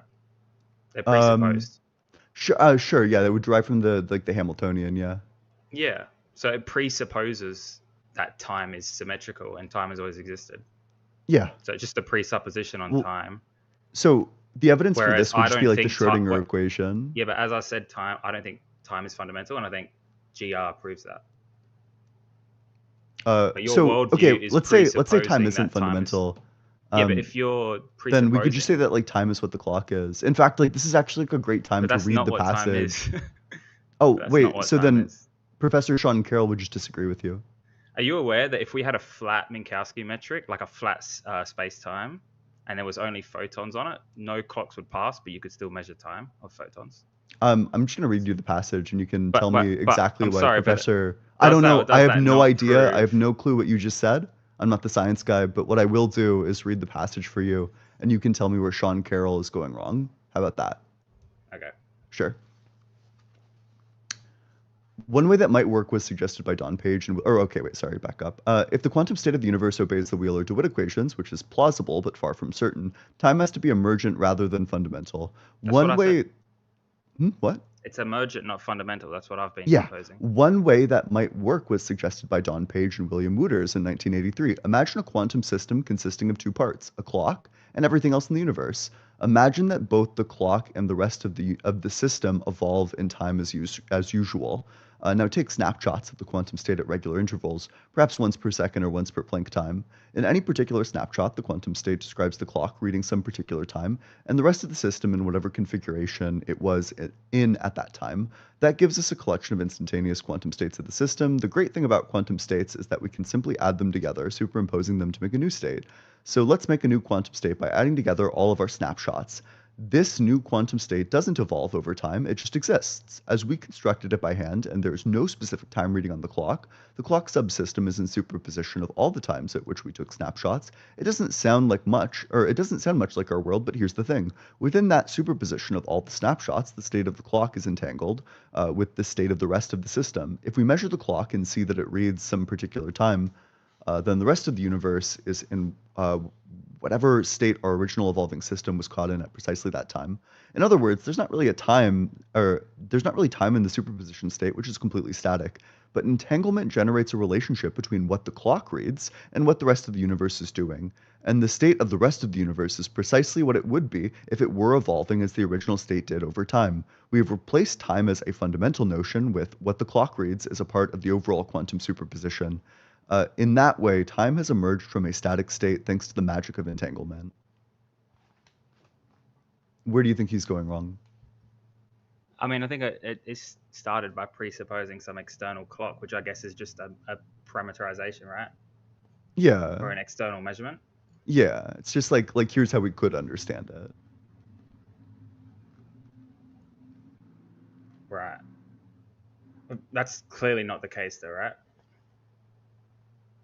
I mean, What unless you do isn't? think that there's an external clock to the space-time fabric that we are No, no, no. within. So this is the way that you could understand it, that it's like as if that time is just what the clock reads. Yeah, but it's essentially proposed, I mean, unless I'm understanding it wrong, that you could slice space-time into like indexed moments, and you could just one-to-one correlate a clock with these slices, right?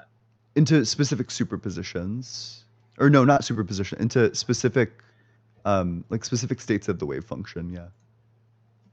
Right, but what if one of these moments didn't have massive particles, or just anything with mass, I guess I'm implying? I guess that's not relevant to this universe because it's going to Yeah, hold but that there's like quantum fields that are fundamental. that's the point of the first, I guess, argument I was proposing. Then it just wouldn't change if there was. Yeah, so you couldn't correlate a clock to this moment in that sense, right? Or at least not in terms of like a proper time. It would Yeah, have to but be if there was something- always it'd like just be an something with external mass measurement. existing, if mass always existed, Do you think then mass there's no always issue. existed? Yeah. What about prior to the Big Bang? Yeah. Like when the fundamental forces as we know of them may have been, I guess, composed into one, or at least we know all but gravity probably were. No, wait, why would we think that? Wouldn't wait, So so in the okay, so I think that all first- these forces derive just from the Hamiltonian. It's going to come from like the Schrödinger equation and the wave function, or perhaps alternatively like the Wheeler-DeWitt equation. Right, but we know that at the very least, the electromagnetic and the weak force were combined at the very early stages of the Big Bang. Sure, so then there would just be something like more fundamental to them. So distinct of gravity, something more fundamental to the other three forces, Yeah. being I don't know, I couldn't tell you. You'd have to ask a physicist. right, but that's an unknown question, or an Sure. unknown answer at least. Yeah, so like we don't know doesn't lead to God. Right, but I'm saying these physical laws, they're not symmetrical temporally, which is why things like energy conservation aren't actually the case in our world. That's why we have Okay. to appeal to something what I believe is external. Yeah, I don't think that like I don't know is a very good argument, right? Like I don't think that, I I don't didn't know, say I therefore don't know. God. I never said I don't know. I thought your position No, was yeah, holding that I you're don't think unsure. that like you don't know, therefore God is like a very compelling argument. Right. I feel like we've I'm unsure of what the current like. I don't. Well, you were Proposition or point you were we're trying to curious make about is- like mathematical monism.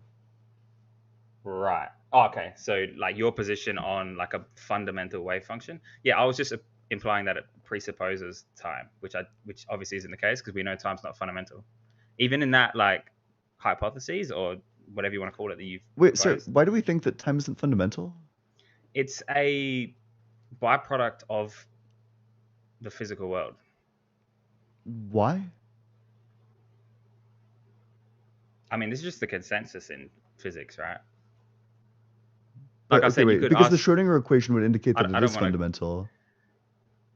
No. So with the Schrödinger equations, there's time-dependent and time-independent equations. I don't know if you're aware. Yeah, it's like isn't the Wheeler-DeWitt equation like the time-independent equation? Yeah, so in the time-independent, the Hamiltonian necessitates that energy conservation is the case, which is obviously not in our universe, right? Like energy is created all the time by dark energy. I don't know if you're aware. So dark energy is the equation for it is just energy by density and by velocity.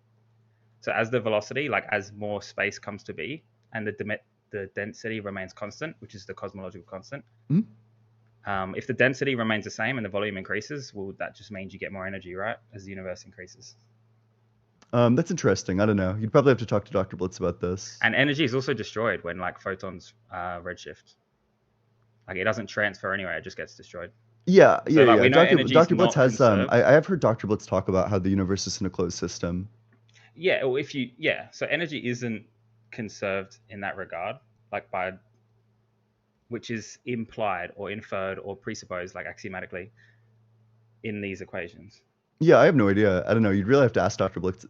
Dr. Blitz about these things. But why would this demonstrate God's existence? So going back to the Kalam, I was just trying to give a rebuttal to that view of time being fundamental. Okay.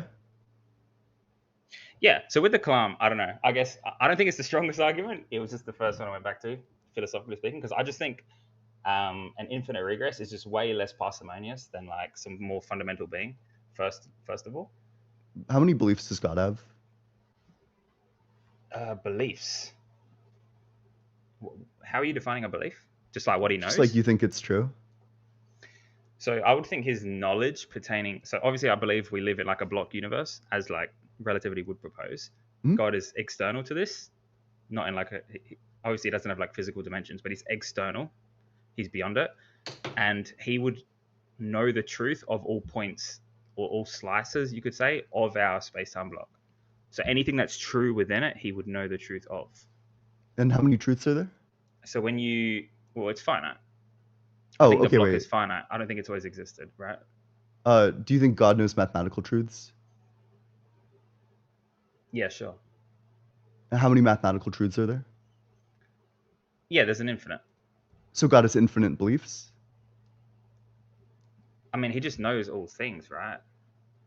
I don't So, think these are infinite. do you think that ontologies. means that God is like infinitely unparsimonious? No, because every distinct belief doesn't have an ontology. Are they the same belief? I mean, I guess if you define that as distinct ontology, I personally wouldn't. Well, I mean, I wouldn't say that we have like, I think we're different people, but I don't think that we have. I'm not sure if I'd buy into saying that we have like a distinct ontology. Who's we? Like me and you? Yeah. You wouldn't say we have distinct ontologies? I think we're both like a part of being. That's interesting. Well, it depends how fundamental you want to break it down to, right? Like Probably. What defines us, what composes us. Yeah, I'm probably gonna lean towards like. So I do think that there's like some universals that have like universal existence. I think that other things are like tropes. So Right. I'd probably be inclined to think that like what differentiates us is like tropes.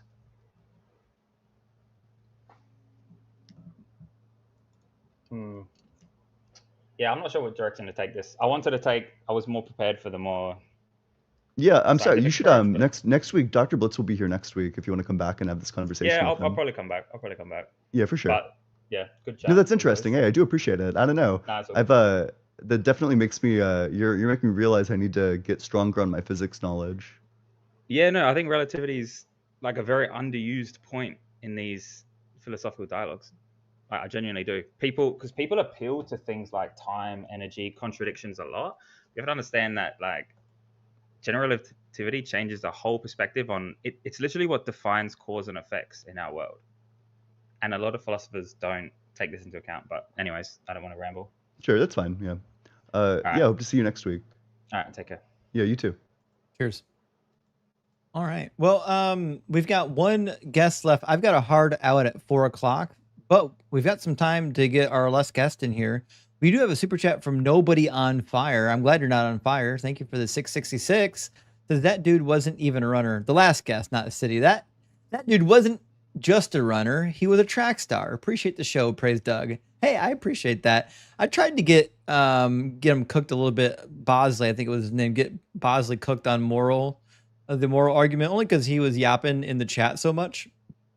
You know, if he was a nice guy that wasn't yapping in the chat, I might not have cared so much. Orange Moon, how you doing? Hello, can you hear me okay? Yeah, we can hear you, Orange. Yeah. Okay. Thank you for having me. I think these discussions are really, really, really good to have. Because religion is a lot. So just to give you a little bit of background on me, I grew up in the church. You know, Jesus was like my best friend, everything. And then I started having questions, and people were telling me, "Oh, well, you know, you'll find out when you get to heaven, and you know, it's okay, don't worry about it." But the questions that I had, they were about God's character. And so, you know, I really like needed those answers. And so basically, like I lost my religion. And so I am coming from like a different perspective, because I'm kind of like a baby agnostic. I haven't been really quick to replace my religion. Um, but I do agree with the sentiment of the last speaker who said that, in a way, there's elements of science that supports the existence of God, and so that's what I'm here to talk about today. But I will preface that anything that I don't know, I think is really good for us to just admit, like when we don't know certain things, right? Sure. So it's really just a matter of like personal opinion paired with science as well. Sure. Sure. So to start with, it sounds like you don't believe in a strict form of a God anymore. Like you don't believe in a Christian God or a Muslim God. You just kind of believe in a God, right? Well, yeah, because honestly, I think that if God does exist, that everyone pretty much gets it wrong. I don't think anyone has it 100% correct. Mhm. And I do think that, at least I would like to think that if God exists, that he wouldn't um, send people to hell on technicalities like, oh, you called me the wrong name. So even if your intention is good, you're going to hell. Like, I don't believe, or at least I wouldn't want to believe that that would be the case. Well, Mhm. okay, I guess that's like a good starting point. I think that if God is all just, that he wouldn't send anybody to hell. I think that Mhm. torture forever could never be a fitting punishment for any crime. You know what? I'm inclined to agree with you. Because for me, even in the Bible, it talks about how like, oh, um, the lifetime that we have on earth is only like a second to God. And it's like, okay, well, if that's the case, you're judging me based on something that's considered like a second to you, and you're going to judge me for the rest of eternity. That Mhm. doesn't seem fair. That Yeah, didn't that's a seem really good point, fair. actually. I like the way you put that. Hmm. I don't think I've heard someone say that yet, but if our lifetime is basically a second, you're punishing us for eternity for something Hmm. like we were born yesterday on the eternal Yeah. timeline, and now our entire eternity is torture. That's crazy. Yeah. And then, like, what about, and these are some of the questions that, like, made me lose my religion. But another one was like, okay, say I go to hell and say I'm repentant. Like, I'm like, oh, like, Hmm. I got it wrong. Like, I want to make it right. God's not gonna, like he's about forgiveness, at least the Christian God, most people's gods. Yeah. It's about about forgiveness and all these things. But then like, oh, because you didn't make it to make it while you were alive, and now you have no chance ever to redeem yourself. It's a weird arbitrary cutoff. So Yeah. we're glad that you deconstructed from like the toxic religion. So tell Hmm. us about the God that you currently believe in, and what would be a good piece of evidence for that God existing. Yeah. So, and that's why I consider myself like a baby agnostic. I would like to get to the point of being like a true agnostic, meaning that I don't know, like I'm not gonna know until I die, or maybe I just won't know anything. Like if there's no afterlife, right?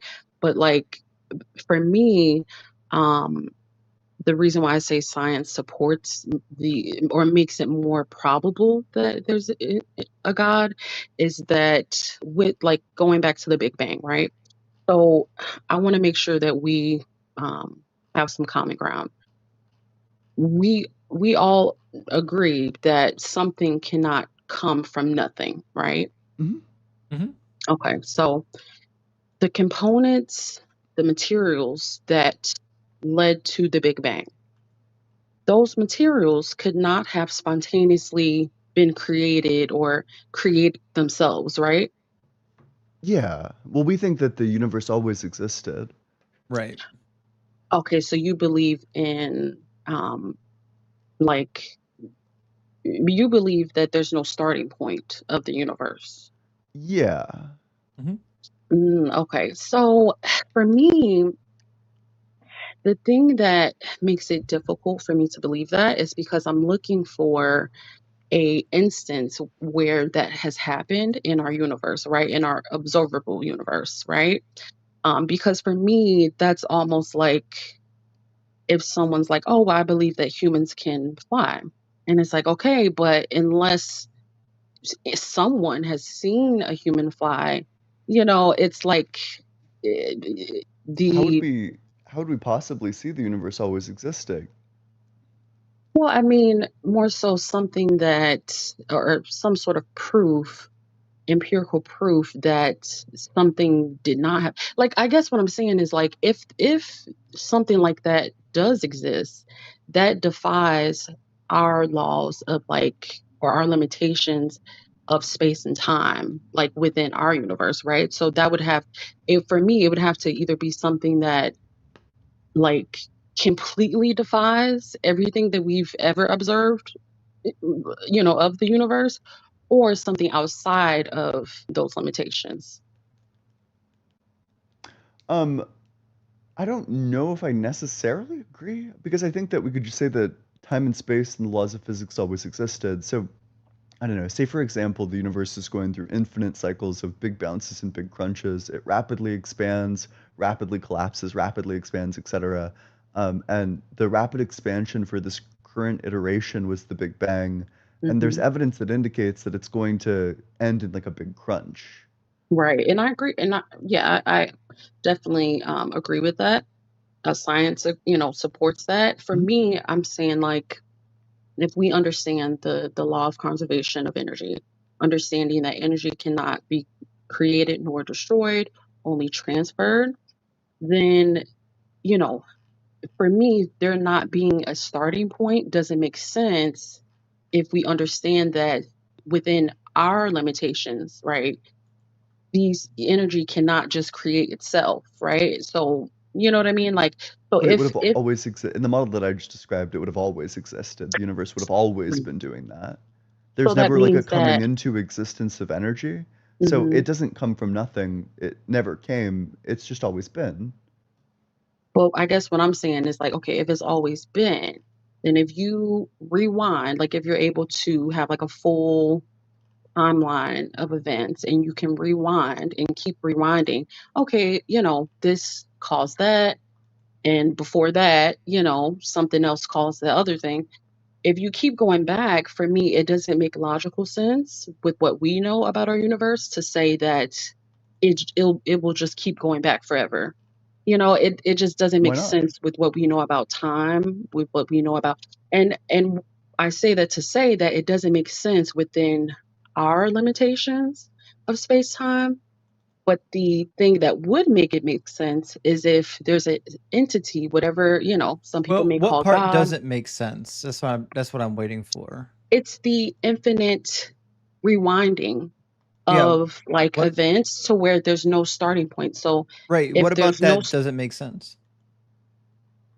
everything else that we've observed of the universe has a starting point. I So don't think that is the case. for there to be something that doesn't have a starting point, for me, that would be the first thing that we've ever observed. Like, you know what I Well, mean? Like that would let's be a first. let's start out with something basic. All right. I'm holding a pen. Ian is holding a pen. Now, Mhm. all the atoms in our pen were once somewhere else before they were in this pen, right? Mhm. Okay. So the atoms that make up this pen were once just part of the earth that we're living on. But prior to the earth, the atoms that make up this pen were elsewhere in the universe, right? Yeah. Okay. And we can do this. We can keep going back, back, and back, saying the Mhm. individual things that make up the pen I'm holding in my hand always existed at some point in history in some other form. I don't understand why we're Mhm. saying that everything has a starting point when we're we're demonstrating the opposite. Everything, all the fundamental particles of the universe seem to have Mhm. always existed. They just transition into one form or another. Exactly. But the transition was necessary, right? So what I'm saying is that if we like with your analogy with the pen, we should be able like by within what we know about space time, right? We should be able to go back and back and back to a starting point, right? If there's No. no starting point, then that doesn't make sense with what we've observed about Space the universe. time doesn't say anything about the starting point to all things. Well, I'm saying that there, like, if we understand entropy, right? There has to be like basic. Okay, what I'm saying is like, give me an example in the universe where there's no starting point, because even in your analogy about the pen, that like there's nothing that would say that there wouldn't be a starting point within those sequence of events. You know what I mean? Like you're going back, you were going backwards within the timeline, but still that doesn't mean that the timeline would go backwards forever. Like, you know what I But mean? why Well, I feel wouldn't like it? so.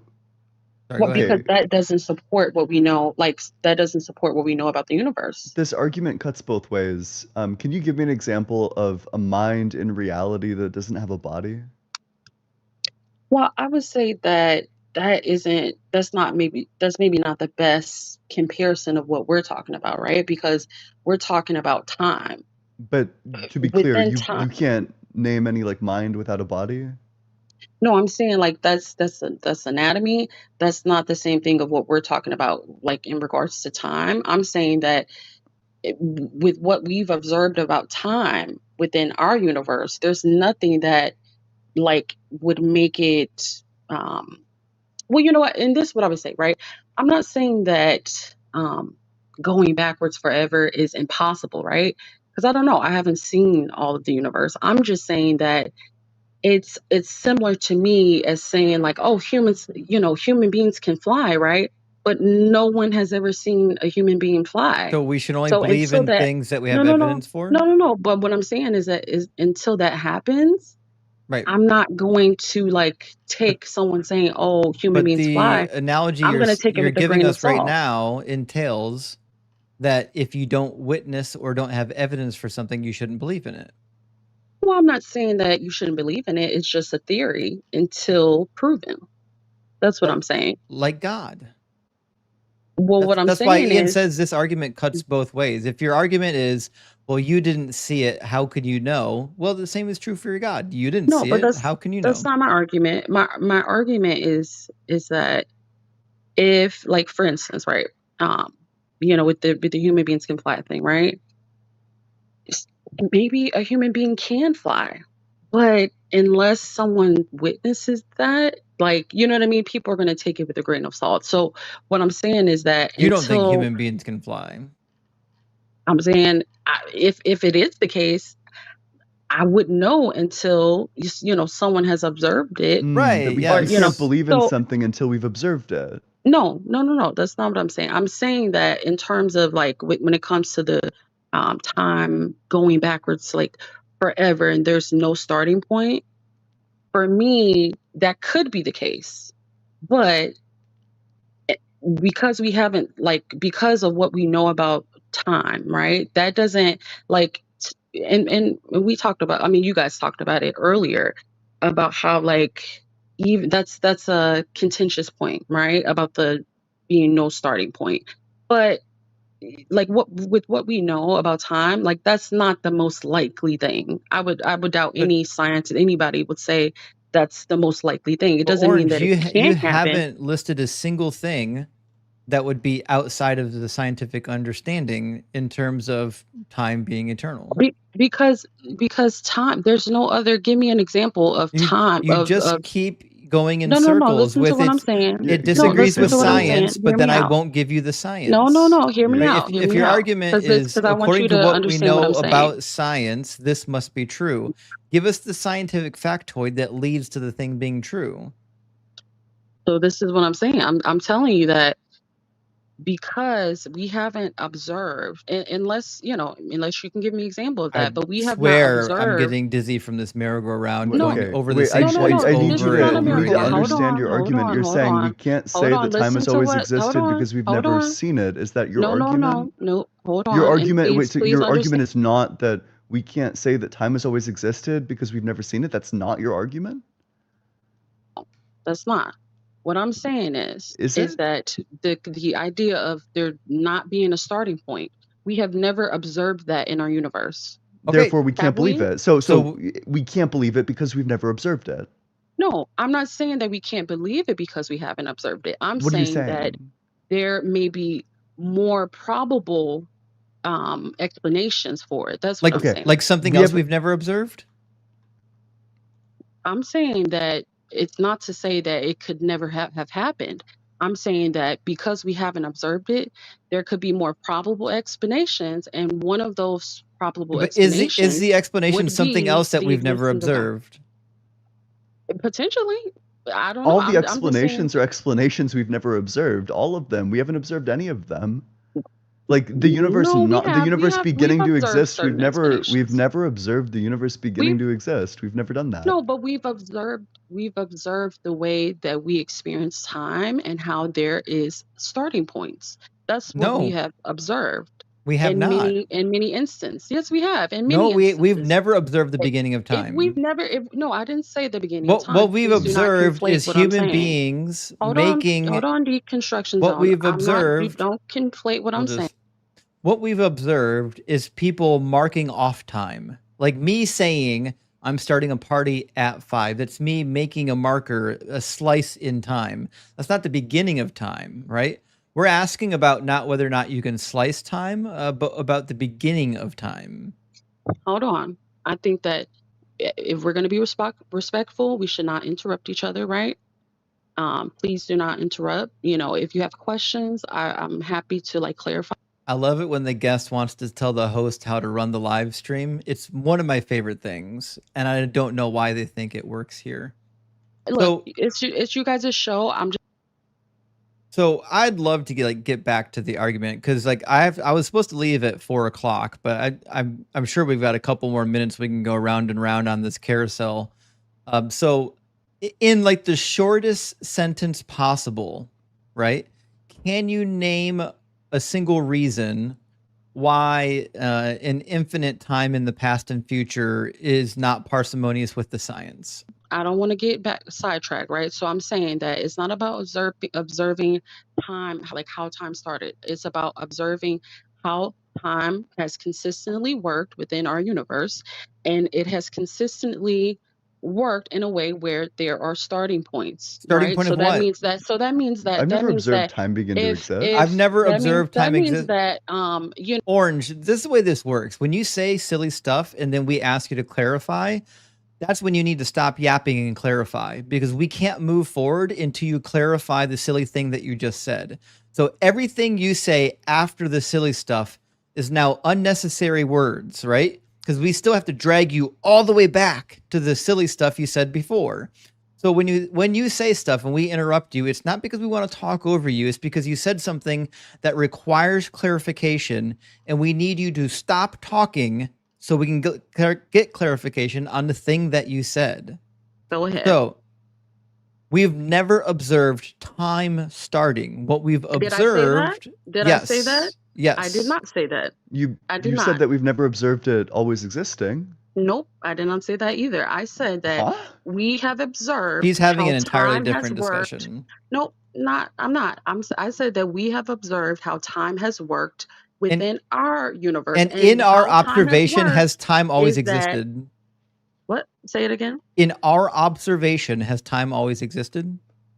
Within our observation? Yeah.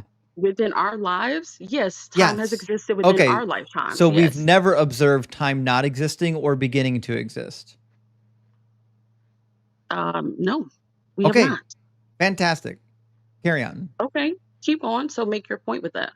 No, my point is that your initial point is false. So go for it. What you just said does not negate my point. It quite literally does. I think It you're doesn't. in the wrong discussion. I think you're having a different discussion than we are. Explain how what you just said.